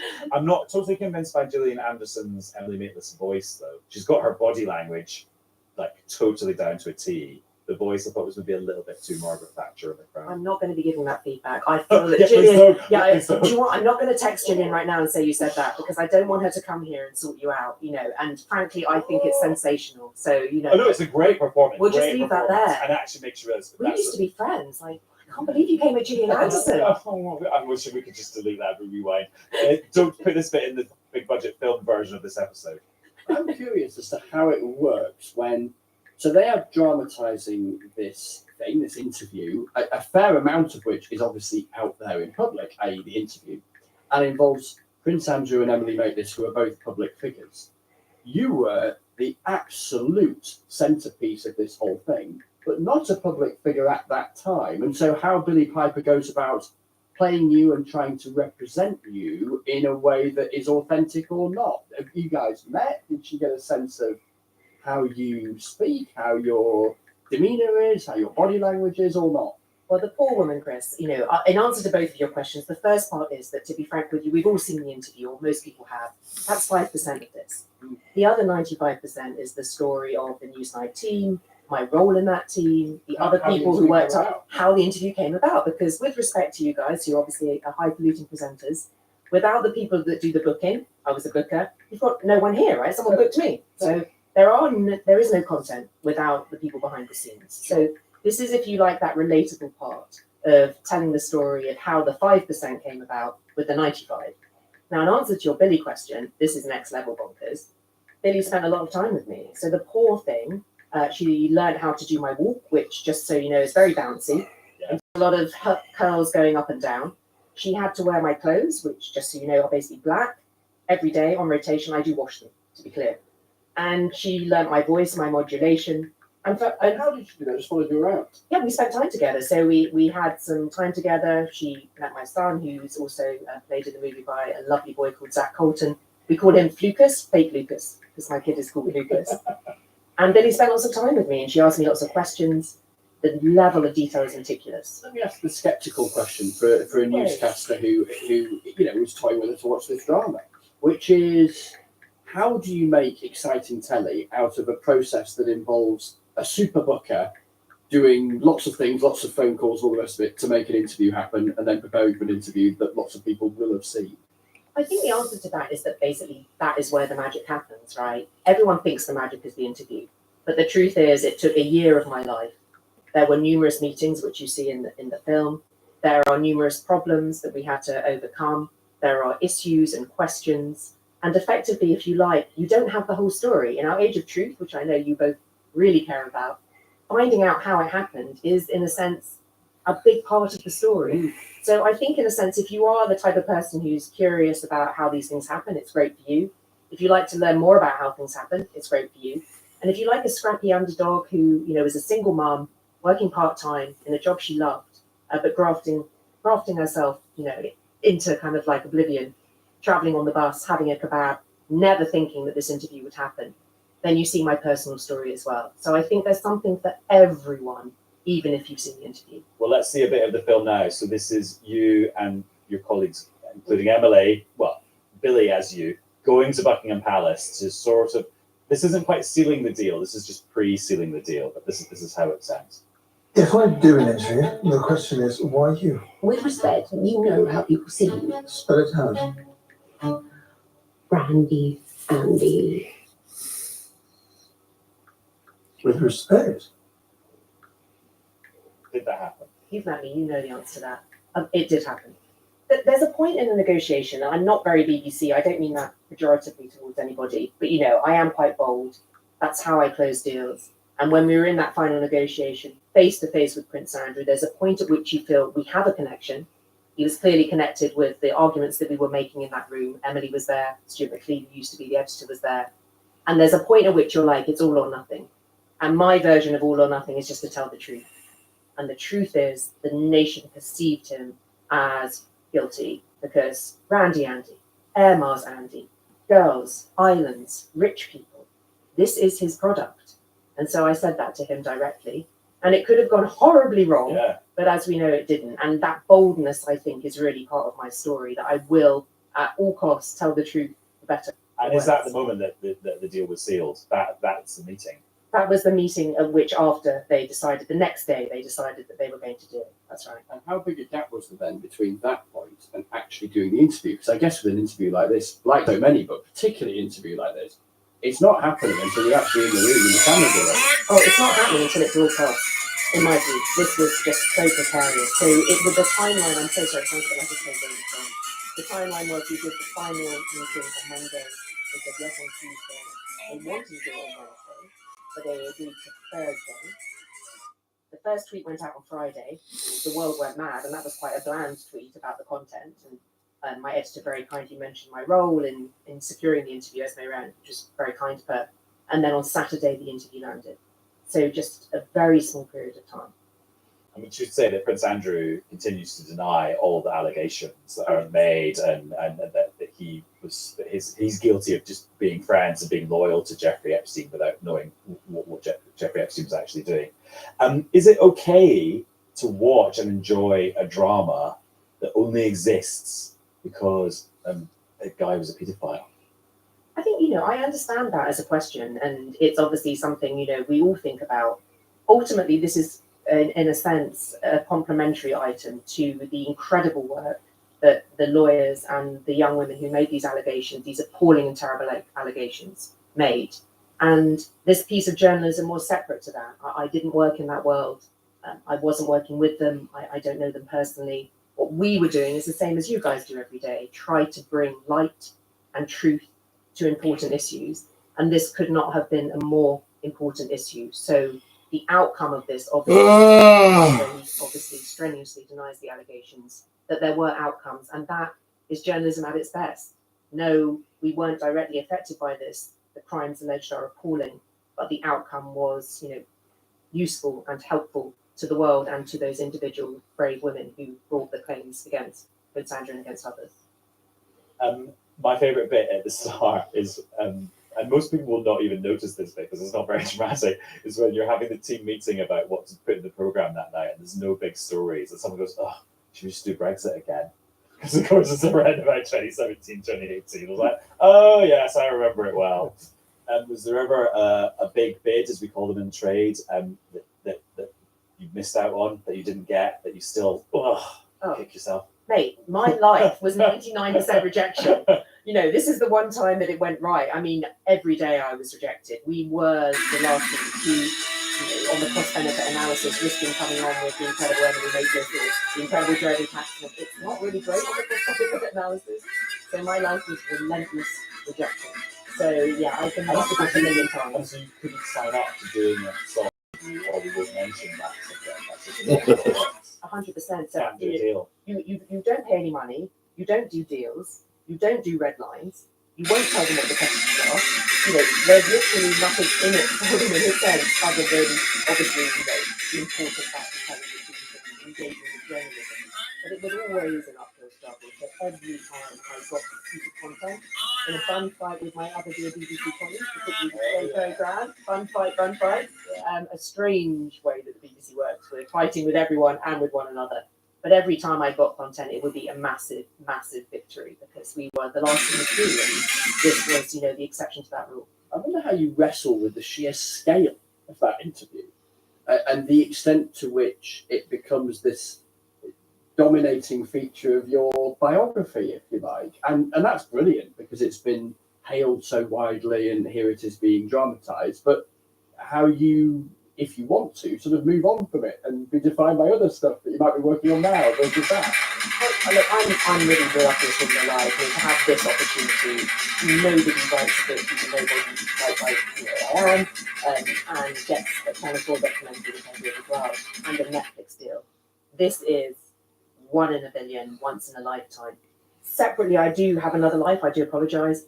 And in that life, I do things like I'm a visiting senior fellow at the London School of Economics, teaching negotiation. And I also do speaking, so I speak at corporates about my experiences with TEDx, that kind of thing. Still bringing up my son. So, there's lots of other projects in the UK I can't really speak about, but I do read in a sense that double life. The Prince Andrew life, if you like, and then the other life, which I'm very lucky to have. Is it true that Emily used to take her dog into the office and the studio because her whippet appears in the film at work a lot? Moody, the sensational whippet, which is absolutely beautiful. It's been in Tatler. I mean, it's more famous than any of us, that dog. It's a gorgeous dog. And sometimes it was in the Newsnight office, yes, indeed. Wow. And we were pleased to see it. What a gorgeous dog. Do you have any? I don't know if you've got any pets. I haven't got any pets, but I did meet a newscaster this week who is an assiduous viewer in particular of the television version of Newscastle 8 Thursday night. I noticed over our shoulder in this radio studio some cords hanging on the wall behind us. And I was asked if they were dog leads for your dog and mine. They're actually electrical cables with a bit of fur upon them. But it's suffice to say, proof. Eagle-eyed viewers. Exactly I'm so impressed by that. Your viewers are really impressive. Right. Yes. So had Emily been here herself, Moody would have been suitably restrained, probably with an electric cable, which probably is not a good idea. Sam, would you like to do the obligatory plug for your work? So the Netflix movie is out on April the 5th, and I hope you enjoy it. And obviously, it's not an obligation to watch, but if you do, I hope you enjoy it. And please watch the rest. Of course I will. Sam, thanks for coming in. Pleasure. And Chris, good to catch up with you. And you. And thank you very much for listening to another episode of Newscast. Remember, if you've ever played sport with a politician, what was it you said? Hurling with Hunt? Yes. Hockey with Hunt, I think it was. Yeah, if that's what you've done, then let us know. Newscast@bbc.co.uk, and there'll be another episode along very soon. Bye. I'm trying to think of one last one, but I can't. Bye-bye. Swimming with Sunak. That's good. Fencing with Right. Raj. You're welcome. We'll call it a day at that. Bye. Newscast from the BBC.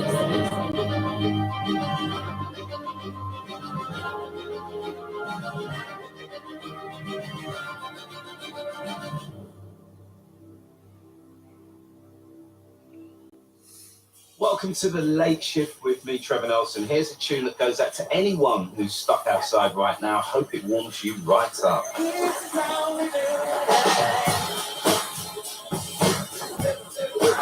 Make every day less every day with BBC Radio 2. Shouldn't have a police station. Shipton Abbott's finest are back. Let's try and crack this case, shall we? One of those people there, I think it's the murder. One of the fishing boats has reported a body lost at sea. You are priceless. He'll make splendid foster parents. We just both really want this to work, whatever it takes. Beyond Paradise starts tomorrow at 8 on BBC One and iPlayer.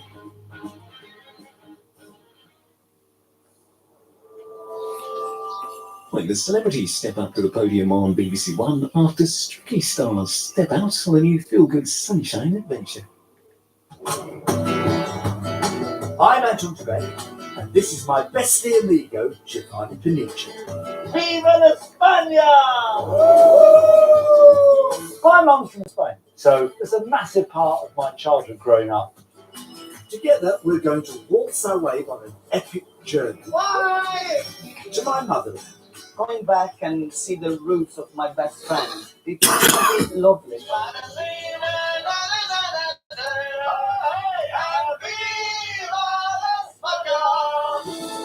Along the way, there would be some bus stops. You're joking! No, it's your fault. Now you solved the problem. And there will be some makeups. Well done, you. We'll be meeting friends, Welcome to my country. old and new. Oh, darling. As we work our way up to my mother's village in northern Spain, where we'll be joined by my wife Hannah, hola, our children, and most importantly, my mum, as we go back to my roots. All in our adventures in Spain.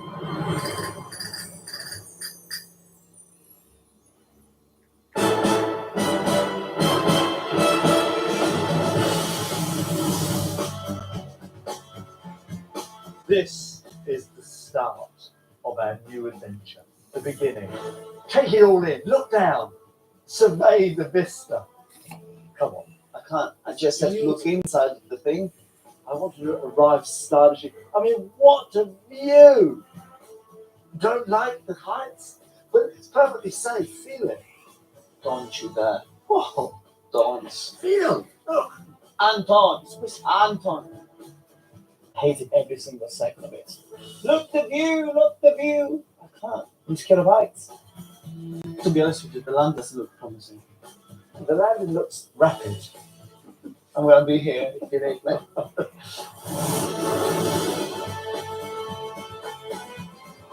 Here we go. You ready, Giovanni? Yeah. Brace yourself. Here we go. Here we go. Oh, yeah. We're in Spain! Now, I brought Giovanni to Spain because my mum's from Spain. She's Spanish. And I wanted to explore parts of Spain that I've not seen before. I haven't really been back for about 40 years either. So I thought, what better way to explore Spain than with my best friend, Giovanni, because we have such fun together. There's one problem. Where are we supposed to go from here? Look around here. Well, I think brisk walk in that direction, I think, will do us the world of good. Follow me. Now, my mum has given me loads of recommendations of places to visit.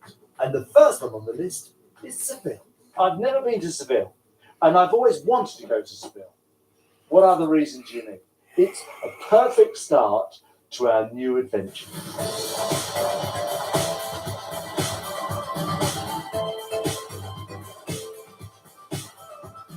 It's actually very exciting to be on the road again. It really is, isn't it? Stop me moving away. I know.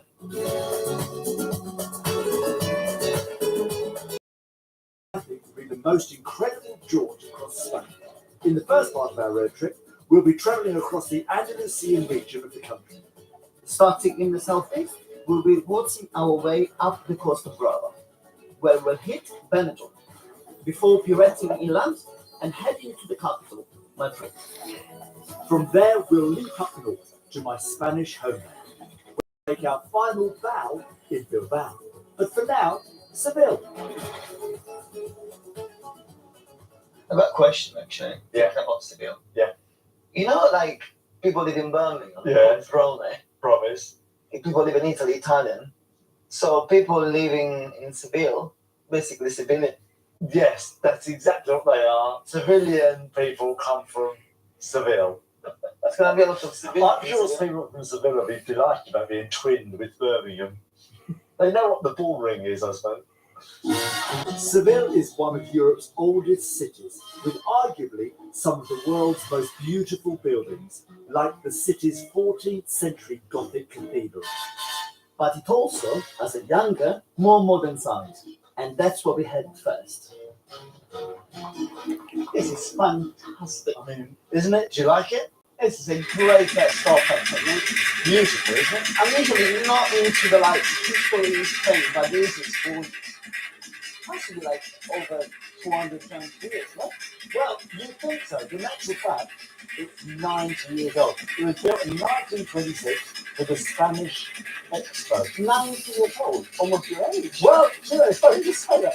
See those stairs over there? I laid the bottom on. Oh, did you? Yeah, I worked as a labourer. That was my early days. The Plaza de España has become one of the city's most marked. The square is known as the Venice of Sydney because it has its very own canal. I mean, You thinking what I'm thinking? what do you reckon? Shall we? It looks like a gondola in Seville. Hola. ¿Cuánto ¿Cuánto costa? costa? €6 for half an hour. For you? Cheers. What's your There's a start? race. Yeah. The first one, Yeah. we get to the bridge, Yes. win ice cream. Who's the ice cream? Who's the face? Ready? Off the tree. One. Which one you get? Which one you get? Yes!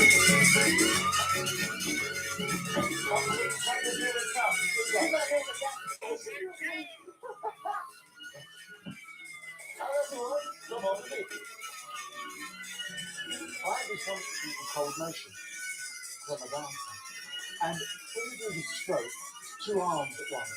You'll be holding a magnificent dance from your arms. Come on. I need to turn first. I'm going to go forward. He's got a little bit windmilly and it went in a massive circle. No, you go the wrong way here. I need to go forward. You go wrong. I don't have an outfit. My boat was absolutely destroyed. That's the truth of it. Wasn't my fault. I was great at that boat. How did you? Come with me, help me. We do it. Let's do it together. Let's do it together. Let's touch him, please.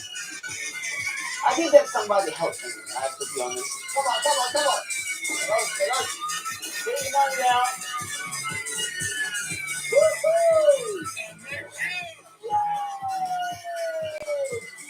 Technique and experience won the day. Yay! It's not bad because mine wasn't working. At the moment, I'm going to do the brain. Let's see, you guys know it's the first and the last time he's going to win a competition against me. And now I have to buy an ice cream. Since you have to get 3 of them and me just one. This is not quite easy. This is a reflection of how little I win. So when I do win, I'll see.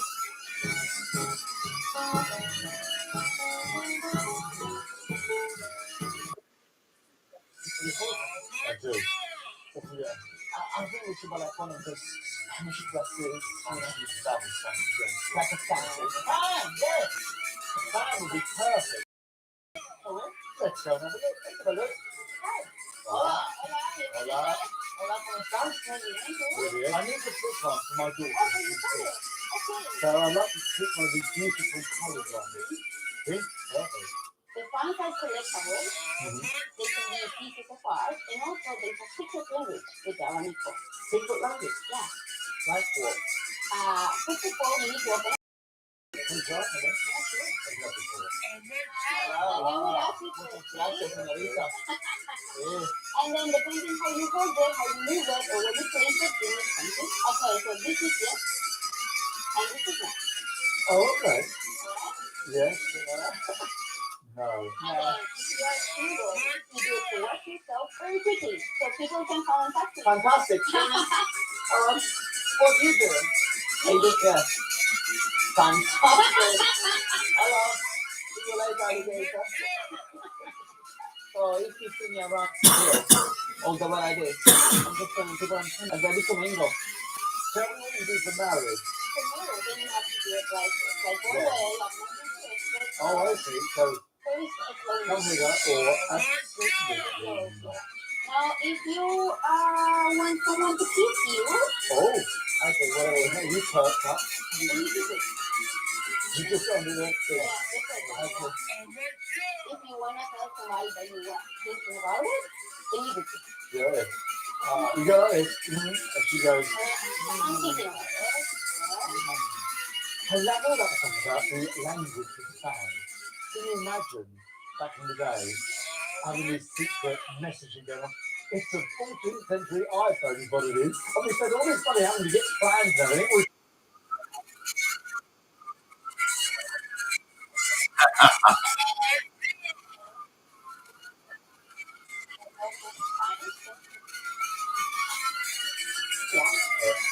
But if you want to say, I love you. What if I do that to him? Ah! Are you joking? There's fashion everywhere. Is it Everywhere. fashion? Now tell me about fans in Spanish dance. We have people attached to the flamenco, to the culture. To dance. Oh, you should have you. You want me to dance? Yes, I'm always delighted. Oh.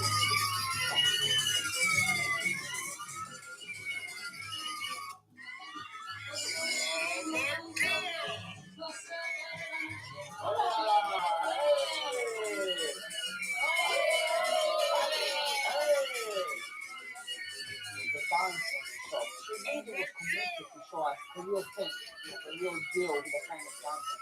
Her intention in the eyes was incredible, I would say. Lots of flamenco. I don't think she knew that we were dancers as well. Sometimes I like to sit back, relax, and enjoy the show. I might incorporate some of the dancing music in my next Barcelona.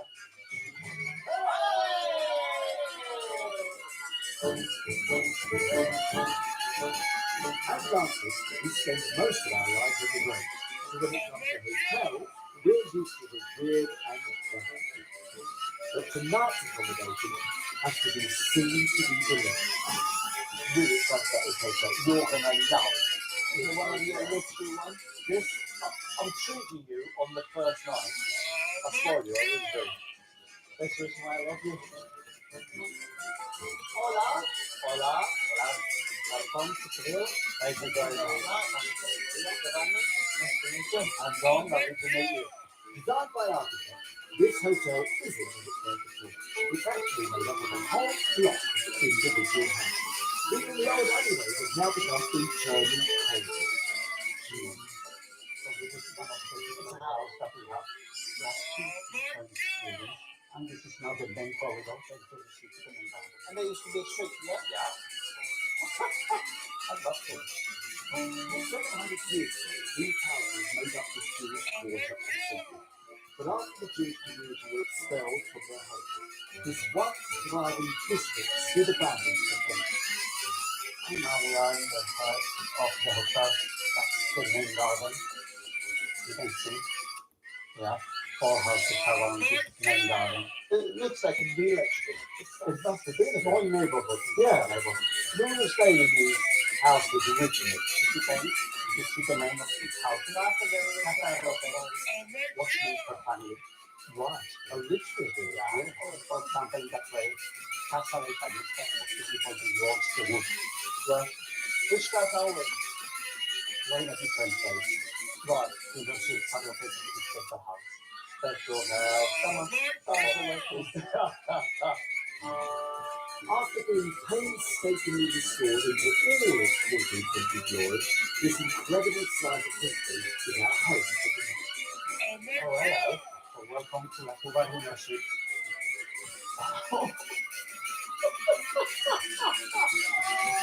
This is like Buckingham Palace. This is a hint of the drawing room at home. Looking back.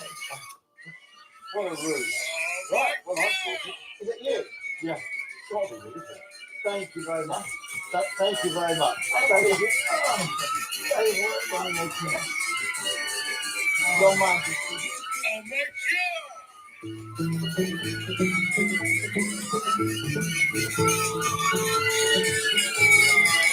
What a beautiful way to start. I want to have it courtyard. It feels like we're in the breakfast in the middle of the street. Nothing says Spain like croissant. Now, my mum has given us some suggestions for the day. Things to go and see. She said you must visit Ronda. Ronda. Ronda is a step. It's a Ronda. It's a non-step. Ronda. Ronda. It's one of the most beautiful places in the world. Not only in Spain. She said, mate, how would you put it in? How do you call a person who lives in Ronda? Rondoniers. Rondoniers. I feel like my youth say that. Really? Yeah. Feel like we're going in with granddad to speak like that. I've seen you around. You speak French a bit. It's funny actually because when I was little, I understood French, but I was speaking to so, but now, being here, I'm understanding more, but it comes back to you, it comes back. And then he doesn't got it with you, okay, and I always think back. I'm also going to speak with my family, oh, cool. So, I keep my eyes myself. You stay with Holly about this. That's it. Okay? What else? Orange juice. Soda orange juice. ¿Tú quieres? Naranja. ¿Tú quieres? Naranja. You want some naranja? Chile. The most famous orange juice in the world. This region is famous for the orange juice. Let's try. Do a bit of that. Oh, it's like a wine, isn't it? Oh, you have to put it out. Do that.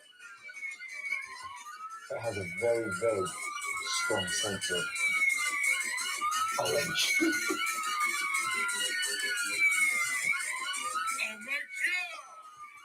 Oh, this is lovely. You know good orange juice when it makes you go out. It's a 2-hour drive to our next stop, so it's time to hit the ground.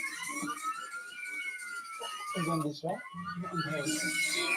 this is one of the most amazing hotels I've ever stayed in my entire life. There is one slight problem without being literally always a bit lost. I mean, no idea. I mean, it's just important. You're not going to make one bit this way. 22 different houses, 2 palaces, corridors, courtyards, what a massive inside. Oh, we had breakfast here this morning, hours ago. We've just been online in the van. Thank goodness. Oh, we were 4.5 hours trying to get out of the place.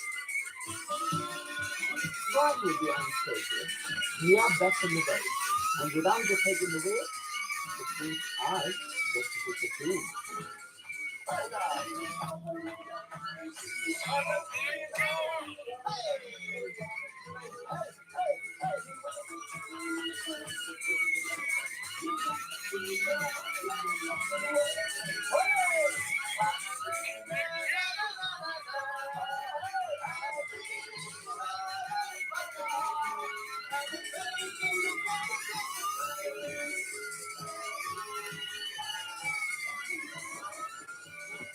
Leading to build a home. Today we're heading to Rome, famous for its Buena Vista. It's one of the most snatched places in Spain. And there we head further south to the coast and the home of the rich and famous Marbella. Then up into the mountains onward to Granada, where we'll end the first half of our Spanish odyssey. Well, there's a wrong because a month ago, Mum said this mama up in the north and she moved to the UK with when you went to the UK? 55? I worked with that actually later. She moved to the UK. So the bits and bobs of moving there, very exciting. I mean, I haven't been back to Spain for, she's got a money out, 35. So I haven't been back there for nearly 40 years. 40 years? It wasn't even born. Nearly a thought about it.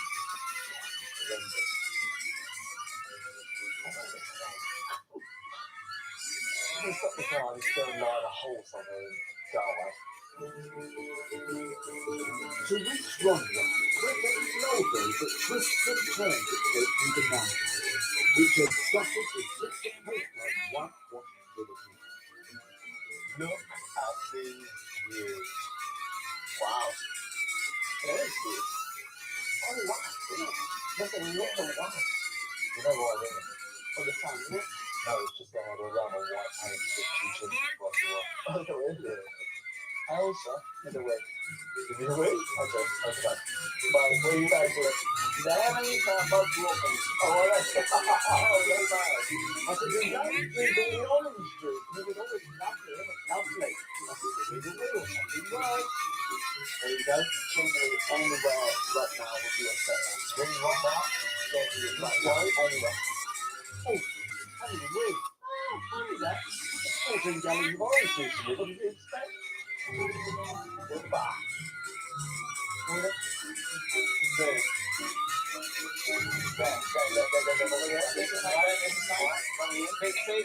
I'll be quick. Wait for me. Wait for me. Wait for me.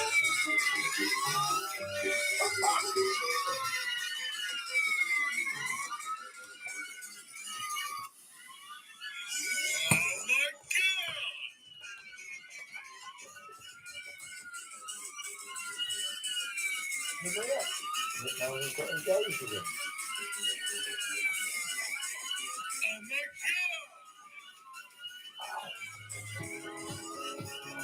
And after my much needed comfort break, we are off to our destination for the day. One of Spain, one Spain with you. Gosh, look at that. Oh wow. I'm loving this part of Spain. That's fantastic. Top down and another look. This is incredible. I mean, look at that. That is amazing.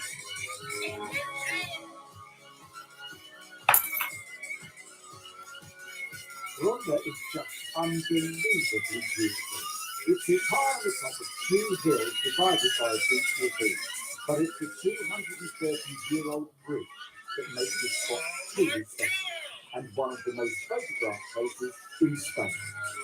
Look at you, see my mum is right. Always listen to your mum. Always listen to your mum. Look at that, yeah. The views, man, they're incredible. This must be where they took all the selfies from. I think you should go and take a picture first. You got there. You just like a nice selfie. And we put on the ground. Come on, come on. Yeah, let's do that. Over the years, it has become a tradition that anyone visiting Ronda must stop for a photo with this iconic landmark. Oh, wow.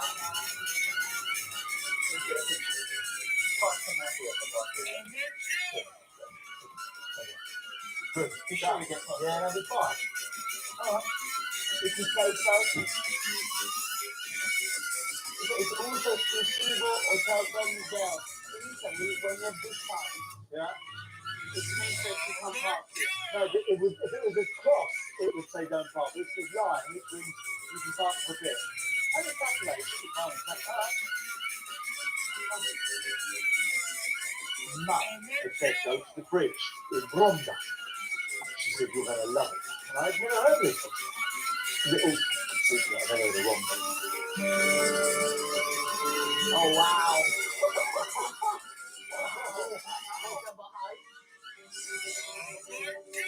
Ronda's beautiful and this bridge. The vastness of the vista. I can't tell you. Huge. Wow. Look at this. Take selfie. Yeah. Okay. Ready? Hang on. Are you taking a selfie? I'm not entirely sure that you're not here. Yeah.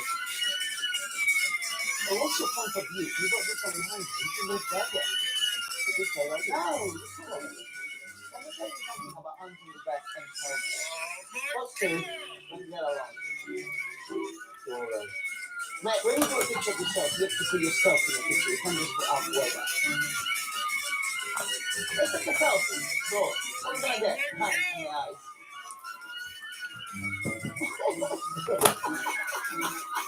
This is the worst photograph ever.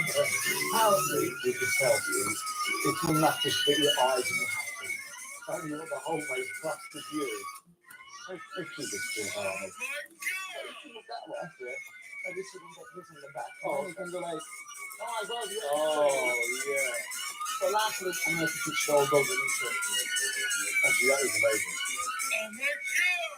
Looks like that. No! You're shouting! I told you what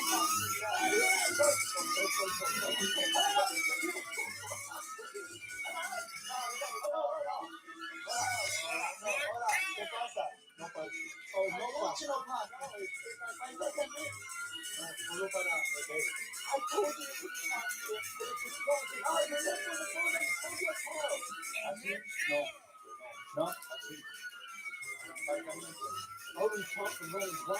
You talking the wrong way. I didn't talk the wrong way. You talking the wrong way. The traffic timing around here is a bit tricky. It doesn't really make it clear. Apparently, you're not allowed to park across the bays, which is hotel parking. Apparently, you've got to park along the bay, and you've got to do it in the hotel. So confused, so many things. This is the night. We need a car, pues debemos probar una solución a este problema. ¿A dónde va a ir? We don't want it to be justified. I can imagine. It's your call. You created the staff behind the focus for this time. Please can you go? We are all We're very sorry. Okay. Por hoy, se lo bajo. Mañana tiene que pagar, ¿vale? Yeah, this is the last time. Thank you. Muchas gracias. Muchas gracias. Sorry. This was almost the end of our trip, unless you want to walk all the way around town. Thank you very much.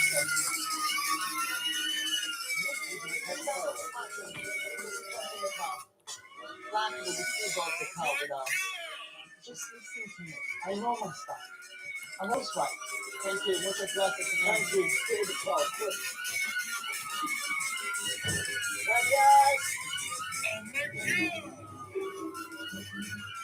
I told you shouldn't do it. I told you about the Saturday night. One for us, you can't pass here. No, but in England it's two. It's two houses. It's one. I don't have it all. Because I speak Spanish. Spanish came out all quickly. It's the thing that got up on my sleeve. Up on your sleeve. You spoke Italian. And with that, it's time to call you for bed.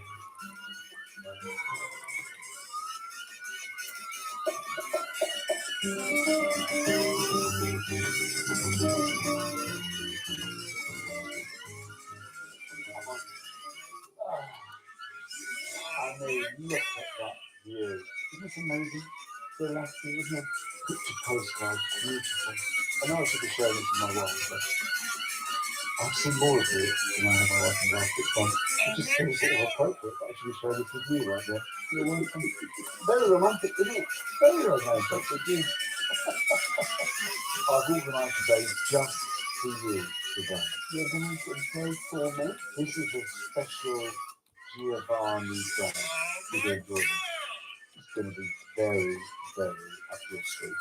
Where are we going to go? Tell me. You can have something out of a long glass with a cherry and an umbrella. You'll be very stylish. You want to know about it. Mars! I knew you'd like that. No, you're taking my language? Bit of Mars. Oh yeah, very, very bougie. It's going to be lovely. You're going to enjoy it immensely. I like a bit of bougie, huh? You change. I used to be so relaxed. Everything was fine. Then I spent too much time with you, I'm a bougie queen now. Okay. It's a matter with you. Everything I do, you have to do with me. Yes, it's wherever we go, whatever we do, we're gonna go through it together. We may not go far, but shoot out the star. Wherever we are together. Wherever I go, I know he knows. Wherever I go, I know he knows. No fix, no fight, no peace, and no he goes. And we go together. We kiss and treat them all out. And whether it's one place or so. We do for me and me for you. We're mother free, whatever we do together, wherever we go.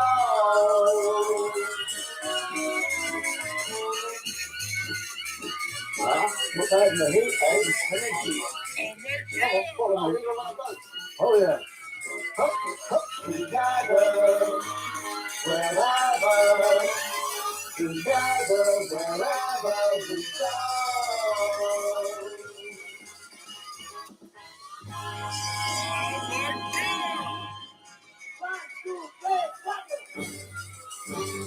And together, we're up. Today we're joining the likes of millions of Brits and heading south to the coast. So next stop now. Rock up your street. Hopefully that is something great for this match one day. It's going to be amazing. We've got a yacht. We've got a yacht. That's a better funny hat. When you like wear the funny hat. I love the English things, by the way. You do? I do. How you calling English this thing? Like, easy peasy, lemon squeezy. Colloquialism or vernacular or something like that. But vernacular is the one who goes to the list, isn't it? The vernacular. The vernacular.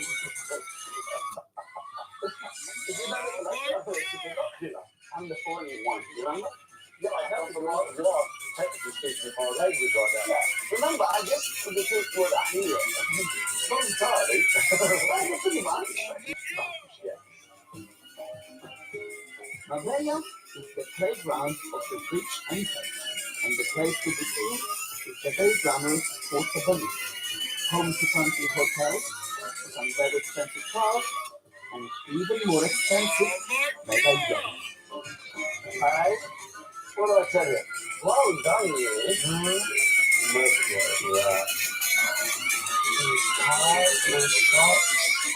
Or the smash of blue. You want to do all that? I like it. Let's go do that. Yeah, I like that. Oh, yeah. Come on. I like it. I like it a lot. Come on. Wow. I've never been in this before, so it's very exciting for me. Now they say size doesn't matter, Lionel. But when it comes to it really does.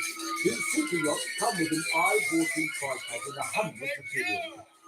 Obviously, I didn't think we one as big as that. And both around this summer, it was a rent here. Oh, that was a sight. Anton Debek and Giovanni Felice. So, to get a sense of how the other half lives, I've hired us a lovely little cruiser for a few hours. Jade, right on board. Wow, this is lovely. Hello, David Mason. And it's not just the yachts that have a hefty price. Just to dock your boat today costs a whopping €4,000. But not for us, as we're moving our vessel out of the ocean road.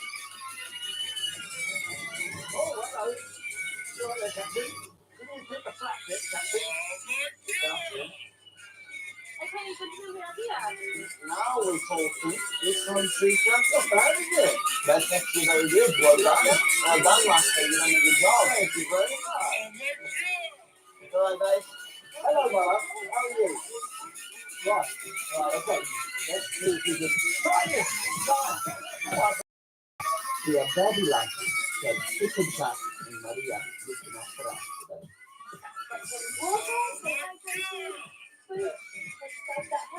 Oh, lovely. Huh?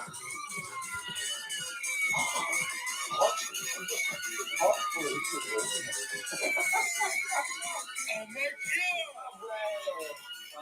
Look at that, out of the ocean, mate. Trying to go? Oh, really? Oh, wow. Good boy. How about the look? How about the look? They texted me. Could you go a bit faster? Look at the air. Yeah. His air hasn't moved for about 5 years. Oh, hello. Why are you going to left? Serious like that before. What's that even mean? Yeah. Okay, thank you. Hope you see normal language. Shit, mate. You all have a go? I do. That.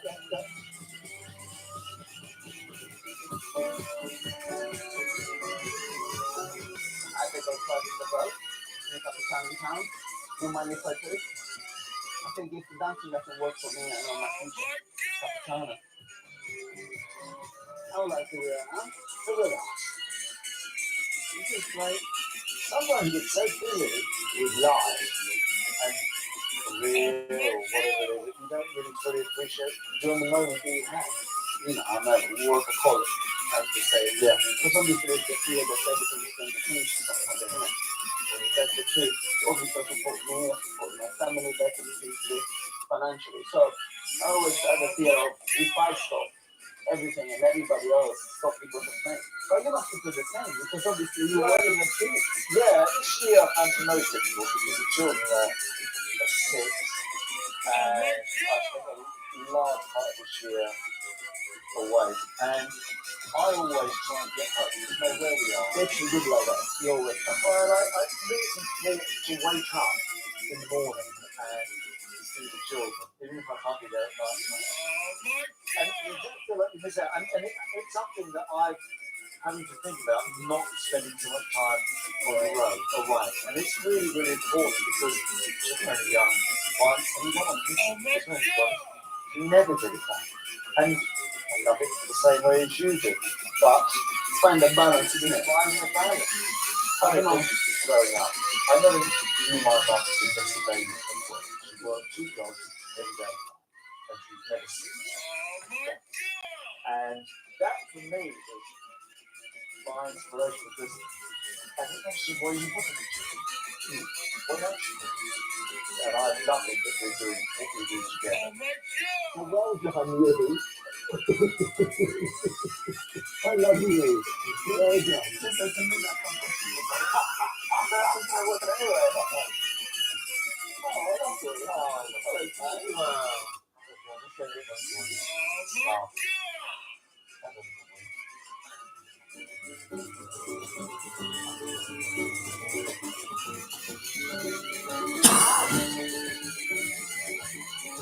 Today we're back on the road heading to Grenada, the final stop on the first leg of our Spanish adventure. There are very few countries around the world that are synonymous with dance. Spain, as a culture, is synonymous with a particular dance style, which I find very interesting. Now, you know, of course, Grenada is very famous for flamenco. Granada. Yeah. I love a bit of flamenco, man. You love it? The beauty when you see flamenco festival. I do love when I see a nice, the dress that they're wearing.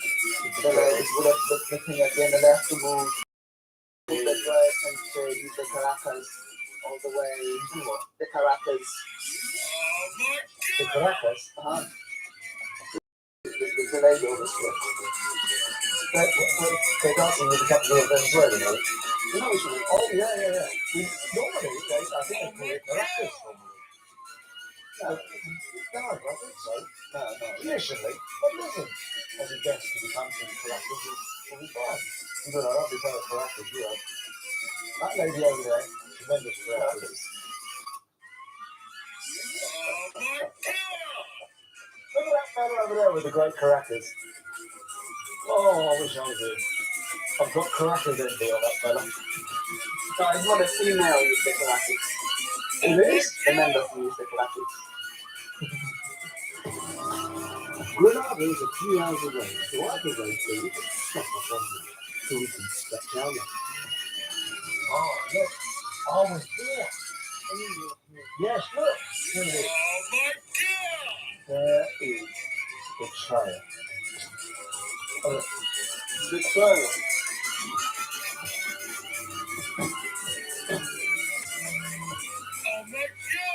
This is where we're going. Where are we going? We're going to go across the top there. Across that trail, across there. What are you talking about? I mean, it was once the most dangerous trail in the world. It was shut for a bit. Why did it? Well, there was a thing. And we doing it. It's not bench anymore. There's like a handrail and everything. And now it's fine. Is it? Yeah, that's enough. So they close it? Yes. For the thing? Yeah. And now it's fine. You're my best friend. You know exactly which I'm scared of heights. This is the way of facing your fears head on. You embrace the fear. So listen, let's not focus on the fact that it's the most dangerous play in the world. Because I even said it. That was then. Now, take this. As long as you're nice and close to the cliff face, you'll be fine. There's a couple of bits where it's a bit rickety, but other than that, it's fine. You're going to be great. You're going to love it.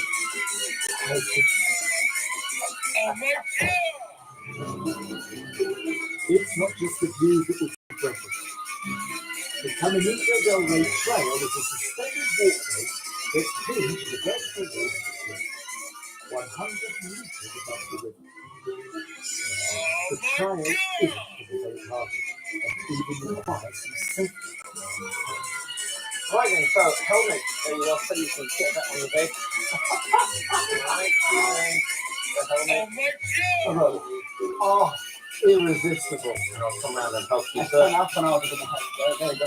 Yeah, if you put the helmet, nothing is going to happen. Well, it's basically like you take your belt and you get so we'll quickly by Mountain goats and vultures. Don't worry if you collapse. You've got a helmet. Nothing. Really fine. You got a helmet. Right, guys. Follow me. Come on. Let's go. Hold my hand. I'll lead you. I don't know. Come on. See, it's all downhill from here. I have to be honest with you. I'm scared. Coming up here, it's quite dangerous. In a way, I'm putting my life in edge. I genuinely don't know why. Oh, it's so nice. Hey, look at this. Look at it. Oh, no, look at that. Honestly, if you look down, it's not too bad. What's wrong with you? I don't love that. Why is that so? What's your mind? Because I'm trying to get him to embrace the fear, and he's doing it mostly like this.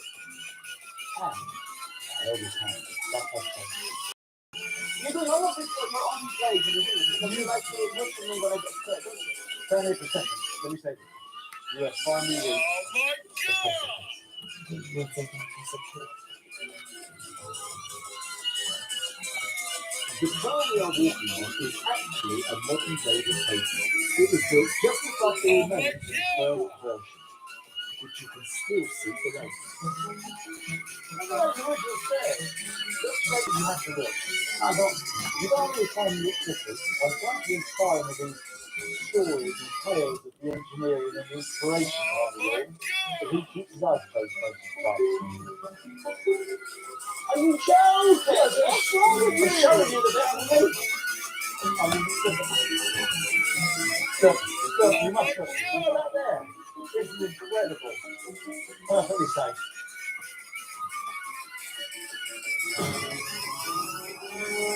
Having made it through the gorge, all that remains between us and the safety of solid ground is a bridge crossing suspended 120 meters in the air.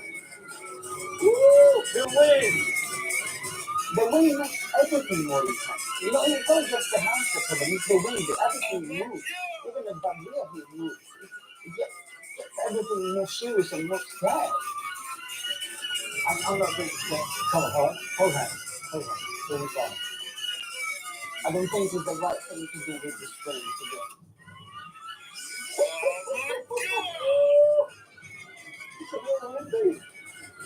My hair is a mess. I'm sweating. I don't got my ass to fit with me. There's nothing around here. Just go back. Wow, yeah. Take in the view. Take in the view. I'm going to slap you. You know we're hiding birds, right? We made it. We're fine. Well done. Very proud. You've done well. I'm lucky to have this one off. But other than that, I've done.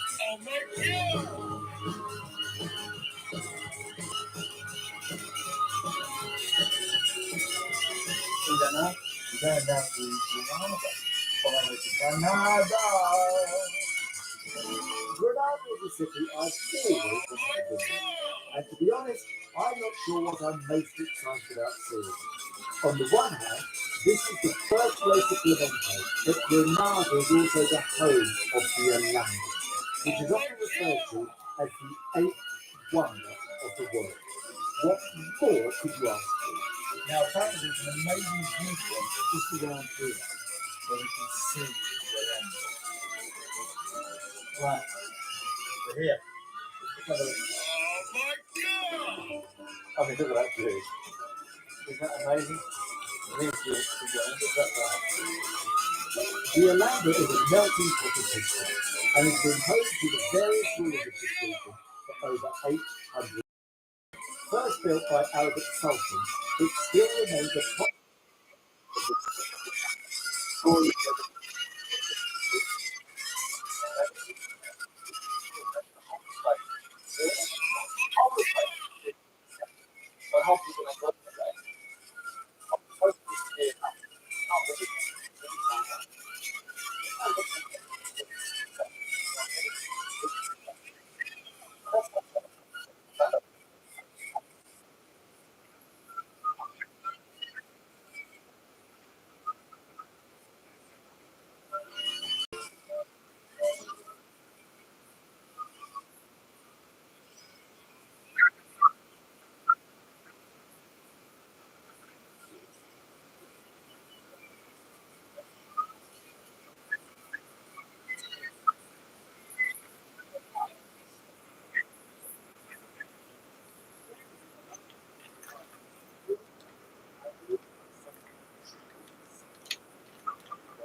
Trick. Covers in with the wife.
have a full score at the end of each round.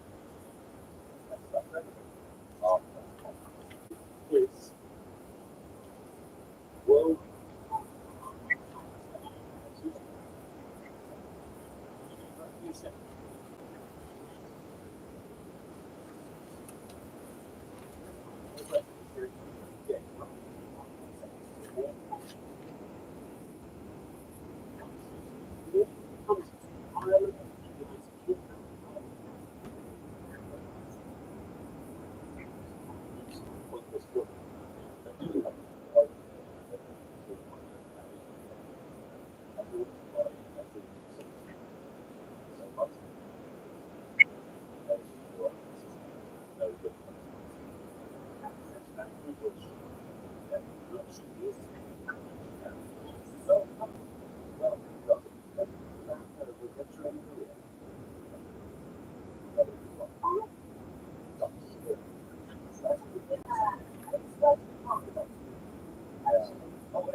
Sudan.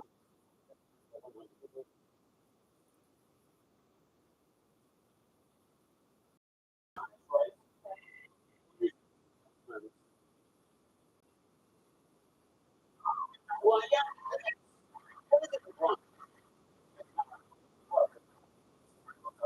Well played, more than lots of stuff. There's a lot of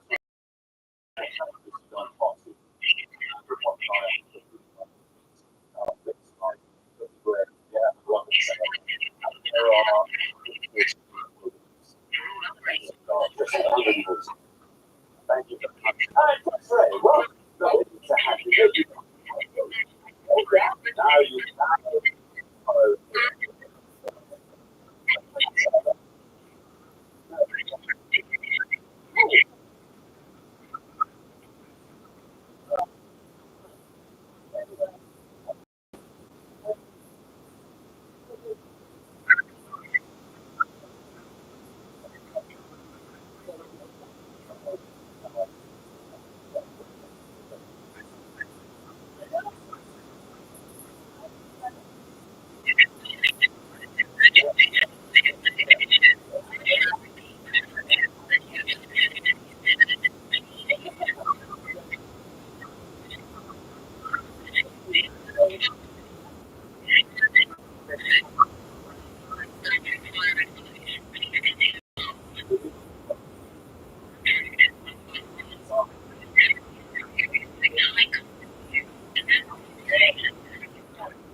Larry,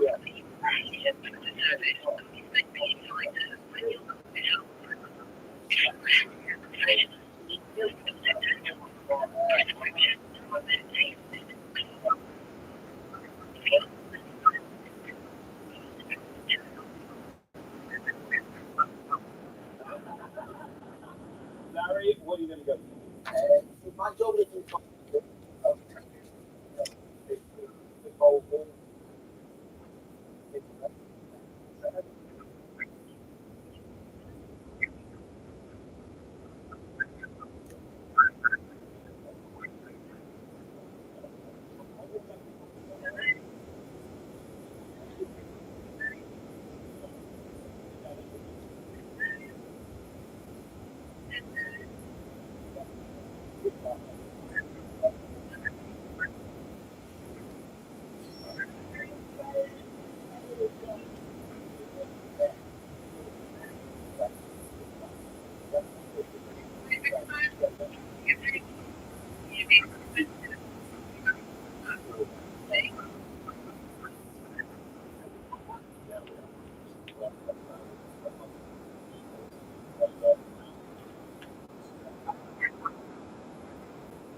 I'll show you some evidence. I'm first scan 075 111 97665.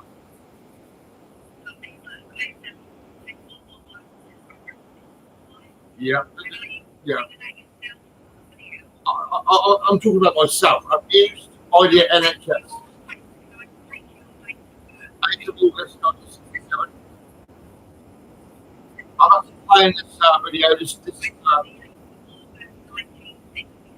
Yeah, that's right. Yeah.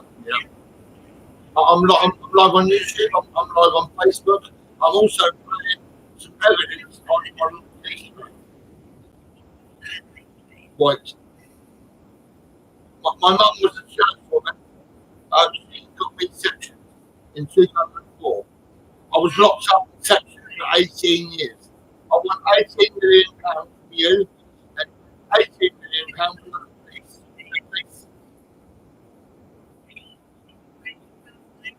Gordon Thomas White, born in 1967, baptised in 1968.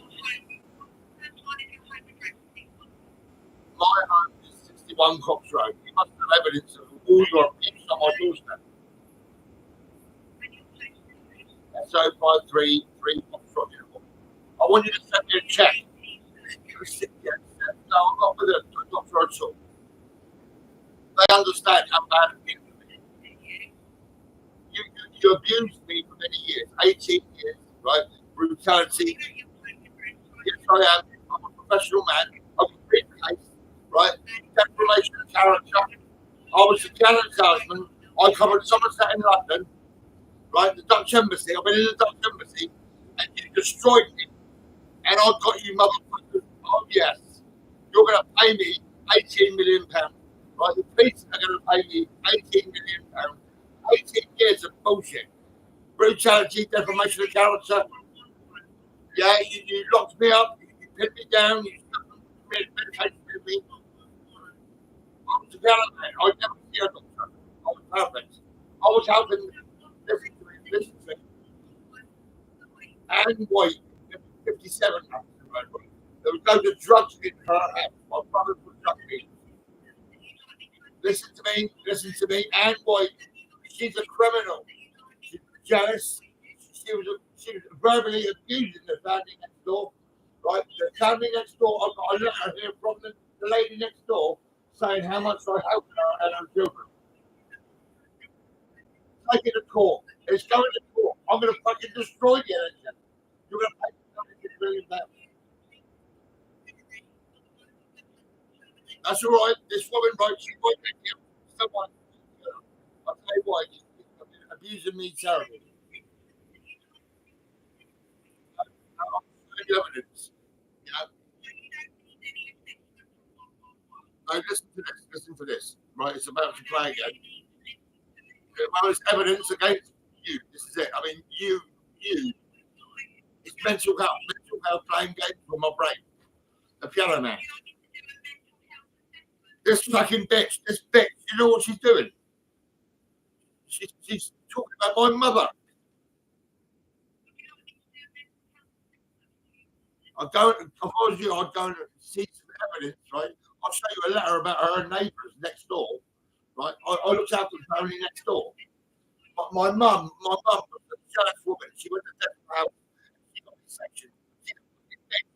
She could die.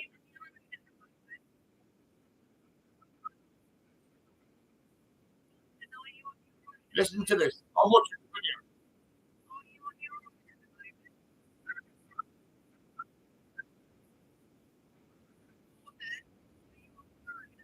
I told her to walk away, and she's a horrible woman.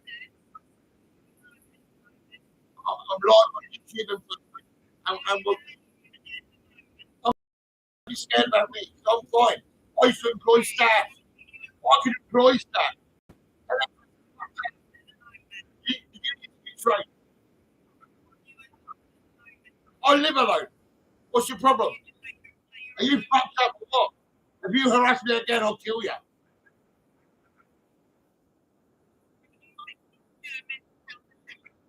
Look at her. She's a fucking slut. I'm not worried. She fucking locked me up. Fucking dog. I'm just letting you know this is going to court. This is definitely going to court.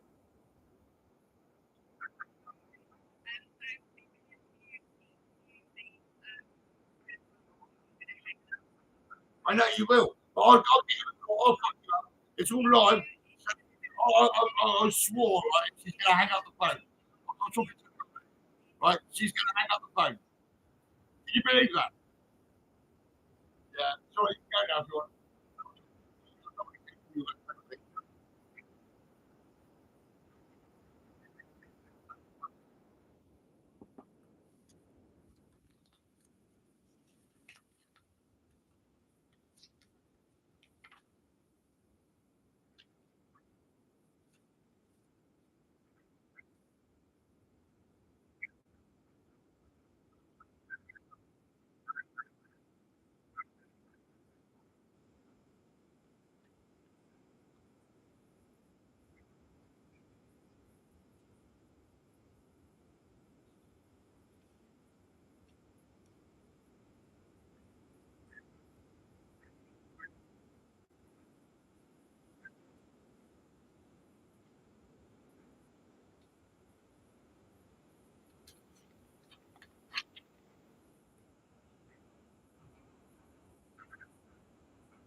going round again.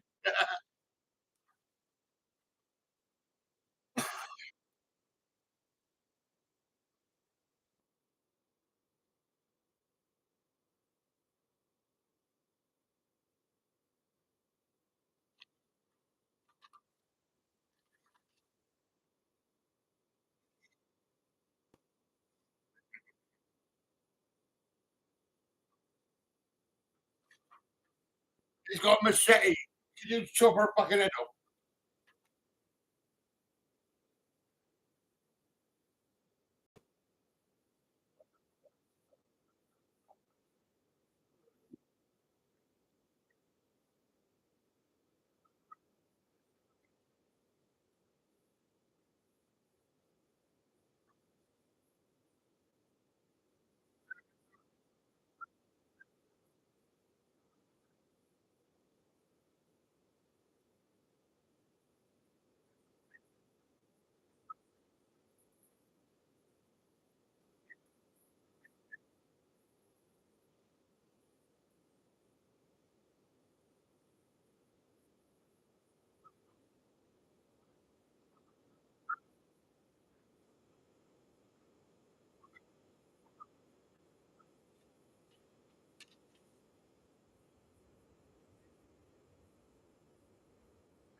I thought we had a police. And I got pissed off at the cunt.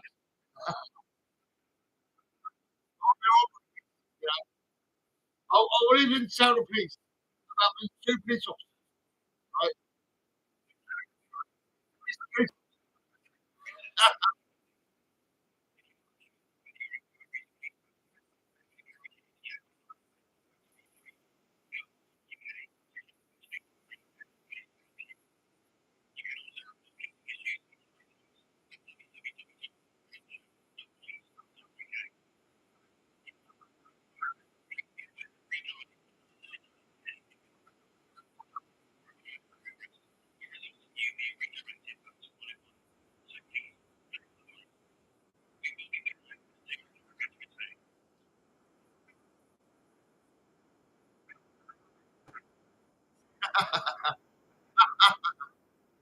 She's got a warrant.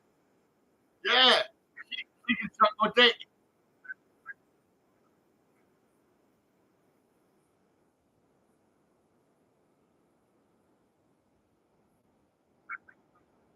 Massive COVID. Why don't you come over and suck my dick? Come on.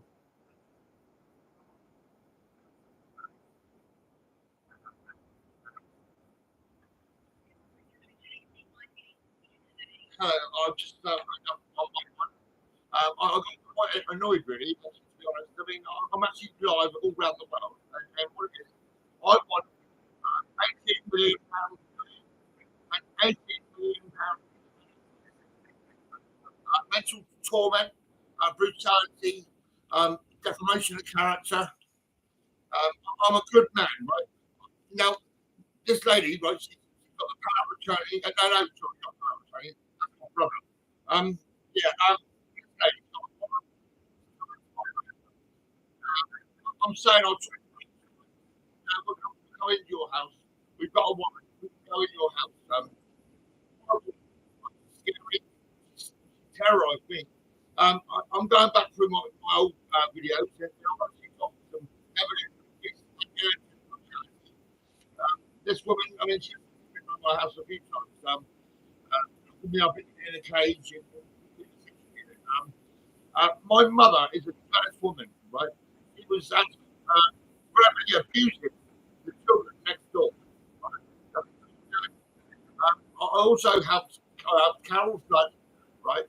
Just in a Royal Select Hospital. I helped children, Claire Clements, Amy Clements, Adam Clements, Robert Arthurs, and Ian Arthurs. I was actually helping a lot of people, actually, town, everything. And I was actually destroyed by NHS because my mother reported me to the mental health. But the members of my home scared them. They scared them so much.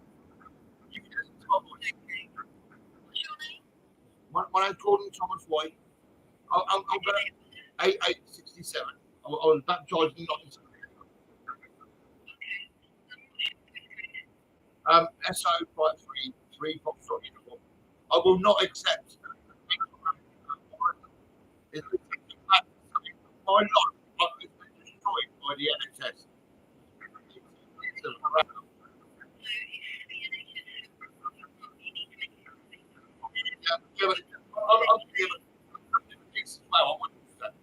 I'm looking at police. I'm just this lady. She was putting me in cages. Ordering me to go into a cage. The bodybuilder is there as well. He was putting me in cages, locking me up. I was getting taken into a section unit and then pinned down by 5 or 6 different people. Given death row injection, sodium valeric. My body. I was a piano man. Embassy, I was a strong man, but my stomach is not the best. It's bad, terrible, right? I was actually taking so much sodium valproate, I'd become half blind. My vision disappeared. All around the world they care about me, and now it's going round and round on Instagram. I actually did put some comments and removed it. What I'm trying to say is, I've got a briefcase of evidence. I'm now holding Kim Dayton in front of me, the biggest smile you could ever imagine. It's like she won the lottery. But I was decided, I've got a letter from her, right? I'll read this to you. This is handwritten from Kim Dayton to me.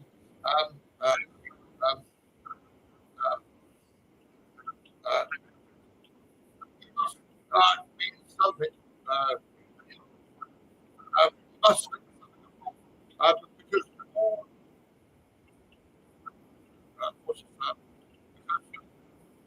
you have done so much for me and my children. You know that I love you with all. And this is the I have that family because my brothers were selling drugs, smoking drugs. You might remember the Mega Drive and going on. Most of the Lord's children go into my mum's house and smoke drugs and make it to her. Right? Well, my daughter would never go there on her own. And that family next door, they were innocent little children. They grew up. They grew up. Claire Clements, Amy Clements, Adam Clements. They all grew up. I took him to hospital placement. I looked after him. He couldn't. He had a rock in his hand, and he was going to smash my back window, but he couldn't do it. He looked at me, and I looked at him, and he knew I was his brothers and sisters and his right. And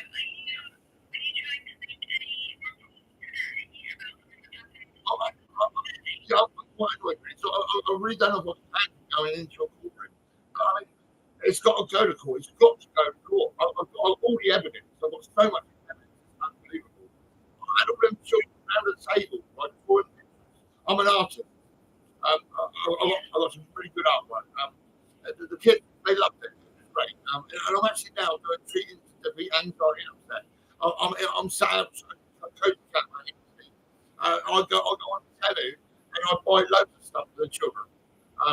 Whistles, horns, paper, pens, rubbers, rulers, everything you can imagine for a child. I want children to be children. I want to be happy. So what I'm trying to do is get them all organised. I've got a friend in Halifax. He's doing all my printing. He's doing cups, towels, cushions. I've got a name. Now, 2014, I was in the section unit. There was a song called The Wheelstone Raider, an old man. And he said, "Do you want some?" I'll give it to you. Yeah. There's a song. There's a great song. It's funny. And the thing is, I changed it a little bit to The Real Stone Raider. And that's the name I used from there on. My brother Mark Anthony Boyd was a very big cannabis dealer. He would get all the cannabis from Richard Sharp and Richard had Morris Sharp. And Morris Sharp had an MOT station, and he would MOT all my vehicles. I was the piano man. I covered songs in London. We sold pianos for money.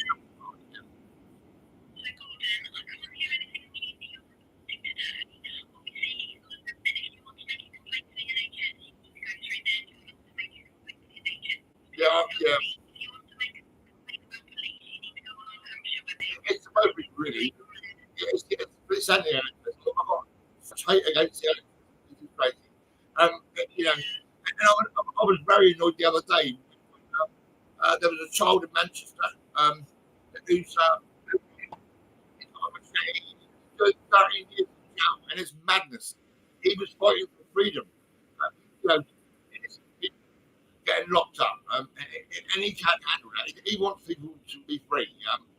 Get that kid out of jail, right, and bring him down here. Let me help him. I've got so much evidence, helping people, making them feel good. I'm a professional man, but I'm scared of the NHS. I'm scared of the mental health and the police and everything. It's crazy. I want justice. I've just tagged everybody around the world. Germany, Brazil, Texas, America, a lot of different places. They're all watching this video, and there they are. They're on my doorstep. It's crazy. I've actually got pictures of me in a cage.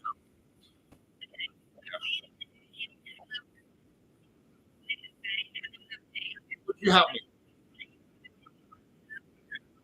Can you set up a complaint? Can you set up a complaint? Yeah, 18 years.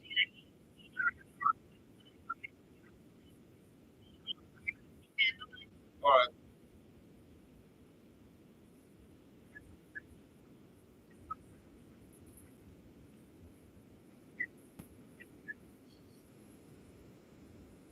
The police won't do fuck all. They want me to complain to the NHS. They want me to complain to the police.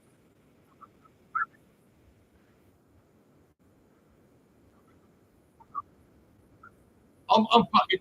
I don't know if I'm going to court. It's a lot for me to take on. I've got to seal this shit. I want her dead. Yeah, I'm going to shoot you, fucking sluts. I want you fucking dead.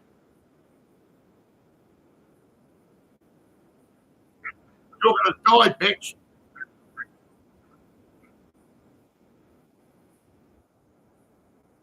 That's COVID. If I was you, I'd fuck off. You might end up dead as well. That's what happened. Why don't you fuck off? You sick fucking bitch. I want to fucking destroy you.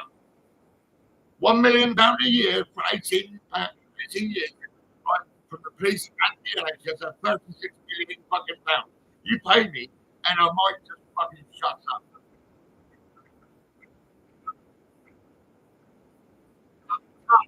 In a cage. That cunt put me in a cage.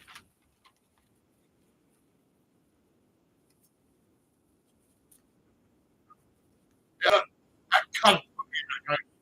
No, actually, it's a different fight.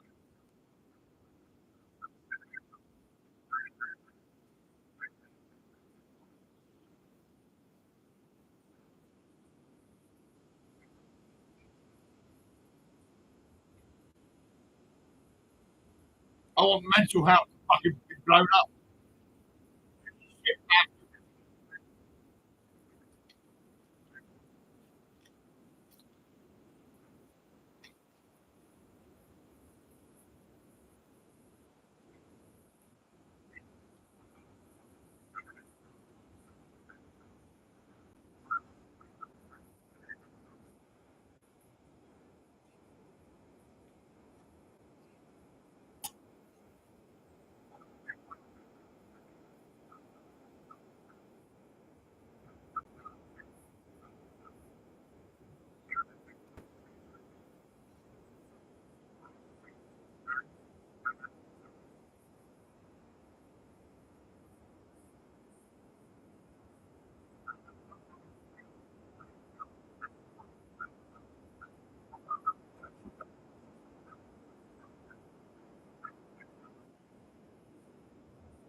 What are you doing?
I want that woman dead.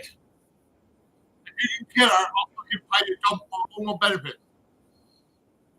If I win the case, I'll pay you more.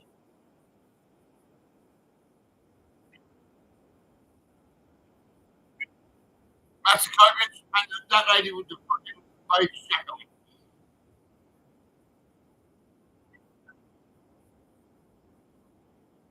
I was shaking on fuck. I was nervous, I was scared.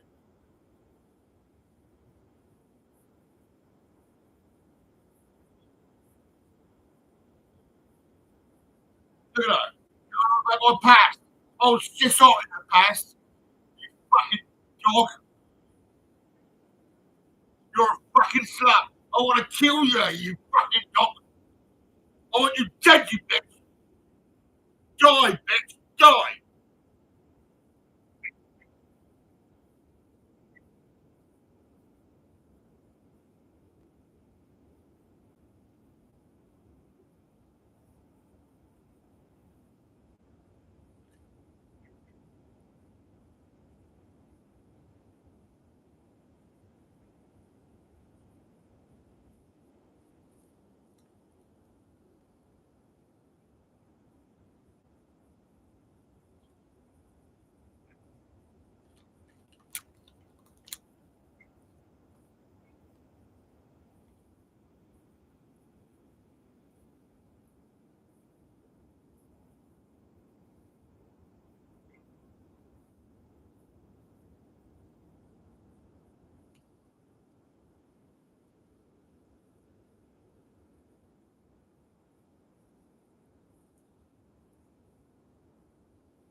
Yeah, that police lady, he did suck his dick.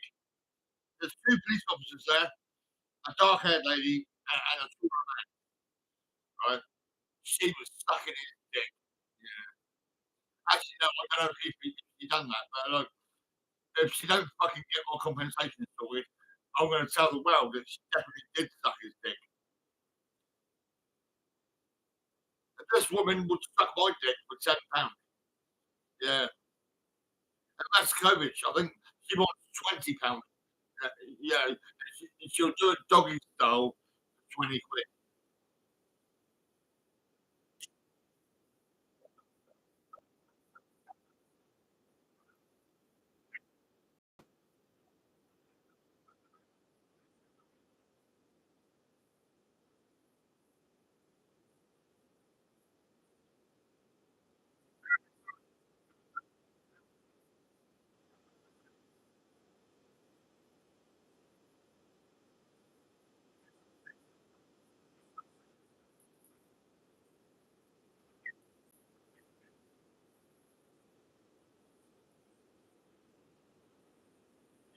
Right inside.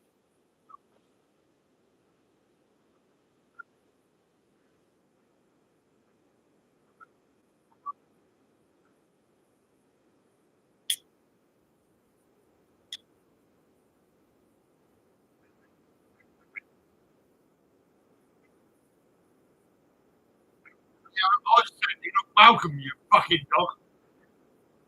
Stick that warrant up your fucking fanny. Go on, you slut. And after you put that warrant up your fanny, I've got a screwdriver. I want to put that up your fanny as well. And fucking dig into your pussy and make you fucking die. I've got a baseball bat. I might crack your skull. I might smash your fucking head off.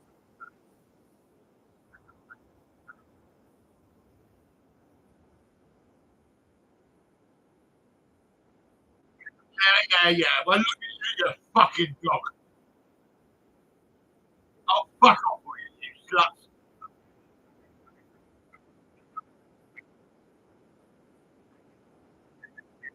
Fuck off, sluts.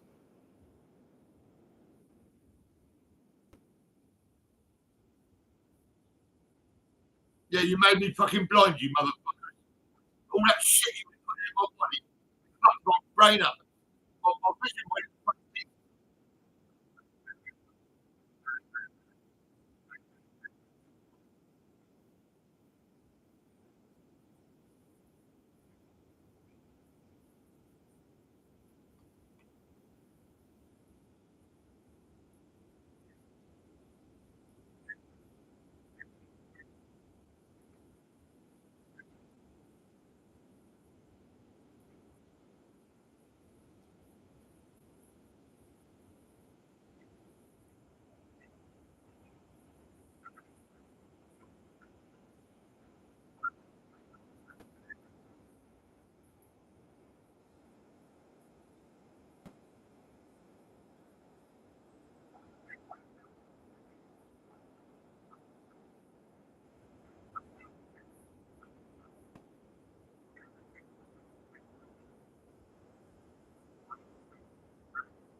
Fucking shit, bitch.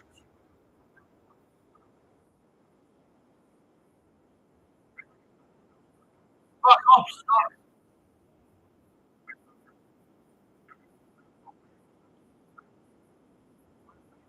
You owe me £36 million. Fucking pay me, you fucking bitch.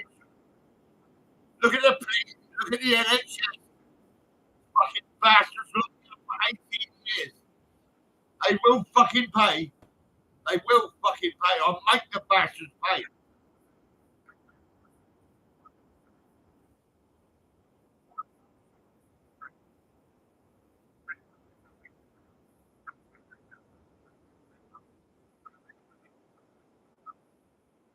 Yeah, Aboriginal North Hill.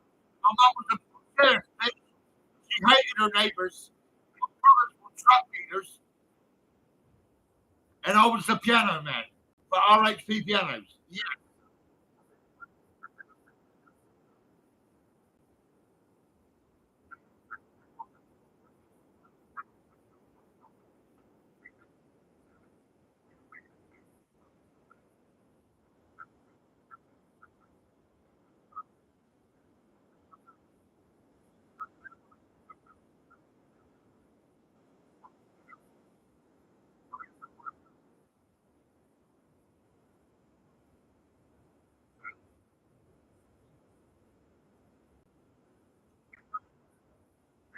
That's my mother. Yeah. That's Massacre. That foreigner. A fucking foreigner. Massacre, bitch. You're a whore. And that bitch with the jacket. She's a fucking slut. She can suck my dick for £10. Yeah.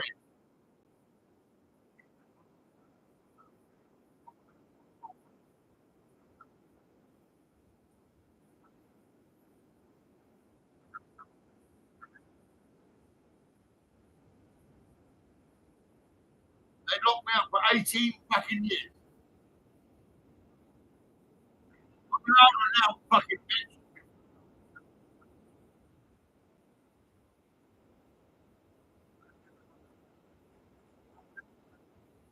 Lee won't give me a black eye. Lee was charged with 2 counts of ABH. Yes, he was. He's on drugs all the time. He went to Red Lodge, a special school. And so did Russell White. And Mark White was a drug dealer.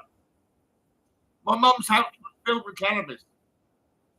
My mum was jealous. I was the piano man. I've been in the Dutch embassy.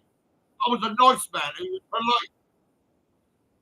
And now I'm a bastard. I want to fucking kill some cunt. Look at these bastards. Look at them. I'll tell you what, right? I'll show you. No, it's all right. Forget it. Forget it. I'll just put my briefcase away. There's evidence against the NHS police. Right? My mum was a jealous woman. She was a fucking bitch. I'm glad she's gonna die soon. She's gonna die. Yes, yes, yes.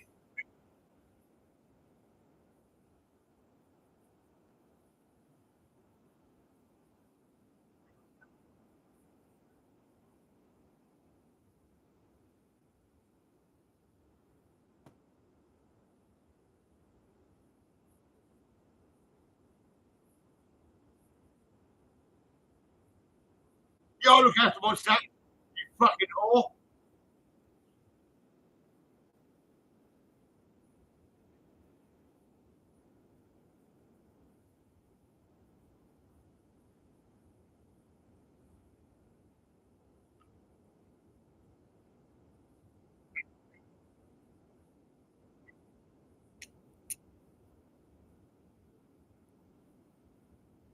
They said I was psychopathic. They said I was schizophrenic bipolar. They said I was schizoaffective. And eventually, after 18 years, they discharged me. Yeah, because I'm quite professional. I can deal with all that bullshit. You know, I handled it. I didn't commit suicide, but Keith Gordon did kill him. He killed himself. That was it. He was in with me. He's dead. NHS all fucking shit. Mental health, you don't know fuck all.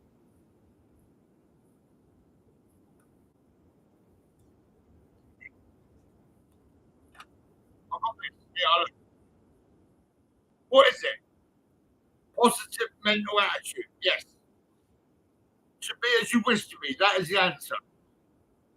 Forget that other bullshit. Right? To be or not to be, that is a question. That's a load of shit. You don't need hesitation, right? You can get all that part. To be as you wish to be. That is the answer. Treat to defeat anxiety and upset. Try it. NHS want to fill people up. They want to inject everyone. They want to lock everyone up. Yeah, look.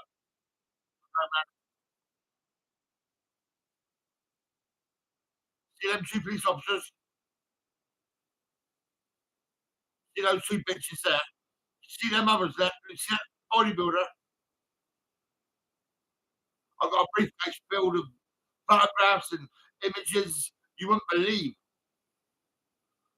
And lots of artwork as well. Do you know what that family next door to my mum's? She was arguing with the children. She was going at the children, moaning and going crazy. She didn't like that family at all, right? She was fucking nasty. I had all them children round the table drawing. I'm an artist. I'm a fucking artist.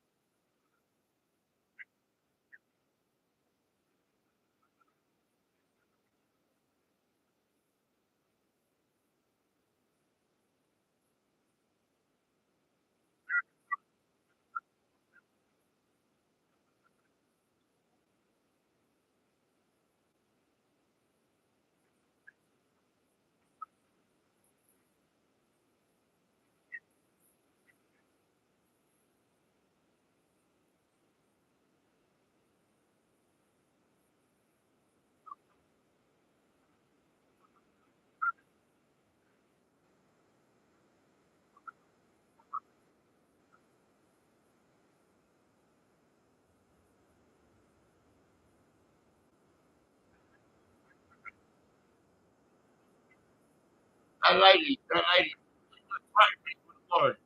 can you kill that woman? Will you kill that woman? If you kill her, I'll be unhappy.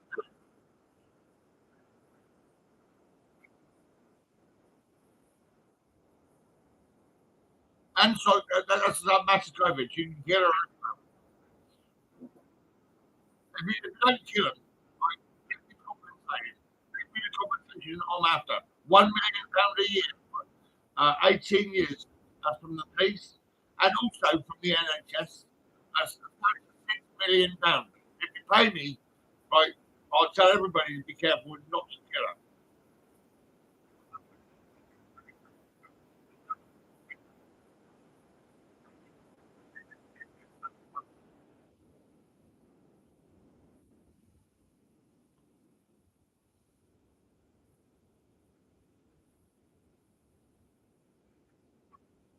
They may be blind. Yeah, they may be blind. Don't collaborate. No depot injections. I was a yellow man. I never see a doctor. I was fit, strong, healthy, polite, nice, lovely. People love me. They love me.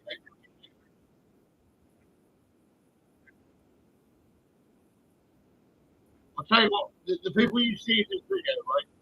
Put them in jail. Lock them up. Lock them fuckers up.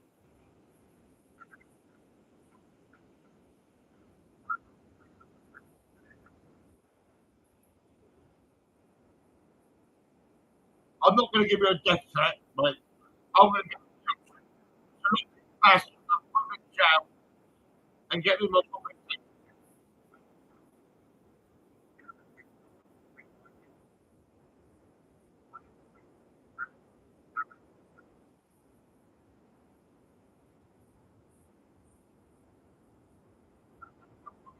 That's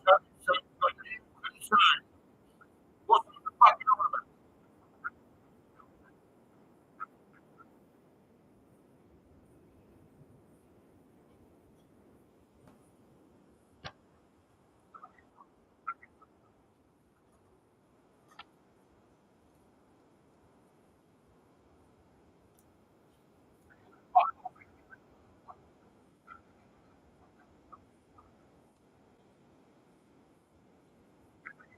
Fuck off, mate.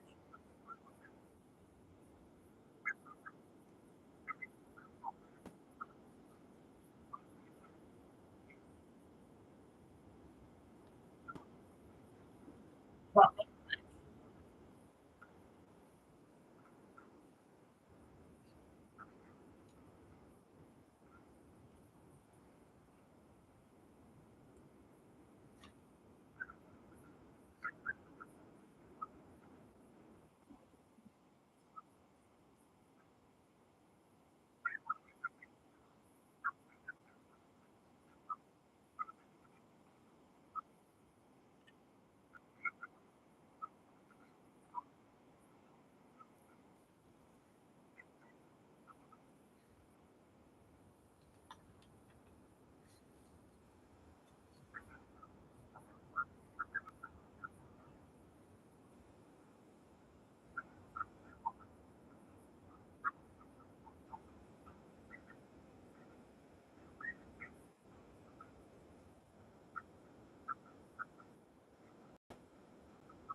This is Kim Dayton. She's got 5 children. Claire Clemens, Clemens, Adam Clemens, Robert Harpers, and Ian. I looked after the family next door to my mum. My mum got infected.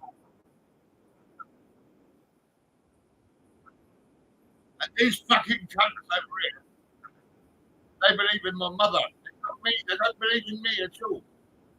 The piano man who covered Somerset in London. All the family's happy as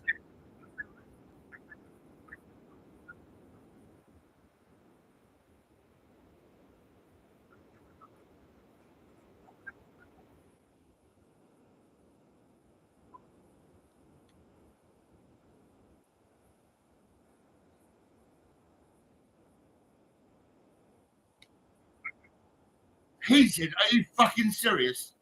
You fucking dog. It's in my briefcase. Don't worry, you fucking sluts. You're going to court. You're going to go to jail, you fucking whore.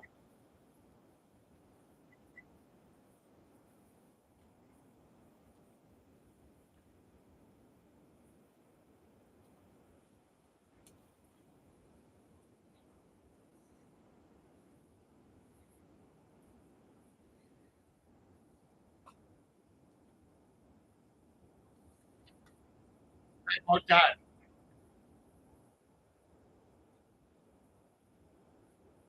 My mum didn't love it. My mum loved Des Brewer. Des Brewer didn't love her. But he knew I was the best son. My other brothers were drug dealers.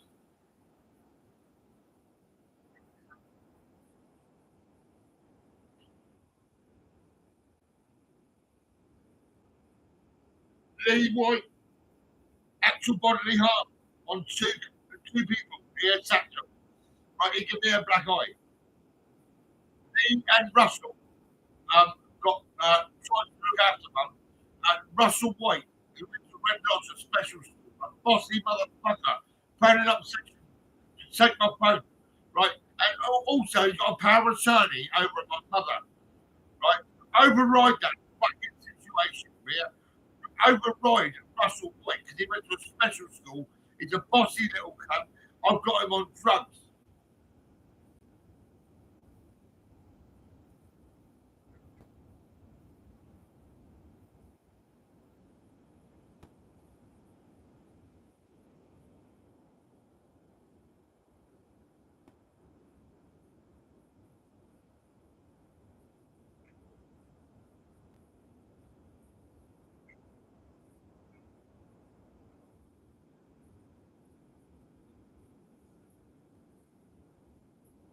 Yeah, I'm making some noise now, you fucking bitch. That's Helen next door. The lady yeah, she's the one who complains about the noise. So fucking what? She drinks loads of wine. She's an alcoholic. I've got evidence.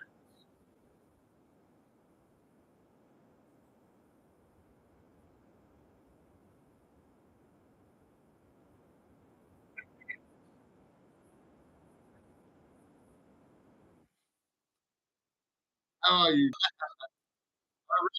Around. Oh my god. I'll tell you what I'm gonna do. I'm gonna get rid of that shit. I can't handle it. Fuck me. Look at that. That. I'll tell you what. Now I'm gonna shut up. I'm not gonna be so loud, right? I'll phone the police. I'll phone the NHS. That's what I've done. Fuck me. I'm all right. I'm fine. I've actually, I've stopped going round. That video was going round and around, and it was fucking mental. Yeah, I've heard about next door. Yeah, the noise and all that bollocks. I know what she's like. She gets drinking, and she's fucking terrible. She's like a man. You know, that's next door, right?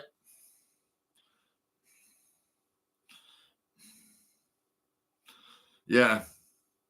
I've had a go at NHS. I phoned up the NHS and I fucking had a go at the bitch. I want £18 million now. Fucking pay me, bitch. That's what I told her, right? And then I told the police the same. I want £18 million now. Fucking pay me. You know, this is it. I know it's all right. It's fine. I know. But I've been trying to get on and on and on. You know, and I had some friends come round and clean up my place and all that, and I still don't wash up. I'm still not cooking or anything really.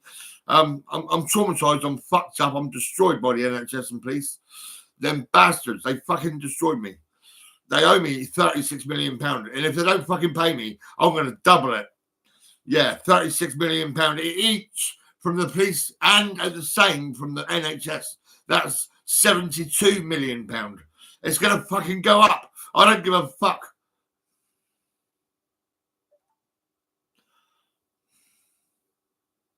I'm the piano man. I'm your family friend. I'm not really the real stoned raver because that's just a load of bollocks. That's because my brother's a drug dealer and my mum's house was a drug den. Fucking everyone was smoking drugs in my mum's house. My mum's a fucking bitch. She was always high and now I want her to die. Yeah, fucking die, bitch, will ya?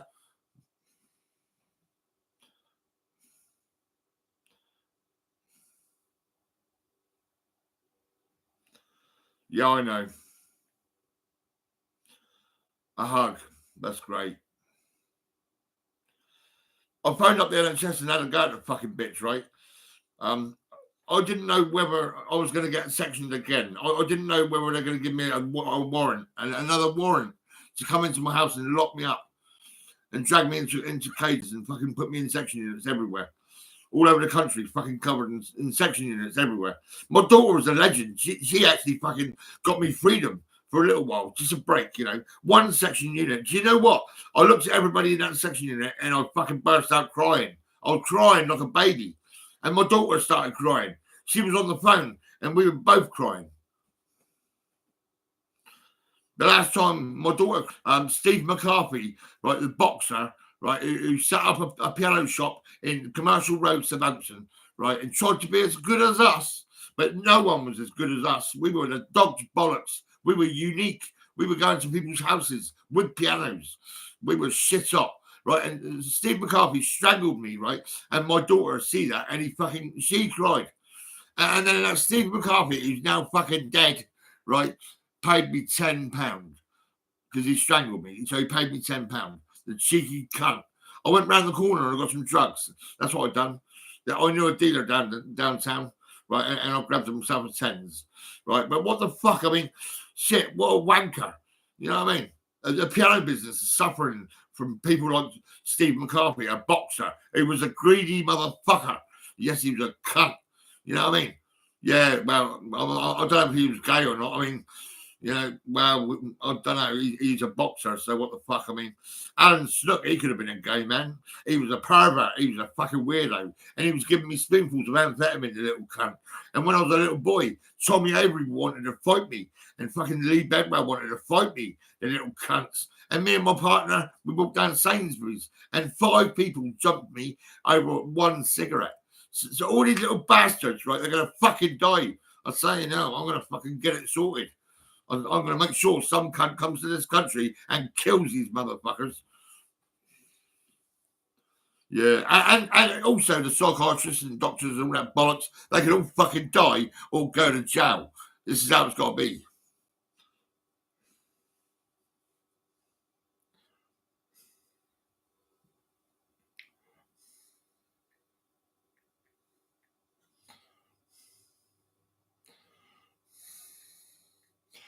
Now I'm just I'm going to see them.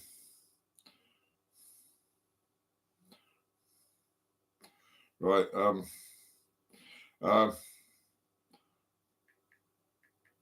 Chinese news. No, Chinese. No, forget the Chinese. Who can actually get into this country? Israel.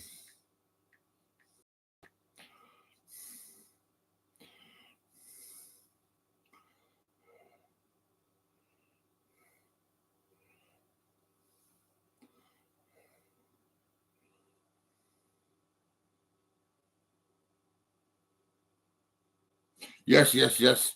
Israel number 1. Right. Spain.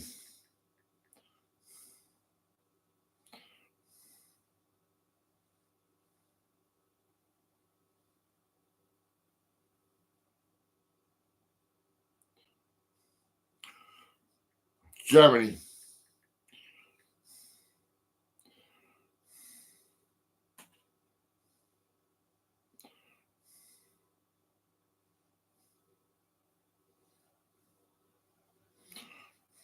USA.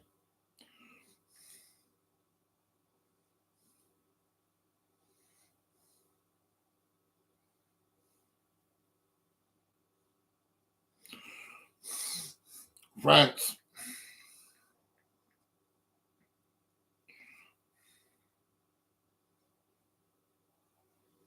Lady Justice. Yeah, that'll do me. Justice.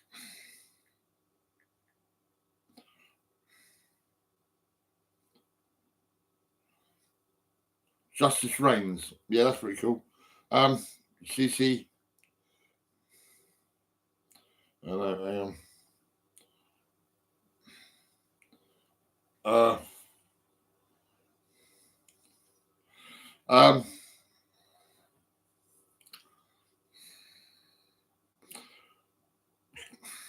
I've got to get this in court. I've got to get it in court. Fucking hell.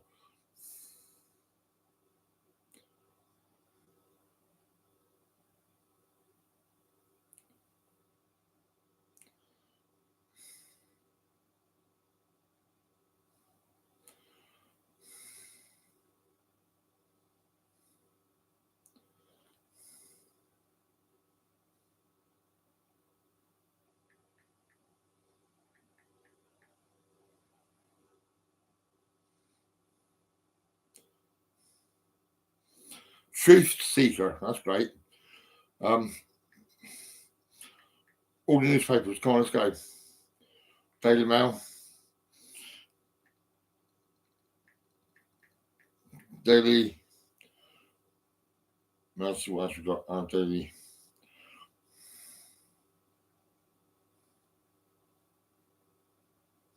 Pastor. Daily Excellence. I'll just do that as well then. Daily Star. Daily Star. News. Times.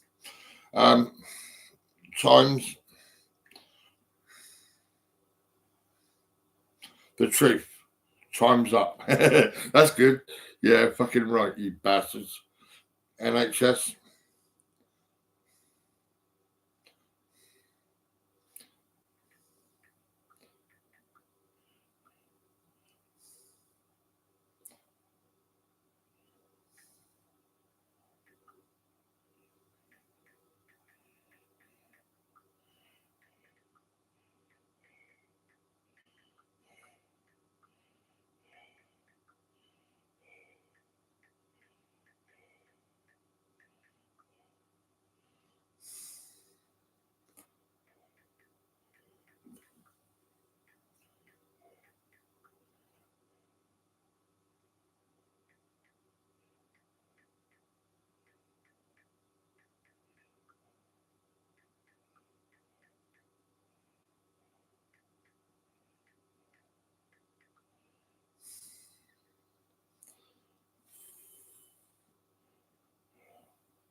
Limited freedom from 2004 to 2022.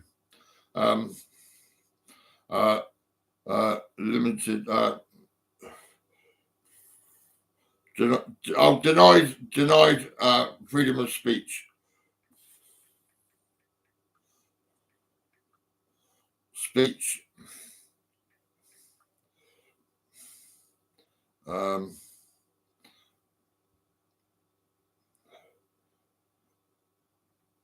And white.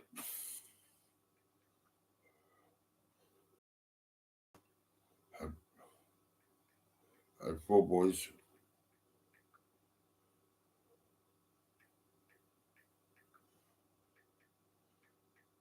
Mark Anthony White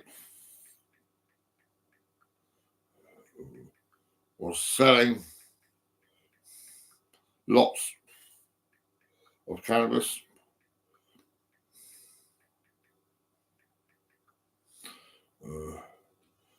Lee Melbourne Wright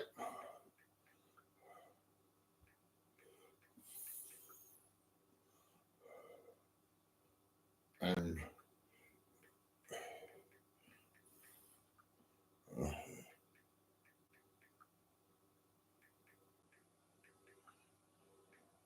went to Red Lodge School.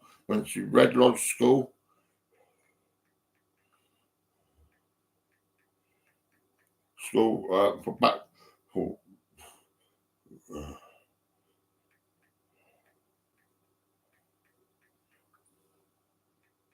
backward children. Yeah, the spastics. Known as spastics. Yeah, you spastics, fucking bastards.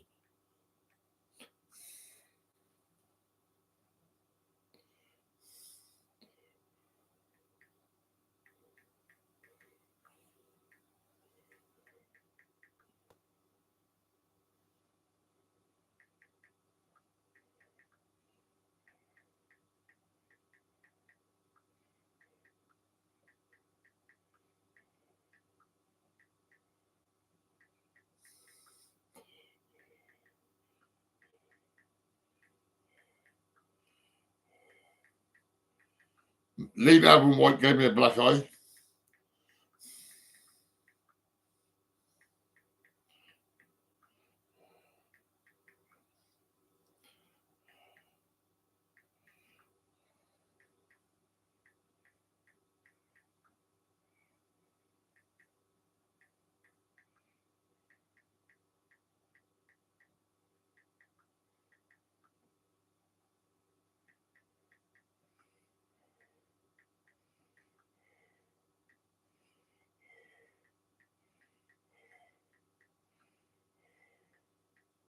House at 57 Messon Road.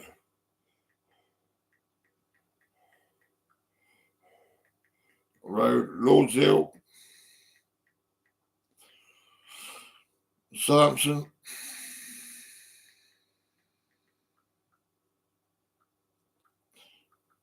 SO168 SG, no, GS,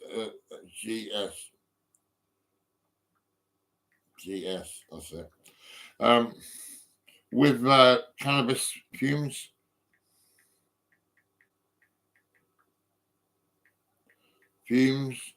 Mother was always high on drugs.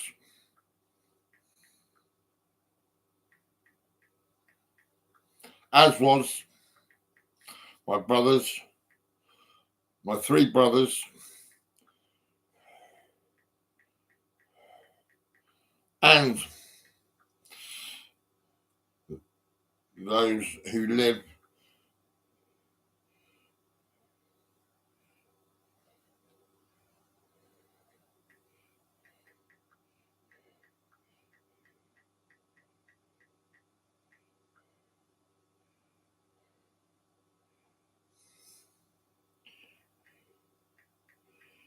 using mother's home as a drugs den.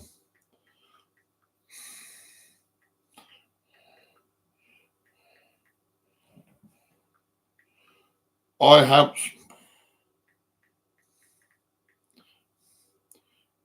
Carol Flood. I have evidence. I have photographic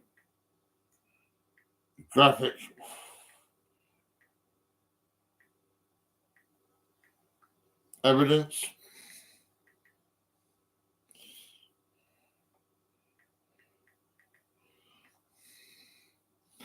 Evidence of her mental well-being. Of her mental well-being. Well-being.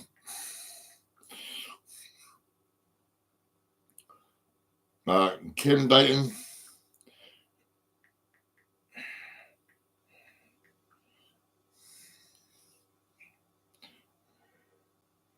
And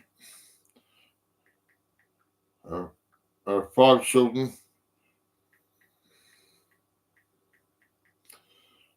suffered verbal abuse,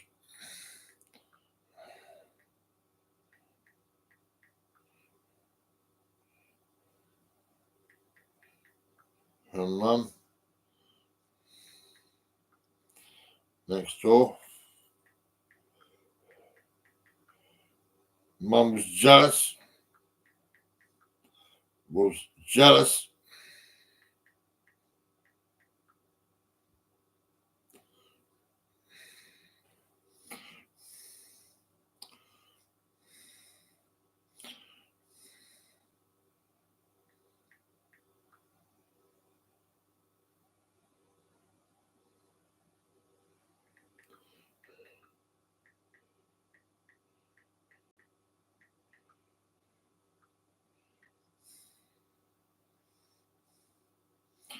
Mum got me sectioned. That's it, I'm out of time. Yep.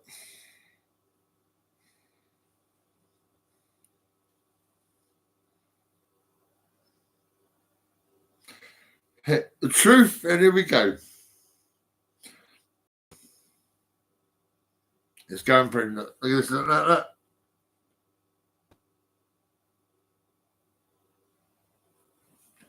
Yeah, I'm going to get my compensation. I'm going to get it.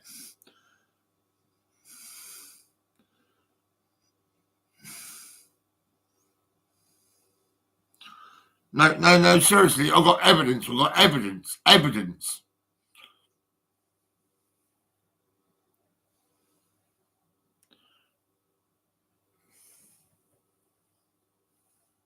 I've got that lady next door really fucking happy, like she's won the lottery. But I was by her side. I was helping her children. All my art, I had the children sitting down at a table drawing. Right, they were fine. My mum was arguing with the children. My mum was high on drugs. My brothers were always on drugs.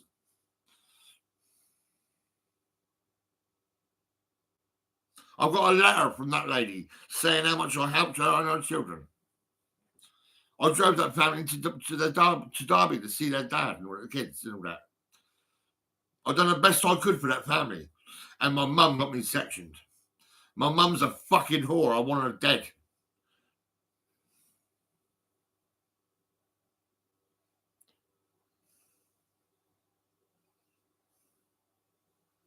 I'm glad I stopped that video. It was fucking my brain up.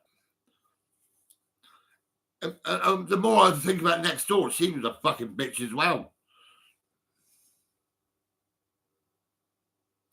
Next door will never shout at me again. I've got that bitch. I can take her to court as well.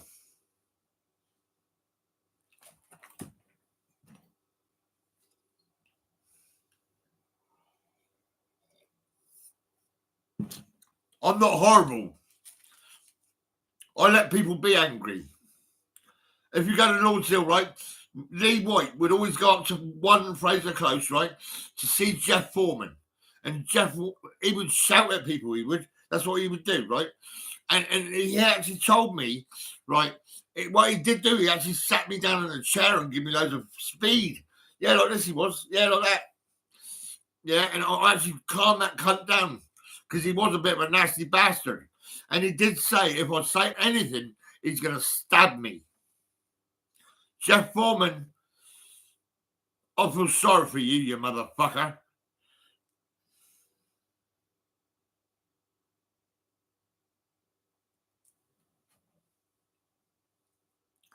But you like Lee more than me, don't you, Jeff? Yeah, because Lee licks your ass, doesn't he? You know, he's with you when you have to go to court because you've been selling drugs. Yeah, Lee's with you all the time, isn't he? Yeah. And you know what? I spoke to Lee at some point, and he said I grassed him up or grassed up the situation. You know what I mean? The whole story, the whole fucking big deal. You know, I actually spoke about it live everywhere, about all the drugs, my brothers, and about everything that's going on, everything. Right? And Jeff, yeah, so fucking what? You threatened to stab me. So fucking what? If you kill me, you know what I mean? Your family's going to die.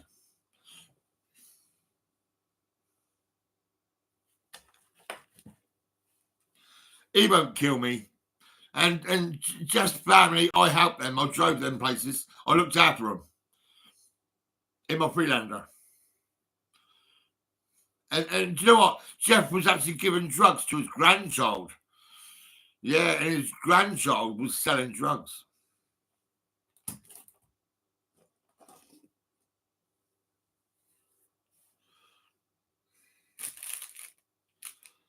I reckon, do you know what I want to do? I want to see the courts and tell them what I think. Jeff, your house, it shouldn't be your house because it was drugs that built that house.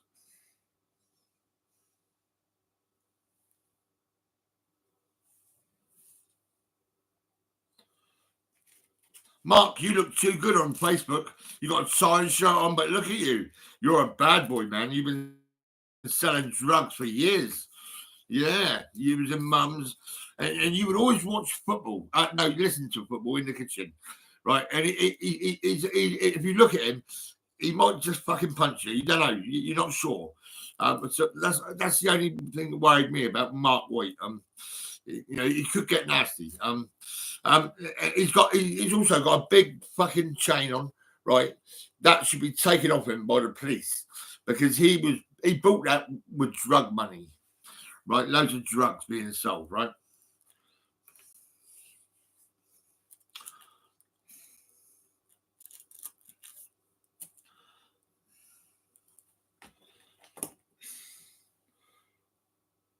Oh yes, it's fucking gone through. Look at this. Oh my god. Oh, I know your video is encoding and will be distributed to followers once it's done. Really? That's going to be great because I was so fucking pissed off I couldn't believe it. Yeah. Let's play that. Oh no, I can't. It's not ready yet. It's not ready yet. I'll read it to you, right? I'll read it to you, right? Here you go. Right, let's see what we got. Yeah, because you can see I've done that all at fucking everyone, right? USA, fucking USA Live, France, fucking Justice, fucking Reigns, fucking Hearing, Truth, Daily Mail, fucking Daily Excellence, fucking all that bollock. and we've got the last person who I went at with, it was NHS. And I thought, hang on. I don't think I'll put at police. But it's all right. I'll phone the police and I'll let them know I'm dealing with this. I'm dealing with all this shit. It's like pay me £72 million. Right, that's fucking double what I was asking. Right, that's like it was £18 million for NHS and 18 for police. But they're not fucking doing fuck all. They don't care. Right, so it's going to be fucking 36 and 36. Right, NHS and police. Right, it's going to be £72 million. You know, this is it. Right, and I'm going to be looking after families. Trust me, I'm going to do good things with that money. I'm going to fucking do so much. I'm going to look after a lot of people. I'm fucking gonna. I'll say now. £72 million for police and NHS brutality, forced meds, defamation of character, limited freedom, 2004 to 2022, denied freedom of speech. Anne White had four boys. Mark Anthony was selling lots of cannabis. Lee Malvern White and Russell James White went to Red Lodge school for backward children known as spastics. Yep. Russell called all the sections to take my iPhone. Lee Malvern White gave me a black eye. Mark Anthony White continued to fill the mum's council house at 57 Masterton Road, Lords Hill, Southampton, SO168GS, with cannabis fumes. Mother always high on drugs, as was my three brothers, and those lived in Lords Hill, using mother's home as a drug den. I have Carol Flood. I gave her I have photographic evidence. Yes, I've got it. Yeah, and of her mental well-being. That's right, her mental well-being. I was her angel. This is it. I mean, she would cry my name out. She would cry. Trust me. Gordon.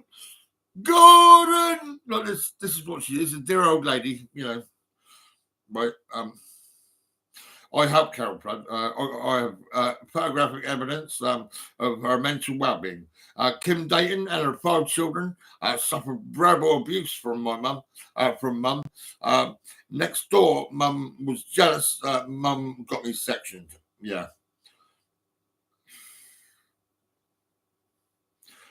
And I'm waiting for that video. You can hear me quite polite at the time, but very fucking nervous. Right, you can hear I'm nervous as fuck. I'm scared, I'm nervous, and I'm thinking, oh fuck, here we go, you know. And that woman, you heard her say about the mental health and all that, and no, Gordon, we're going in your house under mental fucking health. Yeah, you're gonna die, bitch. That's it. I know you fucking whore.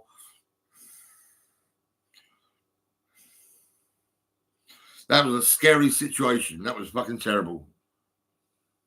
Yeah, I was scared as fuck. I've been knocked out. I got punched by a black cunt. You know what I mean? And also, not only that, I had a black cunt banging my door and had 5 people around my door like that. Right? I've shown you that picture a few times. You might have seen me in a cage, being locked up and terrorised and fucking destroyed. The piano man who fucking looked after the whole country. All the families happy as fuck with a piano from 175. Yeah, Ford Transit Lutons. Yeah, that's it. I was the piano man. I'm the man that looked after all the children and the mothers and fathers. Everyone who wanted to play a piano, I was there for them. Right? And this fucking bunch of cunts, the NHS and the fucking police, they got to pay me. They got to pay me a fucking lot of money. I'll stay in this place. I don't give a fuck. But all that money can go into my account and we can set up a new business. And my mate's a good man. He's got a degree in IT. So I can get him to set up a business. Right? He can do all that shit. I'll just do what I do. I'm the clown. Right? I'm the man who will make people. Right? I'll treat to defeat anxiety. I might give you a few presents and all that. And the thing is, right, at the end of the day, someone's got to set up the business properly, and someone's got to pay all the tax and that bollocks, or whatever it is. I've never paid tax. Not ever. Well, actually, I was on the youth training scheme. I got £25 a week and I paid tax, yeah. But when I was a piano man, that was it. I mean, fucking, I never paid nothing. I signed on. You know what I mean? Are you working? No. Sign the paperwork. That's it. That's it. Get your dole money. That's it. Yep. Lovely. I don't know how much I got. It wasn't much money. My rent was paid. My rent is still paid. You know what I mean? It's fucking crazy. But I mean, I'm still labelled as fucking psychopathic and all that bollocks. It's shit. It's fucked up. It's a court case. Now you see how angry I got. So this is why I don't think it's wise for me to go to court. But it should be dealt in a courtroom. A lawyer, as you can see how angry and upset I get. You know, I'll be getting fucking angry until I'm 99. I'll be still fucking angry. You know, this is it until I get paid.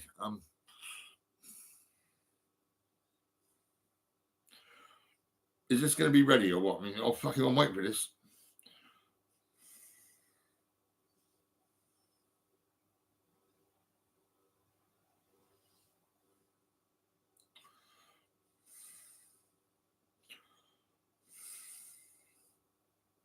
It's taken me 2 years to try and overcome all that. You know, they said I was free, and I couldn't fucking believe it. And I'm still not used to being so free. It's fucking weird. Yesterday, I was I got a KFC. No, was it today? I think it was today. It was. That's right. I got KFC. I sat down in the park, and there was an ambulance there, and I was scared of that ambulance. The ambulance scared me. I'd see the ambulance and it scared me. That's today. Today. You know what I mean? What the fuck? I was scared. I didn't know what the fuck what's gonna happen. I mean, what the fuck? Shit, there's an ambulance. You know, are they looking for me? What the fuck? I mean, tell me, come on. This is what I mean. You know, this is how fucked up I am. And my stomach's fucked. I was never as fucked up as this, you know, and I'm half fucking blind. They just well kill me. I mean, fuck me.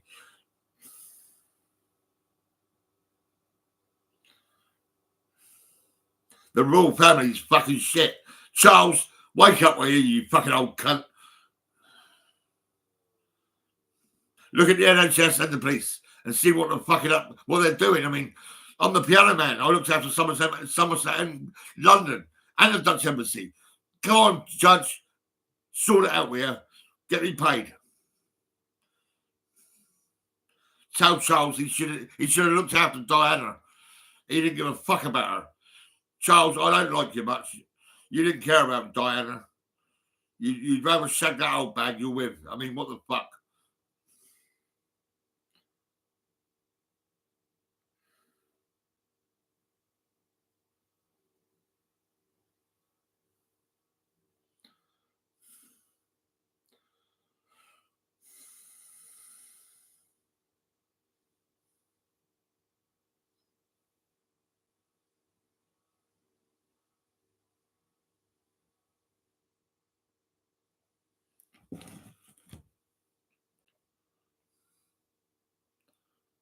Yeah.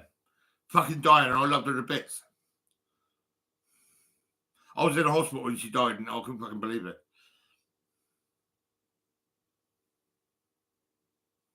I remember saying, whoever killed her can fucking die. Because we'll find someone to kill that person that done that made her die.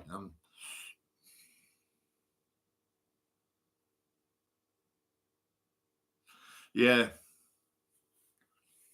People don't give a fuck. People just don't give a fuck. They don't care. The power of the fucking royal family and the police and the NHS. You won't stop me, you motherfuckers. I'll fucking destroy this planet. I'll destroy the planet if I have to. This country's a load of shit. I want that fucking kid out of jail in Manchester. That kid is a kid. He's an intelligent kid. You know, he's the dog's bollocks, mate. Yeah, but I want to bring him down off the high pegs, you know, bring him down back to being a kid again.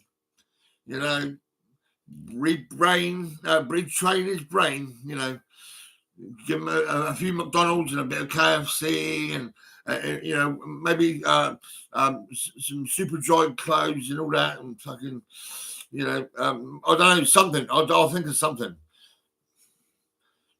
I got a guy with a thumbs up. You've seen that already, right? I'll give him a laptop, and I'll give his mum a Scottish decanter, right? And she'd love me, and he's like this, you know. I could do the same with that kid in fucking Manchester, but that judge, you better wake up, you fucking old cunt. Get that kid out of that fucking jail and bring her down to here. Bring him down to here, not her. He's not a girl. He's a fucking boy. You know what I mean? A poor little kid. He knew how to build a bomb. He had a machete. So fucking what? If I would have said, do you know, if I was dealing with that, I would have said, look, mate, you better not have that machete, really. And I don't think it's a good idea you make a bomb or anything, really. You know, I'll tell you now, when I was a little boy, I had 2 guns and I shot a canary. Yeah, and it fucking broke my heart. I buried it. Yeah, I did. Yeah, when I was a little boy. 2 guns. Yeah. He'd be like, wow, that kid would be fucking happy to know that. That poor little kid, he'd be like, yeah, I'll build a bomb. Yeah, I got a machete. Yeah, oh, yeah. Yeah, because you're just a kid, that's it, you know. You don't know what you're doing, really. You're just a little kid, that's it. You shouldn't be in a jail for 13 years. That judge's a cunt. That judge should be shot. That bastard. What the fuck? Tell that judge to get that fucking kid out of that jail. Manchester. Yeah, tell that police officer he's a cunt. Right, get that fucking judge to get that kid out of that jail. Bring him down to Southampton and let me deal with it. I'm shit hot. I can win court cases. I can gather evidence. I can treat to defeat anxiety.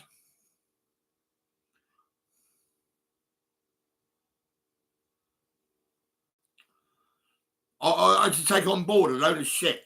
You know, next door, for instance, she was fucking terrible, really. I've got a picture of her and she looks fucking evil. And she was drunk, laying on the floor, fucking up for a bit of sex and all that. So I'll give her a little bit of sex. And then she said, you're in my bed tonight. Spoke to me like she was Hitler.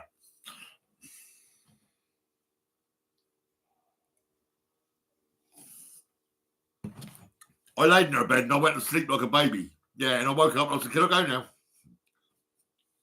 I could get her done for abduction. Yeah, because she actually fucking locked the door and wouldn't let me out. Yeah.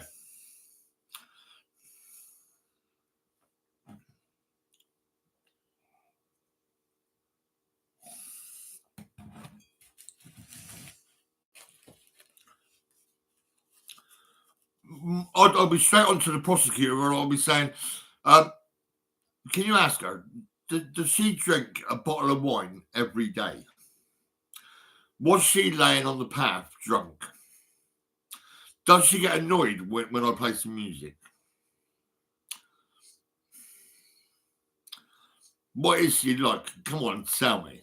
What do you think? And I'll show a picture of her. I will. I'll show you the picture. It's funny as fuck. She looks like fucking what the fuck, man. She's coming for me. And I've actually got a picture of me like this. It's a funny picture. It looks great. It's funny as fuck. I'll take those 2 pictures to the court. I'll say, look, here she comes, and there's me, look. Yeah, like that. I won a Crown Court. You know, I did. I won a Crown Court. I won magistrate courts, family courts, fucking civil courts when I was a kid.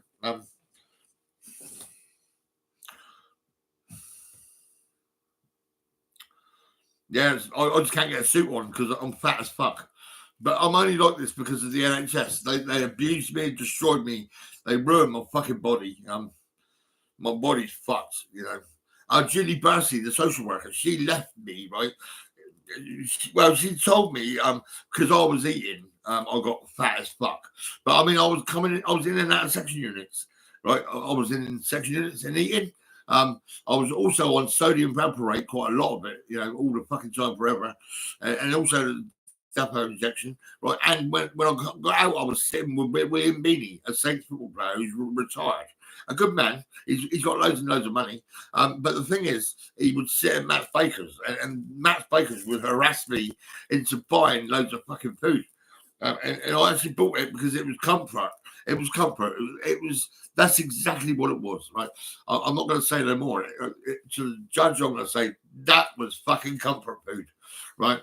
It was just like please me situation, you know, like, oh, I like this. I think I'll have that. I think I'll have this. I think I'll have that. I think I'll have this, right? And I got fat as fuck. But I was traumatized. I was scared. I was fucking nervous. I was fucking overwhelmed with fucking trauma and everything, really. So I was actually I was treating myself, you know, to a few pasties and fucking whatever else I bought. I mean, oh yeah, not only that, they got this shit on their fucking wall. Spend over £8 and you get a free sausage roll. So I mean, they were actually harassing me into buying over £8, you know, and I was probably spending over 20, I think, at the time. Yeah, so it's going to take a bit of time to lose the belly. It's where I think it's going down, but I'm still quite fucking big. And I went to my doctors, right, and they said it's going to take 6 months to refer for an operation to sort my stomach out, right? She said it'd get rejected if I don't go to Weight Watchers, right? So I thought, I don't want to go to fucking Weight Watchers. I want an operation. Does that make any fucking sense to you? And she's an Irish woman, right? And she said, well, now it's going to get rejected. You have to go for 6 months. Come back in 6 months and I'll refer you. So I spoke to my doctor the other day, right? And I said, look, I don't want to see a fucking doctor. I've been harassed and dominated for 18 fucking years, right? And when I was a piano man, I didn't see a fucking doctor. So after being sectioned and dominated and destroyed, right? I'm never going to see a doctor. Not a fucking chance.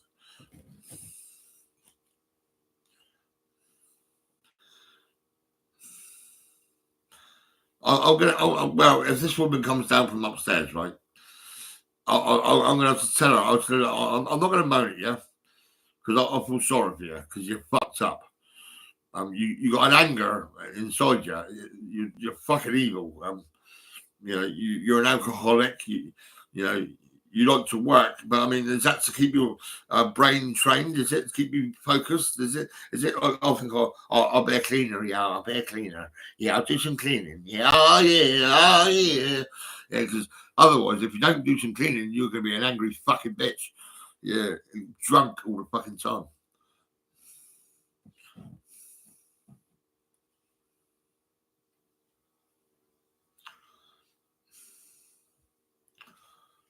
I'll give a Playboy jacket to fucking Kate over the road at number 72.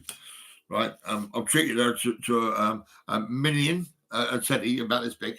Right, I've let her have it. You know, I don't know why I've done that. What I did, and because she'd done my Christmas dinner and some breakfasts, I'll give her a ruby diamond, no ruby 9-carat gold ring with says I love you and all that bollocks.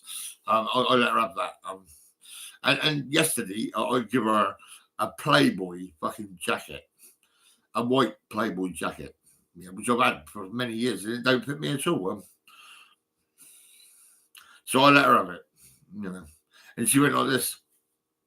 Oh, really? Oh, yeah. Here we go one time. Come on. Yeah, and it was quite funny, really. Yeah, so now she wants to come over and watch a film with me. Yeah, but I'm just helping her out. That's it, really. I mean, I treat to defeat anxiety and upset. This is what I do. I've had different ladies around here and there.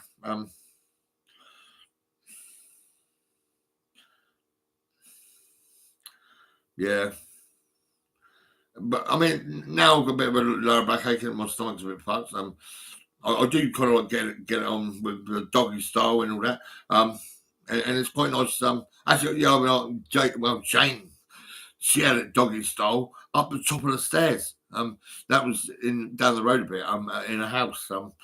And also she was driving her car down a country lane, right? And she was holding onto her steering wheel like this. And after a while, she was like this. Do you know why? Because I've got my magic fingers. My magic fingers are fucking amazing. They're fucking shit up. They're like this. Oh baby, oh baby, oh yeah. When she was driving down a country lane, right, and she had a fucking big orgasm. It was a massive wet orgasm. It was crazy, and she was holding onto that steering wheel like crazy. Oh my god! You know, it was funny. It was stuff. And she part exchanged the car.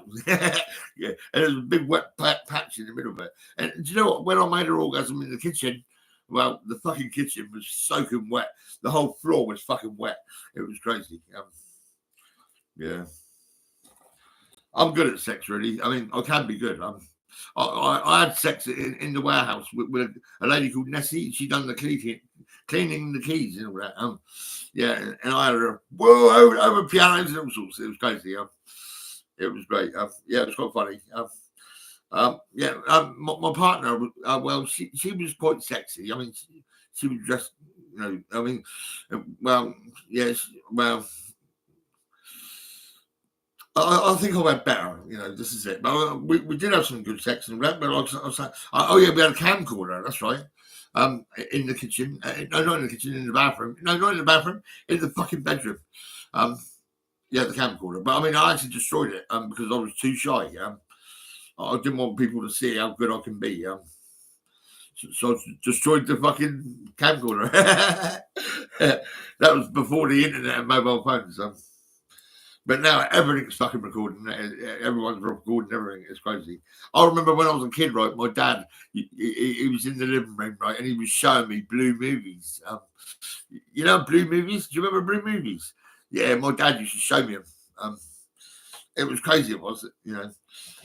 And when I was in Eastleigh, just down the road, right, at the Railway Institute, playing snooker with his mates and all that. Fucking hell, we went walking down Market Street. When I was a little boy, and there was loads of ladies, not ladies, girls, you know, all kissing me, like fucking loads of them. It was funny. It was. I think it was Christmas. Yeah. I did look good. You know what I mean? I was a little blonde boy. That was it. Yeah. I was kissed on a dance on a stage in the opera house as well. We had a limousine outside. We walked into the club and I was up on a dance floor on the stage and fucking everyone went like, there he is, like that. And fucking this woman come out of nowhere and she kissed me like crazy. It was mad. It was, yeah, it was good. Yeah. I'm all right now. Yeah. Dealing with mental health, watching that go round and round and round and getting angrier and angrier. And then afterwards, we end up having a little chat about sex and fucking now I'm all right. I'm all right now, yeah. I do love you. Oh, yeah. Do you want to bend over? Come on, bend over. Yeah. No, I'm joking. Yeah. I'm all right, actually.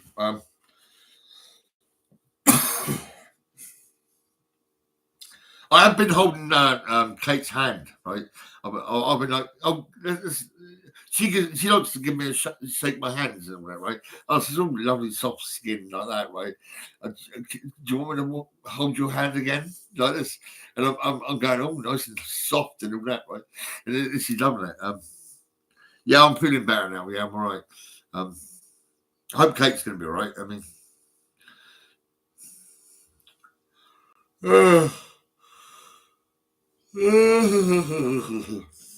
I feel better now. Fucking hell, I can't believe it. Oh, Facebook, it's ended. I'm just looking at the top of my screen and I can see Facebook is not recording. So it must have ended. I just want to go onto Facebook and see where it ended. So I'll just go to that Facebook.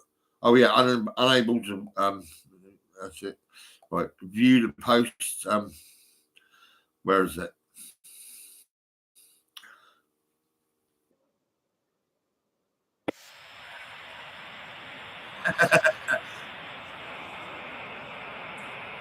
Oh, should we listen to this? It is what it is.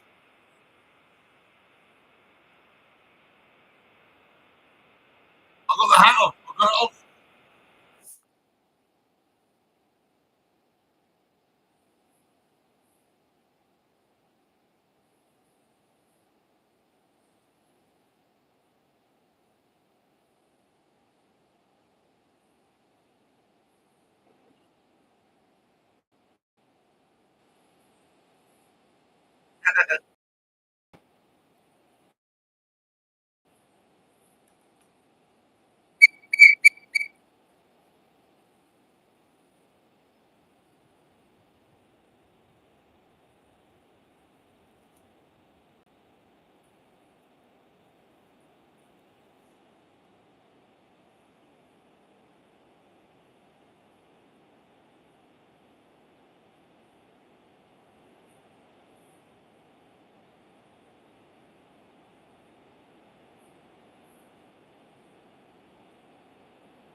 Hey, boy, you give me a black eye, you motherfucker.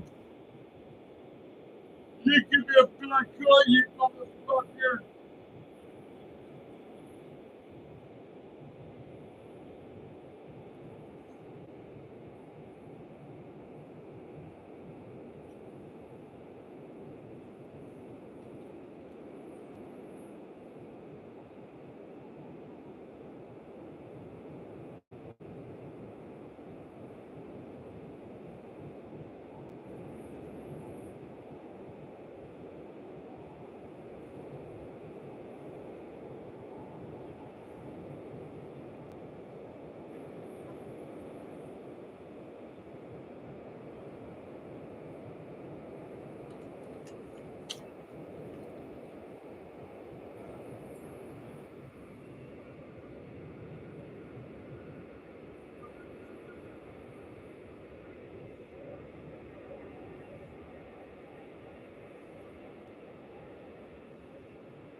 She could be out of section. That's my daughter. She's my next to kid. Yeah.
yeah.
See you in court, you motherfuckers.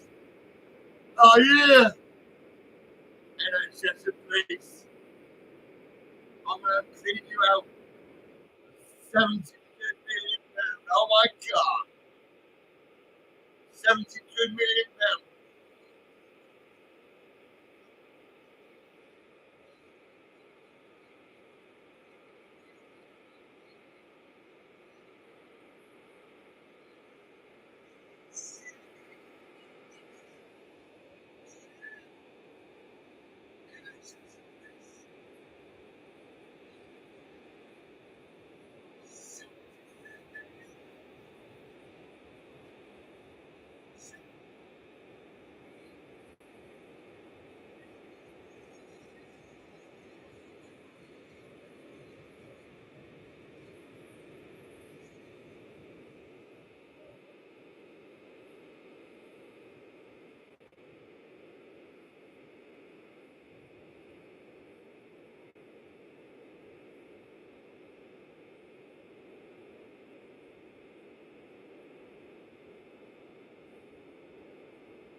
Or sleep, or we're gone.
Yeah, I'm not.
Oh.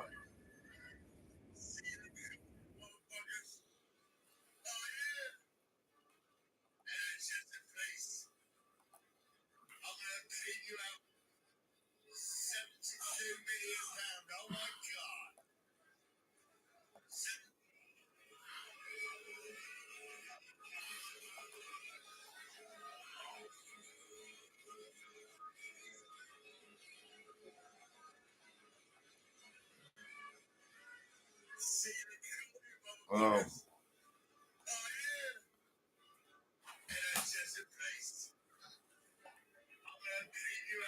Oh.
NHS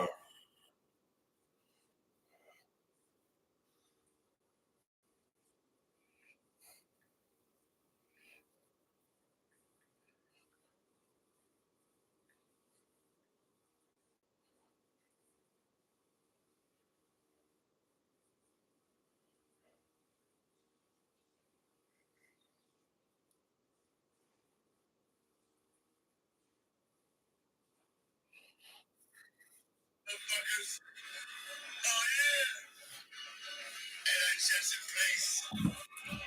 I'm gonna clean you out. £72 million. Oh my God.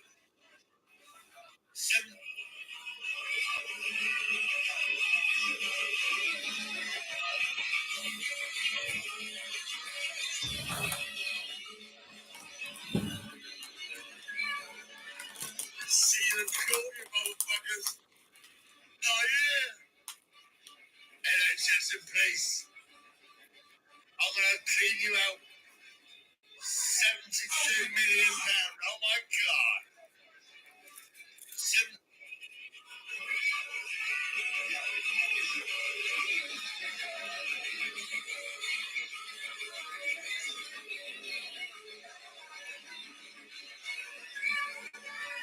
See you in court, you motherfuckers. Oh yeah. NHS in place. I'm gonna clean you out. £72 million. Oh my God.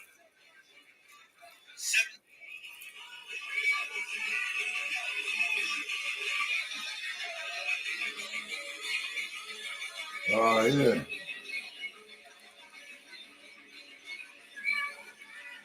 See you in court, you motherfuckers. Oh yeah. NHS in place. I'm gonna clean you out. £72 million. Oh my God.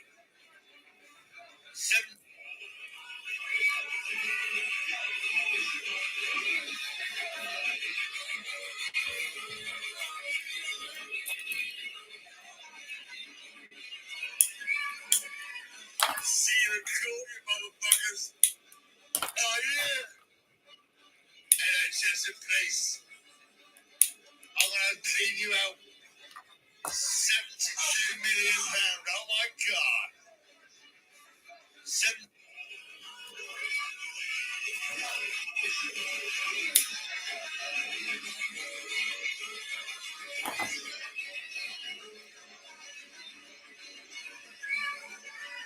See you in court, you motherfuckers. Oh yeah. NHS in place. I'm gonna clean you out. £72 million. Oh my God.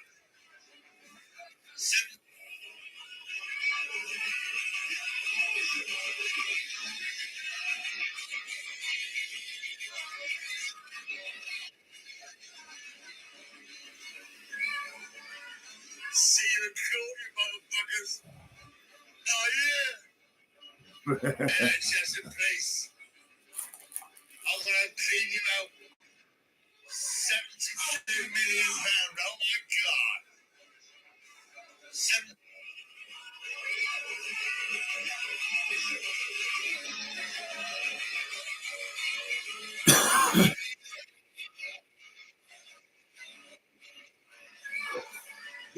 See you in court, you motherfuckers.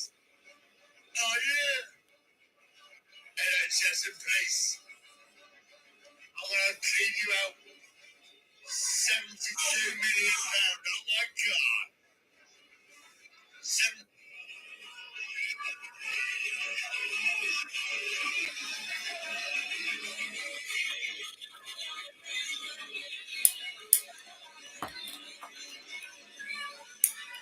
See you in court, you motherfuckers. Oh yeah. NHS in place. I'm gonna clean you out. £72 million. Oh my God.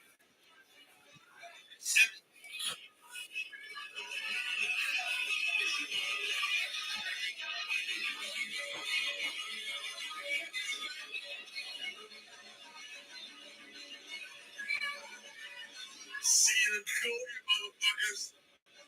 Oh yeah. NHS in place. I'm gonna clean you out. £72 million. Oh my god.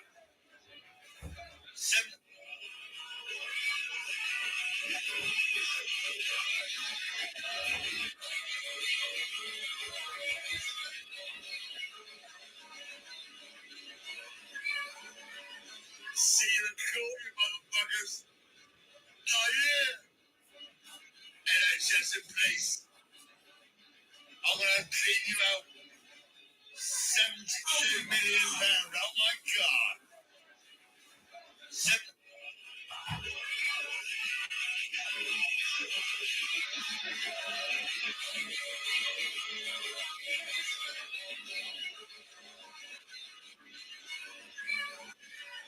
See you cool, you motherfuckers. Oh yeah. NHS in place. I'm gonna clean you out. £72 million. Oh my god.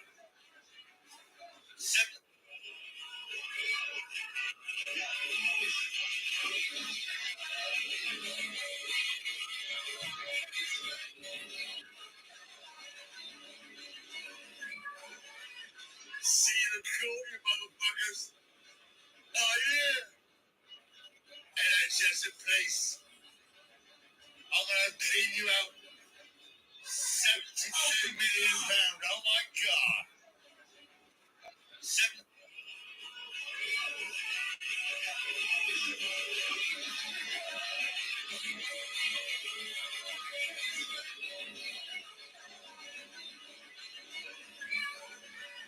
See you cool, you motherfuckers. Oh yeah. NHS in place. I'm gonna clean you out.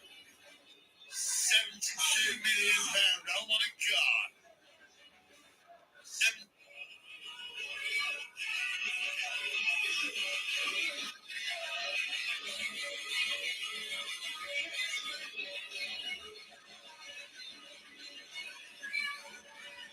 See you cool, you motherfuckers. Oh yeah. NHS in place. I'm gonna clean you out. £72 million. Oh my god.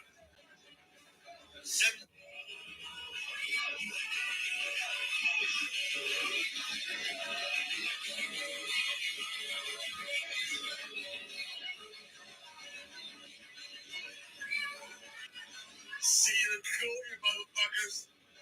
Oh yeah. NHS in place. I'm gonna clean you out. £72 million. Oh my god.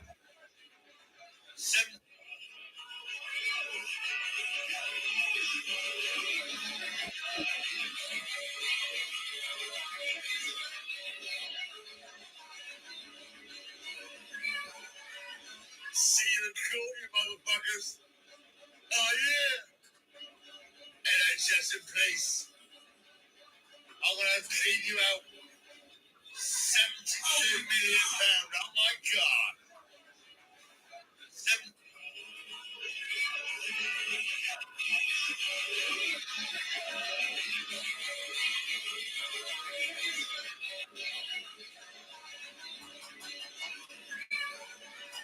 See you cool, you motherfuckers. Oh yeah. NHS in place. I'm gonna clean you out.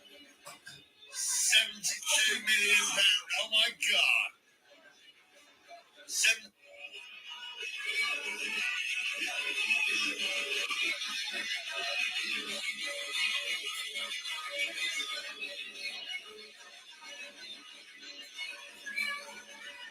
See you cool, you motherfuckers. Oh yeah. NHS in place. I'm gonna clean you out. £72 million. Oh my god.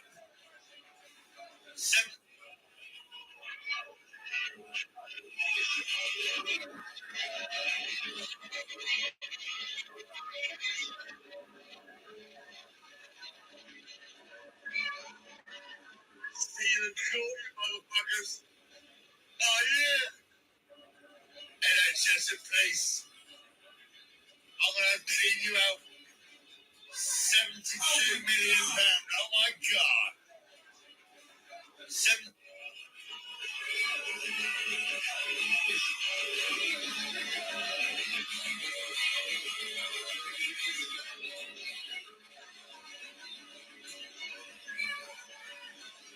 you in court, you motherfuckers. Oh yeah. NHS in place. I'm gonna clean you out. 72 million pounds. Oh my God.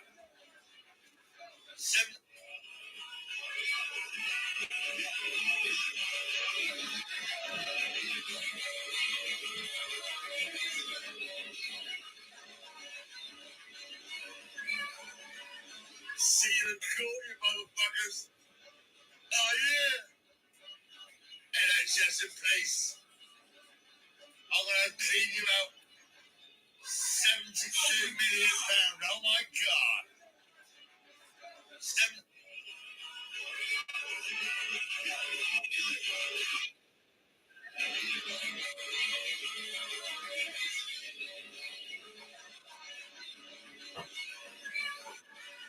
See you in court, you motherfuckers. Oh yeah. NHS in place. I'm gonna clean you out. 72 million pounds. Oh my God.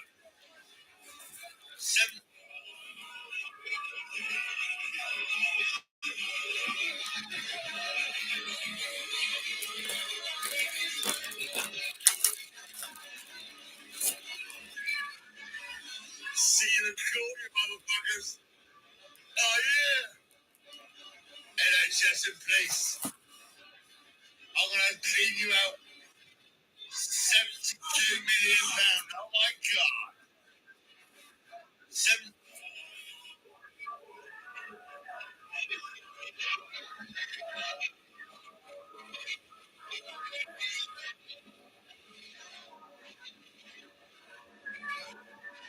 See you in court, you motherfuckers.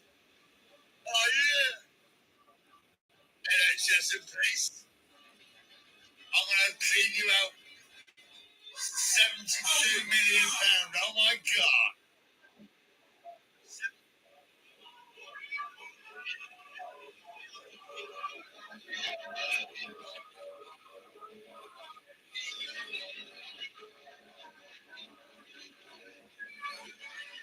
See you in court, you motherfuckers.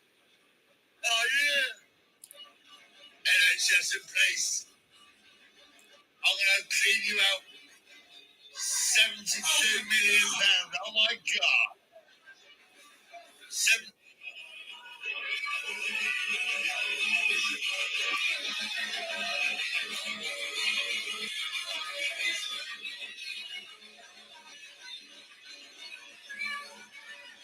See you in court, you motherfuckers. Oh yeah. NHS in place. I'm gonna clean you out. 72 million pounds. Oh my God.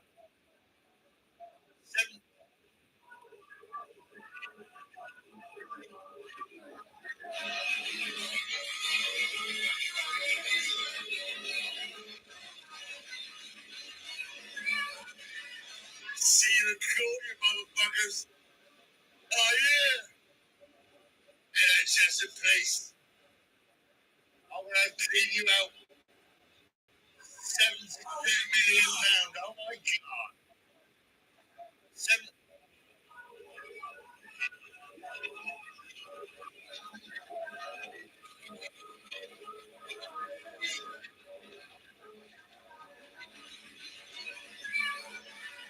See you in court, you motherfuckers. Oh yeah. NHS in place. I'm gonna clean you out.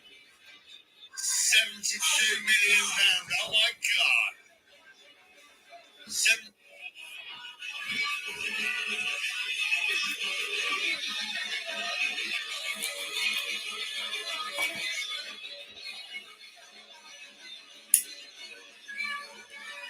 See you in court, you motherfuckers. Oh yeah. NHS in place. I'm gonna clean you out. 72 £72 million. Oh my God.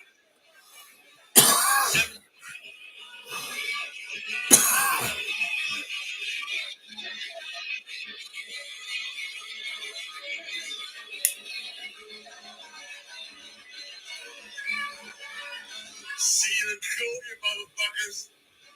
Oh yeah. NHS in place. I'm gonna clean you out.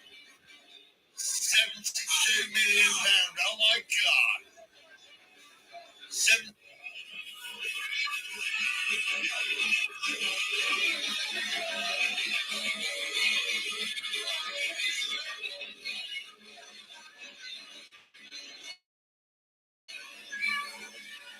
See you in court, you motherfuckers. Oh yeah. NHS in place. I'm gonna clean you out. £72 million. Oh my God. Seven.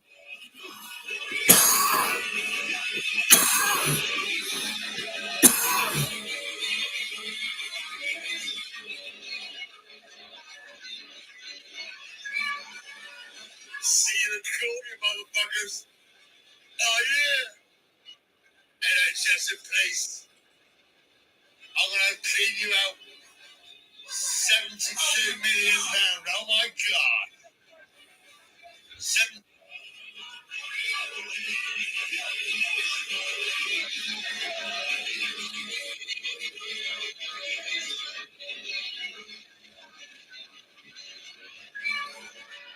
See you in court, you motherfuckers. Oh yeah. NHS in place. I'm gonna clean you out. £72 million. Oh my God. Seven.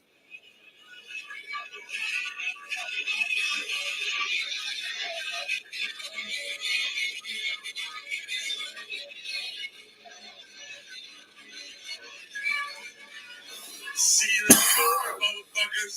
Oh yeah. NHS in place. I'm gonna clean you out. £72 million. Oh my God. Seven.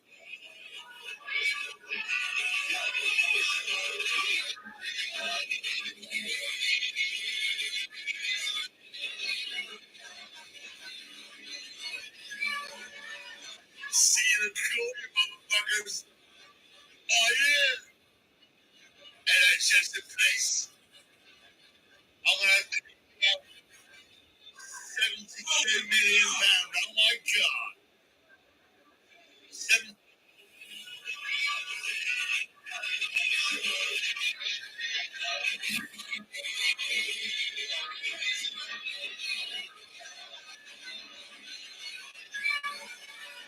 See you in court, you motherfuckers. Oh yeah. NHS in place. I'm gonna clean you out. £72 million. Oh my God. Seven.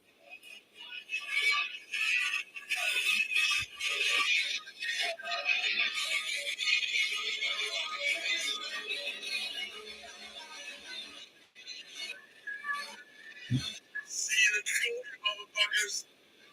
Oh yeah. NHS in place. I'm gonna clean you out. £72 million. Oh my God. Seven. Oh. Oh.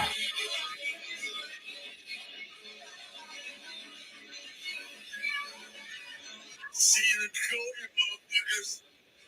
Oh yeah. NHS in place. I'm gonna clean you out. £72 million. Oh my God. Seven.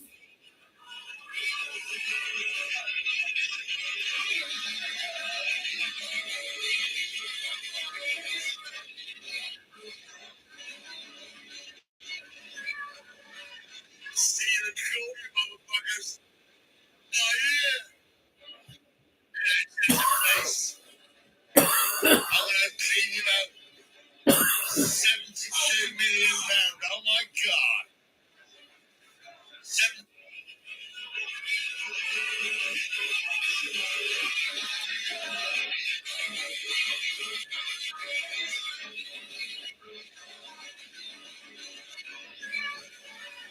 See the cool, you motherfuckers. Oh yeah. NHS in place. I'm gonna clean you out. £72 million. Oh my God.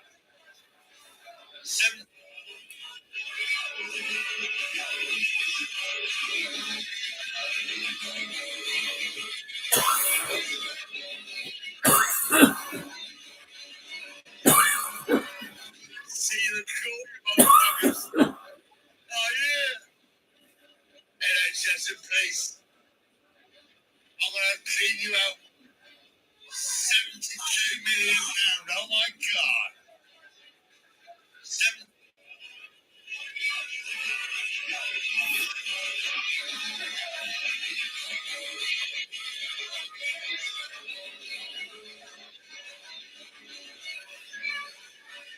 See the cool, you motherfuckers. Oh yeah. NHS in place. I'm gonna clean you out. £72 million. Oh my God.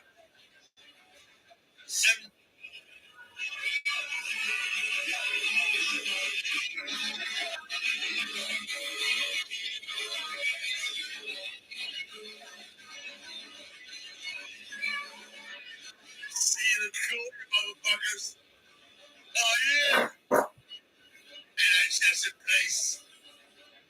I'm gonna clean you out. £72 million. Oh my God.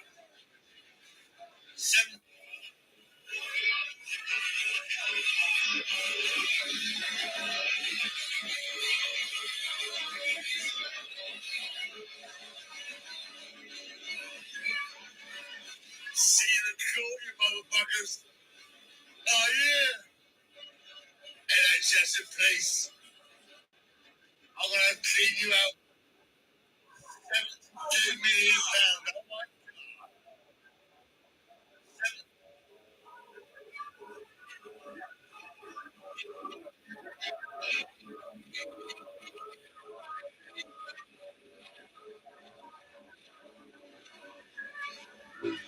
See the cool, you motherfuckers.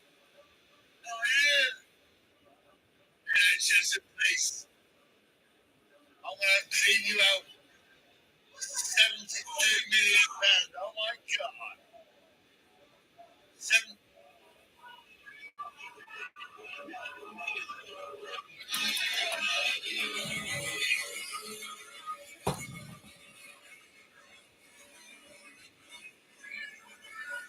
See the cool, you motherfuckers. Oh yeah. NHS in place. I'm gonna clean you out. £72 million. Oh my God.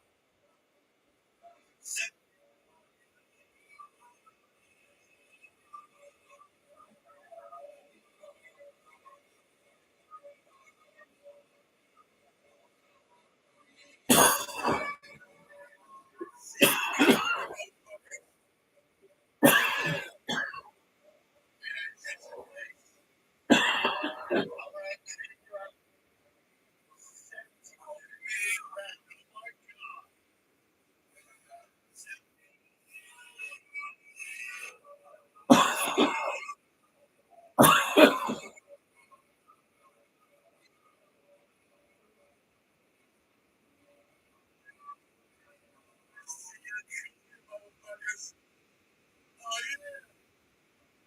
NHS in place. I'm gonna clean you out. £72 million. Oh my God.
Oh,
oh, oh.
So I'm gonna wait.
Oh.